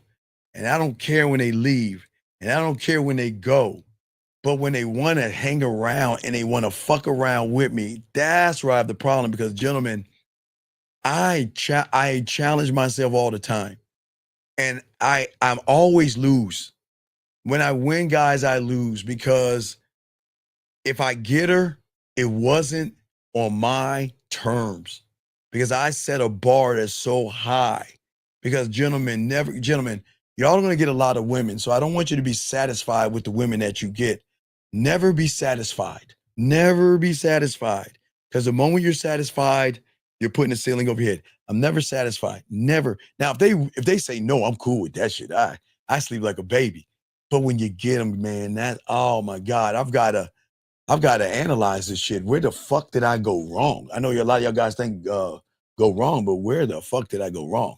Yeah, Lauren, scars on my knee. Matter of fact, I got one on my forehead. I think I got one here. I got one right. I think it's here. I think you probably see it right here. I gotta look. And you want to know why? Because when I was in the DMV, when I was a little fucking kid, we couldn't really afford. It wasn't cold outside, and we couldn't really afford going to the ice skating ring. So we decided to put a little bit of fucking soap on the garage and put water on it, and we started skating around and shit like that all on it. That's how broke people. We didn't have money. So I slipped and I hit my fucking forehead, man. I got a scar right here. It's somewhere right here. I got a scar. I don't know. Yeah, man. It was because when you're a kid, you just like to pick on it and shit like that. There was no Neosporin back in that day for us. But what I'm saying is that for all you guys out here, we come addicted to nothing and stuff like that. And so many guys sabotage themselves because they want to lose over and over and over again. But again, fighting with the messenger. And we talk about all these things. But gentlemen, the drug of thought at the end of the day is like heroin, because it's like heroin or fentanyl or anything like that. Because once somebody gets that hit of that thing, okay, all right, that hit, they feel alive. And that alive is, if I just think harder, maybe I'll find the answer. If I just reply and try to do the bare minimum, I will win. You see what I'm saying? Okay. Shout out from New Orleans. My parents are Cajun, Lake Charles. So I know about Boudin and all that other stuff. But I am not I got Cajun in me. I don't rep the South. And you know the one thing I hate about New Orleans or Louisiana. Hold on, young lady. I appreciate you. But you know what I hate about Louisiana is your fucking football team. I just want to let you know, I cannot stand Saint fans. Who that? Who that? Who that? The Saints. Respect to you. I appreciate you. But I cannot stand you Saint fans. I can't stand New Orleans. My God, I can't stand New Orleans. Anyway, it's all good. Boudin is good. Guys, we used to go to Bourbon Street. Now, I couldn't show you all the videos because the women taking off, ripping off their shirts and stuff like that. We used to interview before there was interviewing and stuff, before YouTube. We used to go down Bourbon Street and interview women and stuff like that and things like that. So we always do that. But, it's all good. But I'm just saying for you guys out there, shout out to hey, only thing I shout out is my parents were born there. They're Cajun and French and Creole and all that shit. And I got all that shit in my blood. But you know what's so crazy about me? I can't fuck with spicy foods like you. Maybe I'm jealous of y'all because y'all like spicy food. I can't fuck with spicy food. So after this is over with, I might go to Taco Bell and get something when I can't even, mild sauce is too spicy for me. Fuck y'all, don't judge me. Y'all can call me a bitch. I'm being honest with it. Hey, that's my wound, okay? Hey, mild sauce at Taco Bell fucks me up. And I will never like jalapenos because I had the worst experience. And when I got fired from Kirby vacuum cleaner because I busted my ass for like 60 or 70 fucking hours and got a check for $7.16 because they fucked me over on that. And I had to take it to the check cashing place. So all I could do is afford Church's chicken. And that's why I don't eat Church's anymore. Because when they gave me Church's chicken, I thought they were little pickles. Now, please mind you, I didn't know about jalapenos. Because I really didn't eat pickles like that. But I was like, oh, look at the cute pickle. It's a cute little pickle. And they dug in there and they grabbed this little weird shaped pickle. I didn't know it was a pickle, but it looked pretty weird. And then what I decided on doing, because I was eating my fucking chicken. It was the worst thing because I had $7 and it was like $7.16. Don't judge me. But I scraped at the money and I got me some Church's chicken and with the little cute little pickle, which I didn't know was a fucking pickle. And I bit into that motherfucker. And there were seeds. It was like, I didn't know pickles had seeds, and I was chewing and crunching and I'm sorry, y'all can laugh at me all you want. I was selling Kirby. So I was selling the Kirby. They were like 12 to 1500. And if people had bad if they had bad credit score, we would get a lower cost. So I had I was selling Kirby vacuum cleaners, guys. I was smooth with it. I was killing it. And then I got my check. And it was like, it wasn't $7 because they took taxes out.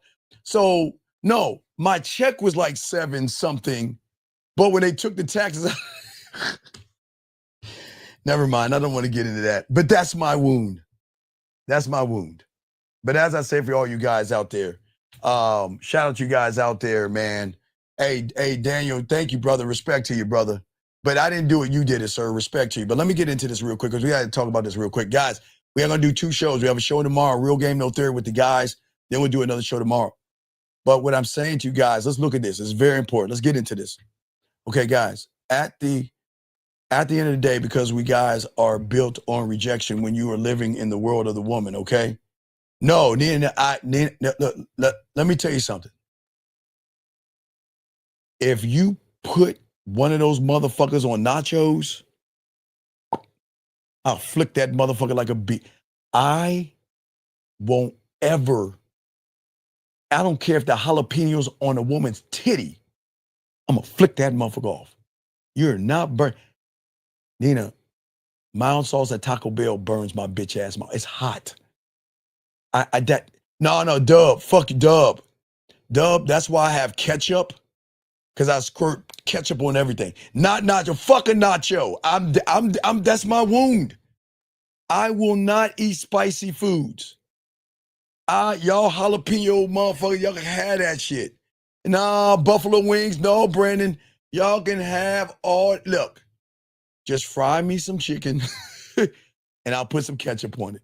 That's my condiment, ketchup. Or I'll take ketchup and mix it with ranch sauce or something, ranch, but I'll never do spicy. Can't do it. But anyway, what I'm saying to y'all guys out here, I want y'all to look at some of the things that happens to a lot of you guys out here, because the way you guys are looking at the world, because you're addicted to the rejection, is that you reject yourself and reject everything that goes on, okay? For many of you guys out here, because you reject yourselves and everything, is that you guys can never expect. Now, look, now I know boudin has some spices in it, but I eat boudin with crackers and everything, man. I eat boudin with crackers. Now, hold on, wait. This guy's ass I beat. Watch this. I whipped his ass and he's mad. Watch this. Hello, mister, I whipped your ass last night. Bitch. Hey. I'm good after the show. I got you. You want another beat down? Man, what time your show over? I'll be over in probably like 30 more minutes. I was gonna give me some kibbles, but I'm up all night. Dog, you still want your ass whipped tonight? I'm gonna fuck you up. No, don't get mad. Don't get mad. I didn't want to bust the Cowboys out, but you asked for this ass whooping. I blew you out the first game, but you did something. No, I didn't do it. Some type of e-book. Now we making excuses. Cool. No, but it's cool. I told you. Did you score anymore? No, but I beat your ass though. Wait. Who won last? We gonna break the title. It's 1-1. But who won last, motherfucker? It's all good. Yeah, but hey, are we playing in bumfuck Kansas City? It's like playing in nasty ass New Orleans. But are we playing in bumfuck Kansas City? Or are you coming to Cal? You coming to Dallas? What we doing? We're gonna go to Jerry Stackhouse so I can clown the real America's team, the Chiefs.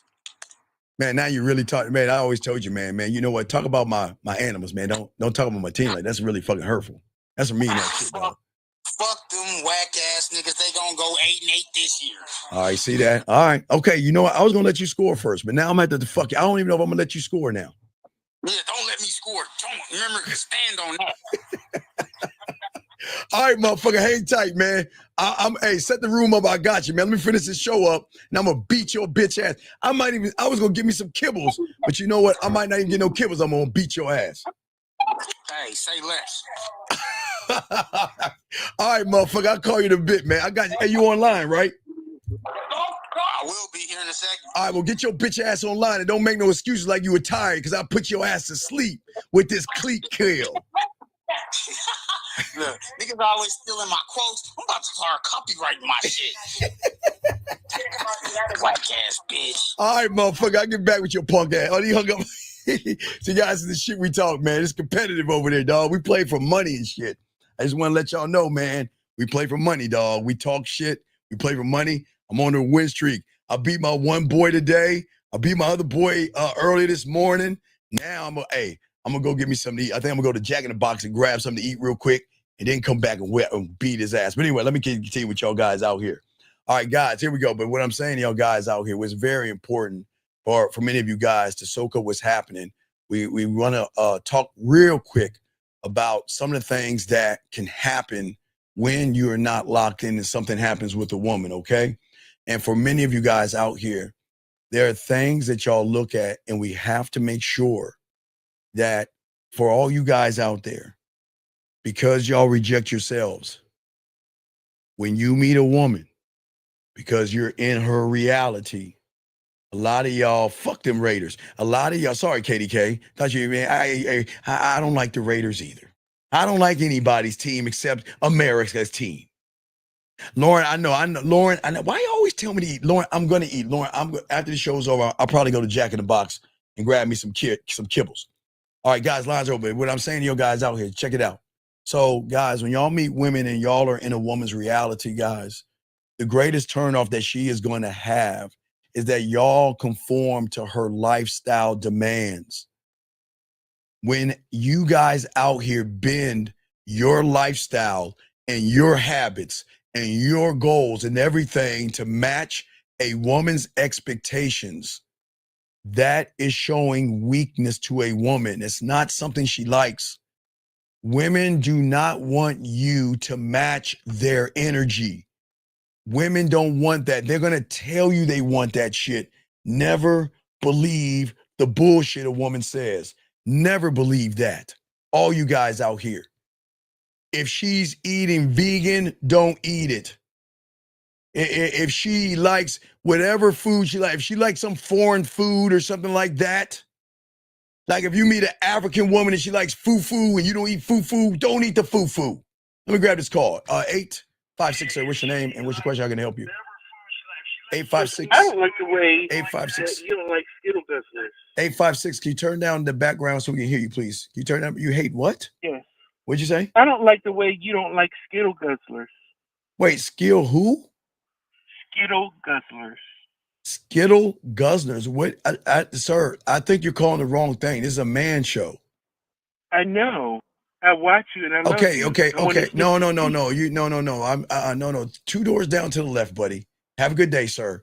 Have a good day. Cannot talk. Oh my God. Yeah. All right. Shout out to Beautiful. Hey, Beautiful. Shout out to the curry. Give me some naan with no spices. Make a curry dish, Beautiful. Take a picture of it and make sure that shit ain't hot. Put some fucking some tomato on it or some shit. But anyway, what I'm saying to y'all guys out here, what turns her off, guys, it's very important to understand is that all women out here crave leadership and not submission. And when you conform to a woman's lifestyles, her demands, when you announce that she is the leader, gentlemen, just because she's guys, do you know how many vegans I make cook meat? I've met so many women that say, you know what? I like salads. I am not a meat eater, and poor little cow. Why would you want to eat that poor little cow? You know, after they meet meat, they go to the grocery store and buy the meat and cook it for your boy. You see what I'm saying? For all you guys out here, what I'm saying is when you guys conform to a woman, and which happens when she's turned off, she is going to pull away from you. Because what she's saying is I want somebody to challenge me. And as a man, one thought, one mind, one way, I'm never going to conform to her lifestyle demands because my life is already set. My routine and who I am. And listen, I am always going to accept a woman for who she is. And that's what fucks her up. If she worships Yahweh, Buddha, Allah, whoever she worships, God, whatever she worships, I accept her. Whatever she is, I accept her. If she's a vegan, if she's a Republican, a Democrat, or independent, whatever she is, you accept them for what they are. I accept no spicy nine, KDK. Stop that. You know what I'm saying? All you guys out there, you accept them. But as a man, just because I accept you doesn't mean that I'm going to negotiate who I am for you. Understand this. If you want to get with me, understand this. I am never going to change you. I accept you for who you are, but never think that I'm going to move or change myself for you, gentlemen. Always remember that, okay? And when she tries to demand something for you, you don't fight, you dismiss. Guys, when's the last time you think a woman's been turned down? I'm probably, hey, every woman that heard that word probably fell out they fucking seat. What the fuck does that mean, Steve? Turned down. Ain't nobody turning out this pussy. Ain't nobody turning out these titties. Ain't nobody turning out. I mean, I'm telling you, ladies, I know that shit sounds weird to them, But hey, guess what? If a woman says to me, hey, Steve, why are you watching wrestling? And why are you playing video games? And why do you watch cartoons and anime? And why do you do this? And why do you do that? Hey, guys, y'all ever see that commercial? I don't know if y'all are outside the States, but there's a commercial that has dog food that you put in a refrigerator. And they've got these commercial ads where the guy's on a date with a woman. She's like, oh my God, I can't believe that you would put dog food in the refrigerator. You know what the guy does? He kicks her out of the house. That's how you do it. No means no, gentlemen. Write that down. This is very important for you guys to remember. Now, gentlemen, another thing that turns women off, gentlemen, you have to learn this. Is very important, gentlemen. Listen to me. Another thing that turns a woman off is living in a mirage, a fantasy world that you have created about this woman that you don't even know. And the thing that turns a woman off is a woman knows the difference between a man who reads reality versus a man who invents fantasies. This is very important, guys. This might be the most important one right here. I'm going to say it again. A woman knows the difference between a man who can live in a reality versus a male who invents fantasies.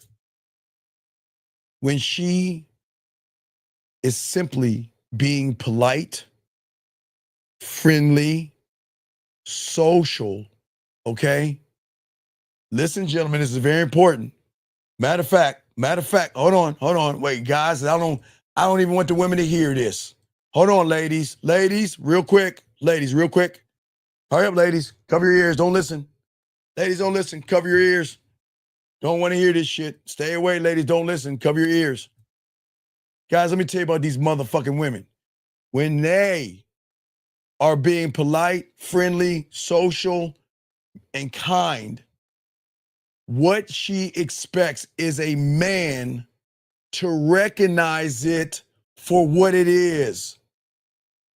But when you mistake her politeness for seduction, she will see you as delusional.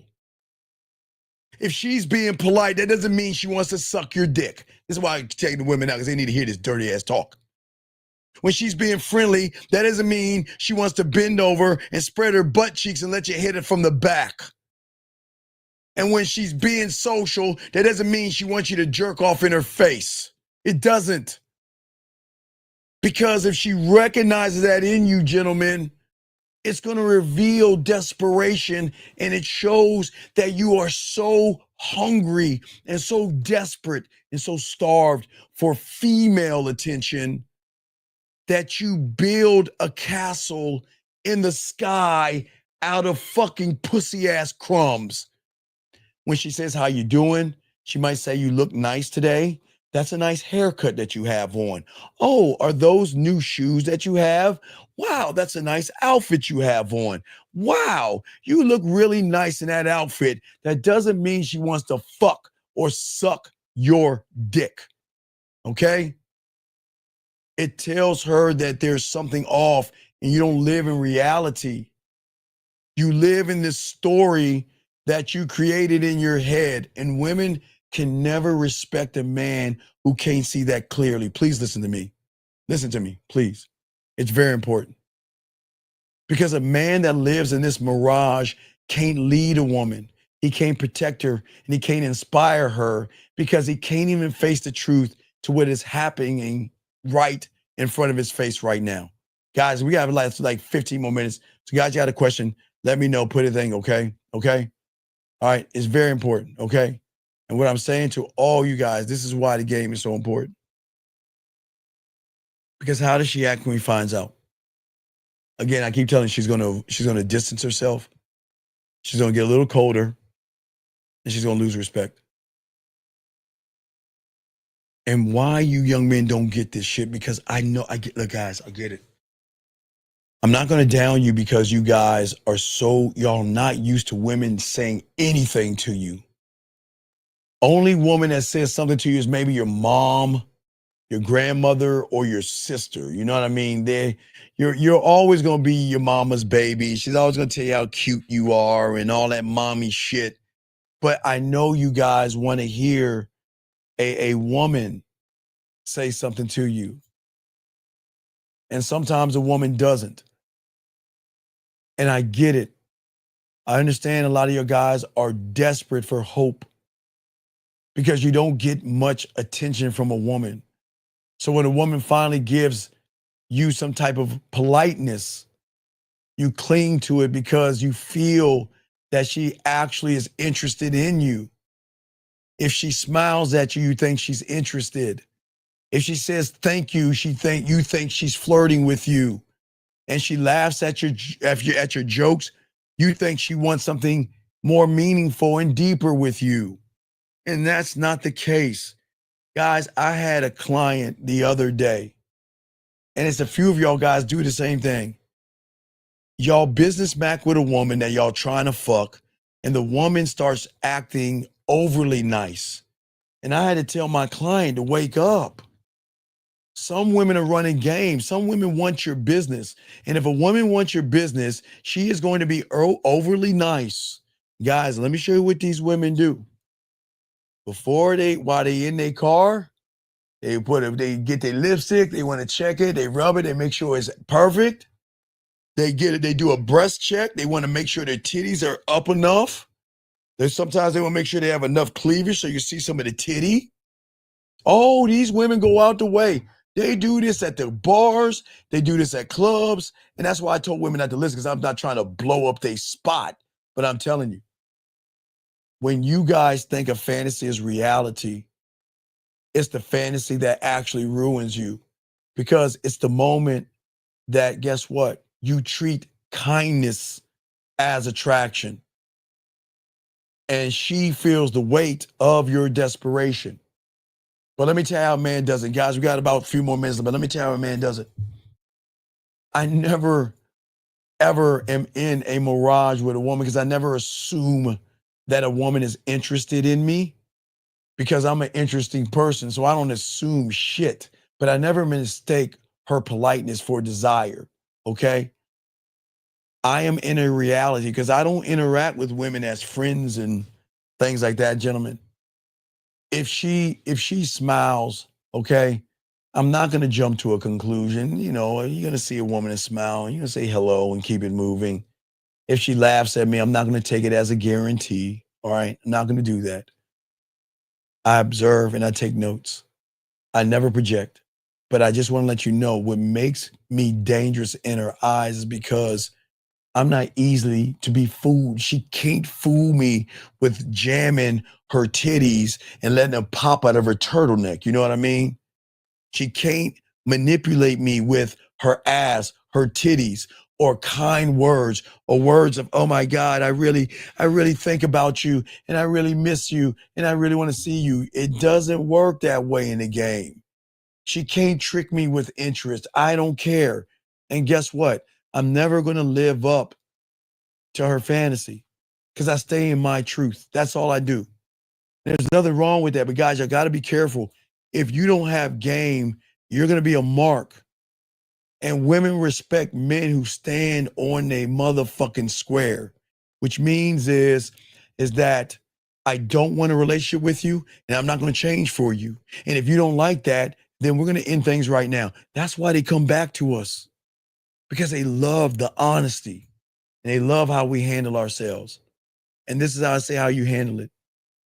If a woman is being friendly, don't ever interpret it as attraction. That's just her being friendly. Okay? That's just her being human. That's just a reaction. She'll smile, she'll be friendly. But that's all it means. But the reason I don't look at it one way if she is or she isn't, because if I want to talk to her and put my bid in, motherfucker, I'm going to put my bid in. I don't care if she's interested or not, and I'm not guessing. If I want to give her the opportunity to get on this dick, I'm going to take all the chips, go shh, right in the middle, and I'm bet on me. And I don't care if she likes me or not. I'm still going to talk to her and give her a chance to get up on this dick. And what I'm saying is, for all you guys out there, even if she is down to talk to me and interact with me, but she doesn't move the way she needs to move around me, I'm going to remove myself from the situation. I'm not going to force her to change because she's perfect the way she is. Hey, wait, you called your auntie and said hey, tell your auntie to take out the spices and put some more tomato in there. Less spices, more tomato. And tell her, hey, I want more spinach in my naan. I like spinach and onions in my naan. I want it all. But as I said for you guys out here, thank you, beautiful. Tell your auntie I'm sorry, but you know what? Tell her don't shake her head. I'm special. Tell her I'm special. And tell her I'm lovable. Man, you got to, come on, beautiful. You got to do a better job. Tell her, listen, you need to listen to him. He's such a lovable guy. I watch him on there. He's such a lovable guy. Just take the spices out for him, auntie. That's how you talk to her. That's how you talk to her, beautiful. Then you take your finger and you stick it right in the middle of that naan and say, what you gonna do? You better do it.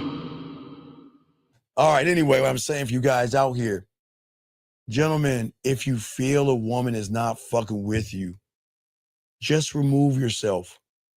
Listen, I accept the gentleman. I know this is gonna sound crazy, but sometimes women just can't stick and keep up with you. And sometimes women are going to just say, oh, fuck it, I'm out. And that's cool. But never force a woman to be with you. Never force her to change, okay? All right? Well, tell her, let her know that I love, now, beautiful, this is my Indian thing that I always tell women.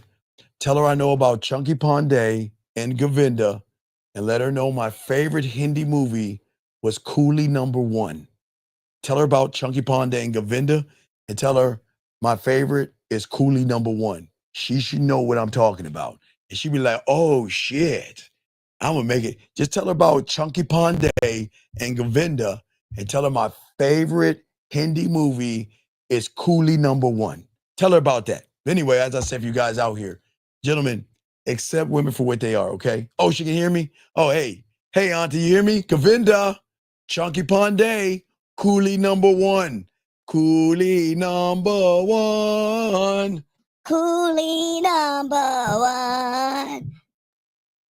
I don't know. Fuck it. Anyway, I hope she didn't see that. She probably say that motherfucker ain't dance. Anyway, but what I'm saying to y'all guys out here, let me grab this call real quick. Shout out to the auntie. Make that courage. Stop spicing it up. 831, last call. What's your name, sir, and how can I help you, brother? What's up? Oh, what's up, Steve? It's Jacob. I'm 23 years old. I'm from California. What's going on, Big Jake? What's going on? How can you do? What's going on, brother? How can I help you, man? Yeah, I'm doing good, man. So I have a question. So basically, I'm not even afraid of rejection or even approaching a woman. Yes. What I am afraid of is like coming across a psychopath woman. Okay. That's the only fear I have, man. Wait. Brother. What is a psychopath woman? I mean, she's not really right in the head. Like a woman that's like not psychologically right. Okay, but aren't you judging? It's because just by appearance you wouldn't know. Okay, but like, my friend, but buddy, you're not listening to me. Accept a woman for what she is, right? Yeah. And when she displays behaviors that are not with you, you charge it to the game, buddy. You'll never. Okay, young man, let me tell you something. Okay, you want to talk about psycho women? Wait, young man. When we get done, I need you to go to and fix your smoke alarm. Okay, that's what grown-ups do. Okay, fix your smoke alarm. Okay. Anyway, so what I'm saying to you is that I understand you don't like crazy women, but women don't like crazy guys, right? Yeah. And behind for every woman who's been abused, hit on, and beat down mentally, right? Do you think that everybody pretended to be nice and sweet and kind? You see what I'm saying? So you're never going to know what a woman is until she feels comfortable enough to show you what she is, okay? So we can't sit around and say, because a woman's not going to walk up to your caller and say, 8831, hey, I'm a fucked up ass woman and I'm going to stab you in your sleep. You think they're going to say that to you? Nah. No, so we can't, right. So we can't assume, you saying, okay? Yeah, well, that was my only question, man, sir, and sir, I'm looking forward to getting some coaching too. All right, sir, but the alarm, hey, Smokey, only you could be reinforced fire. So what I want you to do is get a ladder and take that motherfucker down and unplug the plug and change the smoker, because it's a turn off to women, okay? Okay? Yeah. All right. Thank you, man. All right, now stop. Oh, wait. Lady Sam said something. Call you there? Yeah. All right, so oh my God, I'll hurry it up because it beat. Okay, so Lady Sam made a comment about you projecting about women, and she's got a point. She said maybe it's a projection. Who says not the what is it, the crazy one and the addict crazy? Wait, what is it? Wait, what is that? Wait. Who says you're not you're not the crazy one. She means the crazy. Okay, right. Okay, so let me say, call it. Let me chase it. Ready? I get what she's saying now. Okay, I had to break that shit down. Okay, this is what she's saying. She's saying that you're saying you don't like crazy women, right? Yeah. But what she's saying is, who's to say if a woman gave you some pussy, who's to say you ain't gonna be the one acting crazy? Nah, I'm not crazy. No, she's crazy. No, you ain't crazy. No, you ain't crazy to a woman. You know, some women know how to take their pussy and grip your dick. Have you ever had your dick gripped? Yeah. Yeah, I know you. How much pussy have you? Come on, dog. You ain't been fucking. Come on, dog. Not recently. Yeah. Yeah. So I'm just saying that you might get pussy. All right. Well, I appreciate you, man. But go fix that smoke alarm, okay? All right, thanks, man. Thanks for the call. All right, you too, man. Fix the smoke alarm. Okay, guys, real quick. So, getting back to the last part. At the end of the day, gentlemen, here's the truth, okay? We cannot live in a mirage of thinking that women want to fuck with us because they're kind to us. Kindness doesn't mean pussy, okay? Gentlemen, women are going to be nice to you because women are nice people until they're not. But just because a woman is nice to you doesn't mean she wants to have sex with you. That's a delusion, okay? All women want at the end of the day is be around a man who can distinguish between friendliness and attraction. And a woman doesn't want to feel like being polite to you means that she wants to sleep with you. So, gentlemen, this is very important. The next time you go to the gym, the lady at the counter says good morning, good afternoon, and says hello, how you doing? You see what I'm saying? Don't assume, okay, gentlemen? Because a lot of y'all misread those things, okay? A lot of you do. And I want to show you how it works. If you owned a gym, you want to find women who are top heavy, and you want to find some bottom heavy, and you want to find some in between. You want to find a few out of shape ones. You want to find an array, guys. Let me show you the game that they're doing. Because everybody in that gym has his own kind of woman, right? You want to find who is Kelsey what's her name? Who is the chick that Kelsey is engaged with? The real thin one. What's her name? The little paper thin one. The singer. What's her name, everybody? Anybody who says it? Who's first up? The skinny chick. What's her name? Taylor Swift. Yeah. They'll even find a Taylor Swift one. Oh. But I can't. They'll find a Meg Thee Stallion one. Right. They'll find a Meg Thee Stallion one, and they'll find a Taylor Swift one, and they'll find one in between. They'll find who ones that have big titties. They'll find ones around asses.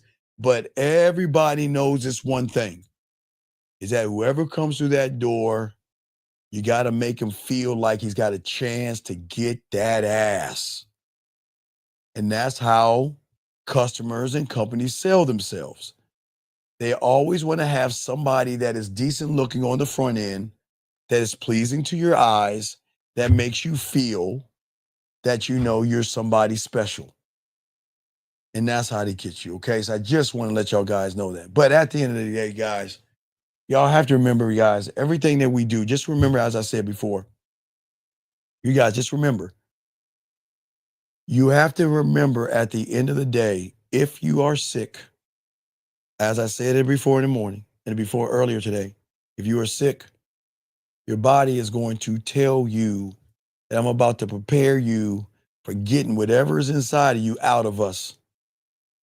And I'm going to make you nauseous, make you sick, and I'll make you throw it up.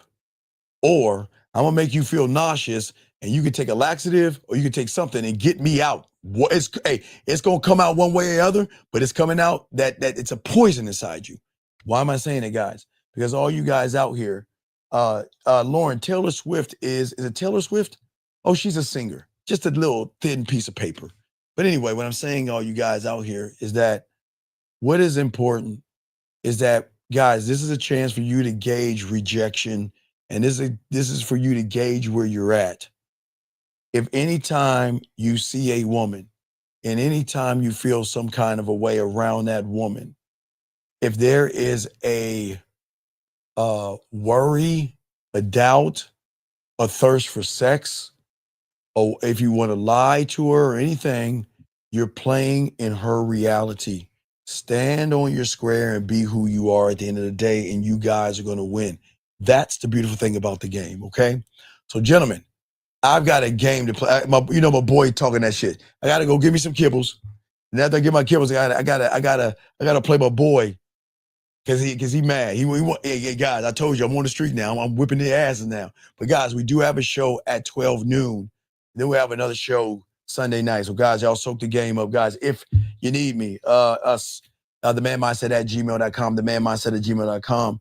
Guys, don't forget, in 15 days or 16 days, we're gonna release the Sexoween and the costume game for you guys out there to pretend, not to pretend, but to get ready and get those costumes ready so you guys can have a good time at the clubs for Halloween. We want to make sure we do everything at least a month and some change so you guys can't make no excuses. So in September, middle of September, and guys, homework assignments, please, guys, start going to the poetry clubs. Go to the art district and check out about nude modeling. You can make between $16 and $32 an hour. But that can open some doors for you guys. I'm just showing y'all just different things that y'all can do, okay? Guys, if y'all need me, get at me, man. But hey, you know what? Let me go get these kibbles so I can go in there and whip my boy's ass, man. He been itching for this. He been itching for this ass whipping. So, guys, I'm going to get in this game, man. Shout out to all you guys. I appreciate you guys. Please, no. Vittles is your cat. I get kibbles. No. I'm from Maryland. No. I'm from Maryland. Maryland, I get some kibbles. I say kibbles. Vittles is the name I use as cat, your cat. Like if you have a cat, I would call it Vittles. I don't know what you women name your damn cats or your dogs or whatever, but I say your cat Vittles. But I'm going to get some kibbles, not Vittles, kibbles. All right, so yeah. So I appreciate y'all, man. Y'all are good. Please be good to yourselves. If you need me, get at me, guys. Shout out to all you people out there. manmindset@gmail.com. Guys, I appreciate you. Get at your boy. Man, let's do Dougie. I gotta go Dougie. I gotta get the fuck out of here. Dougie, let's get it, man. Yo, what's up, y'all? This is Doug E. Fresh. And I want you to know, without a shadow of a doubt, this is what it's all about. You're listening to themanmindset.com. Dating help for men with your host, Steve the Dean Williams, as we go a little something like this. Hit it. What up, though? It's your boy, Paige Kennedy. You already know what it is. And you're listening to themanmindset.com. Dating help for men with your host, Steve the Dean Williams. What's up? This is T.O. and you're listening to the manmindset.com dating help for men with your host, Steve the Dean Williams.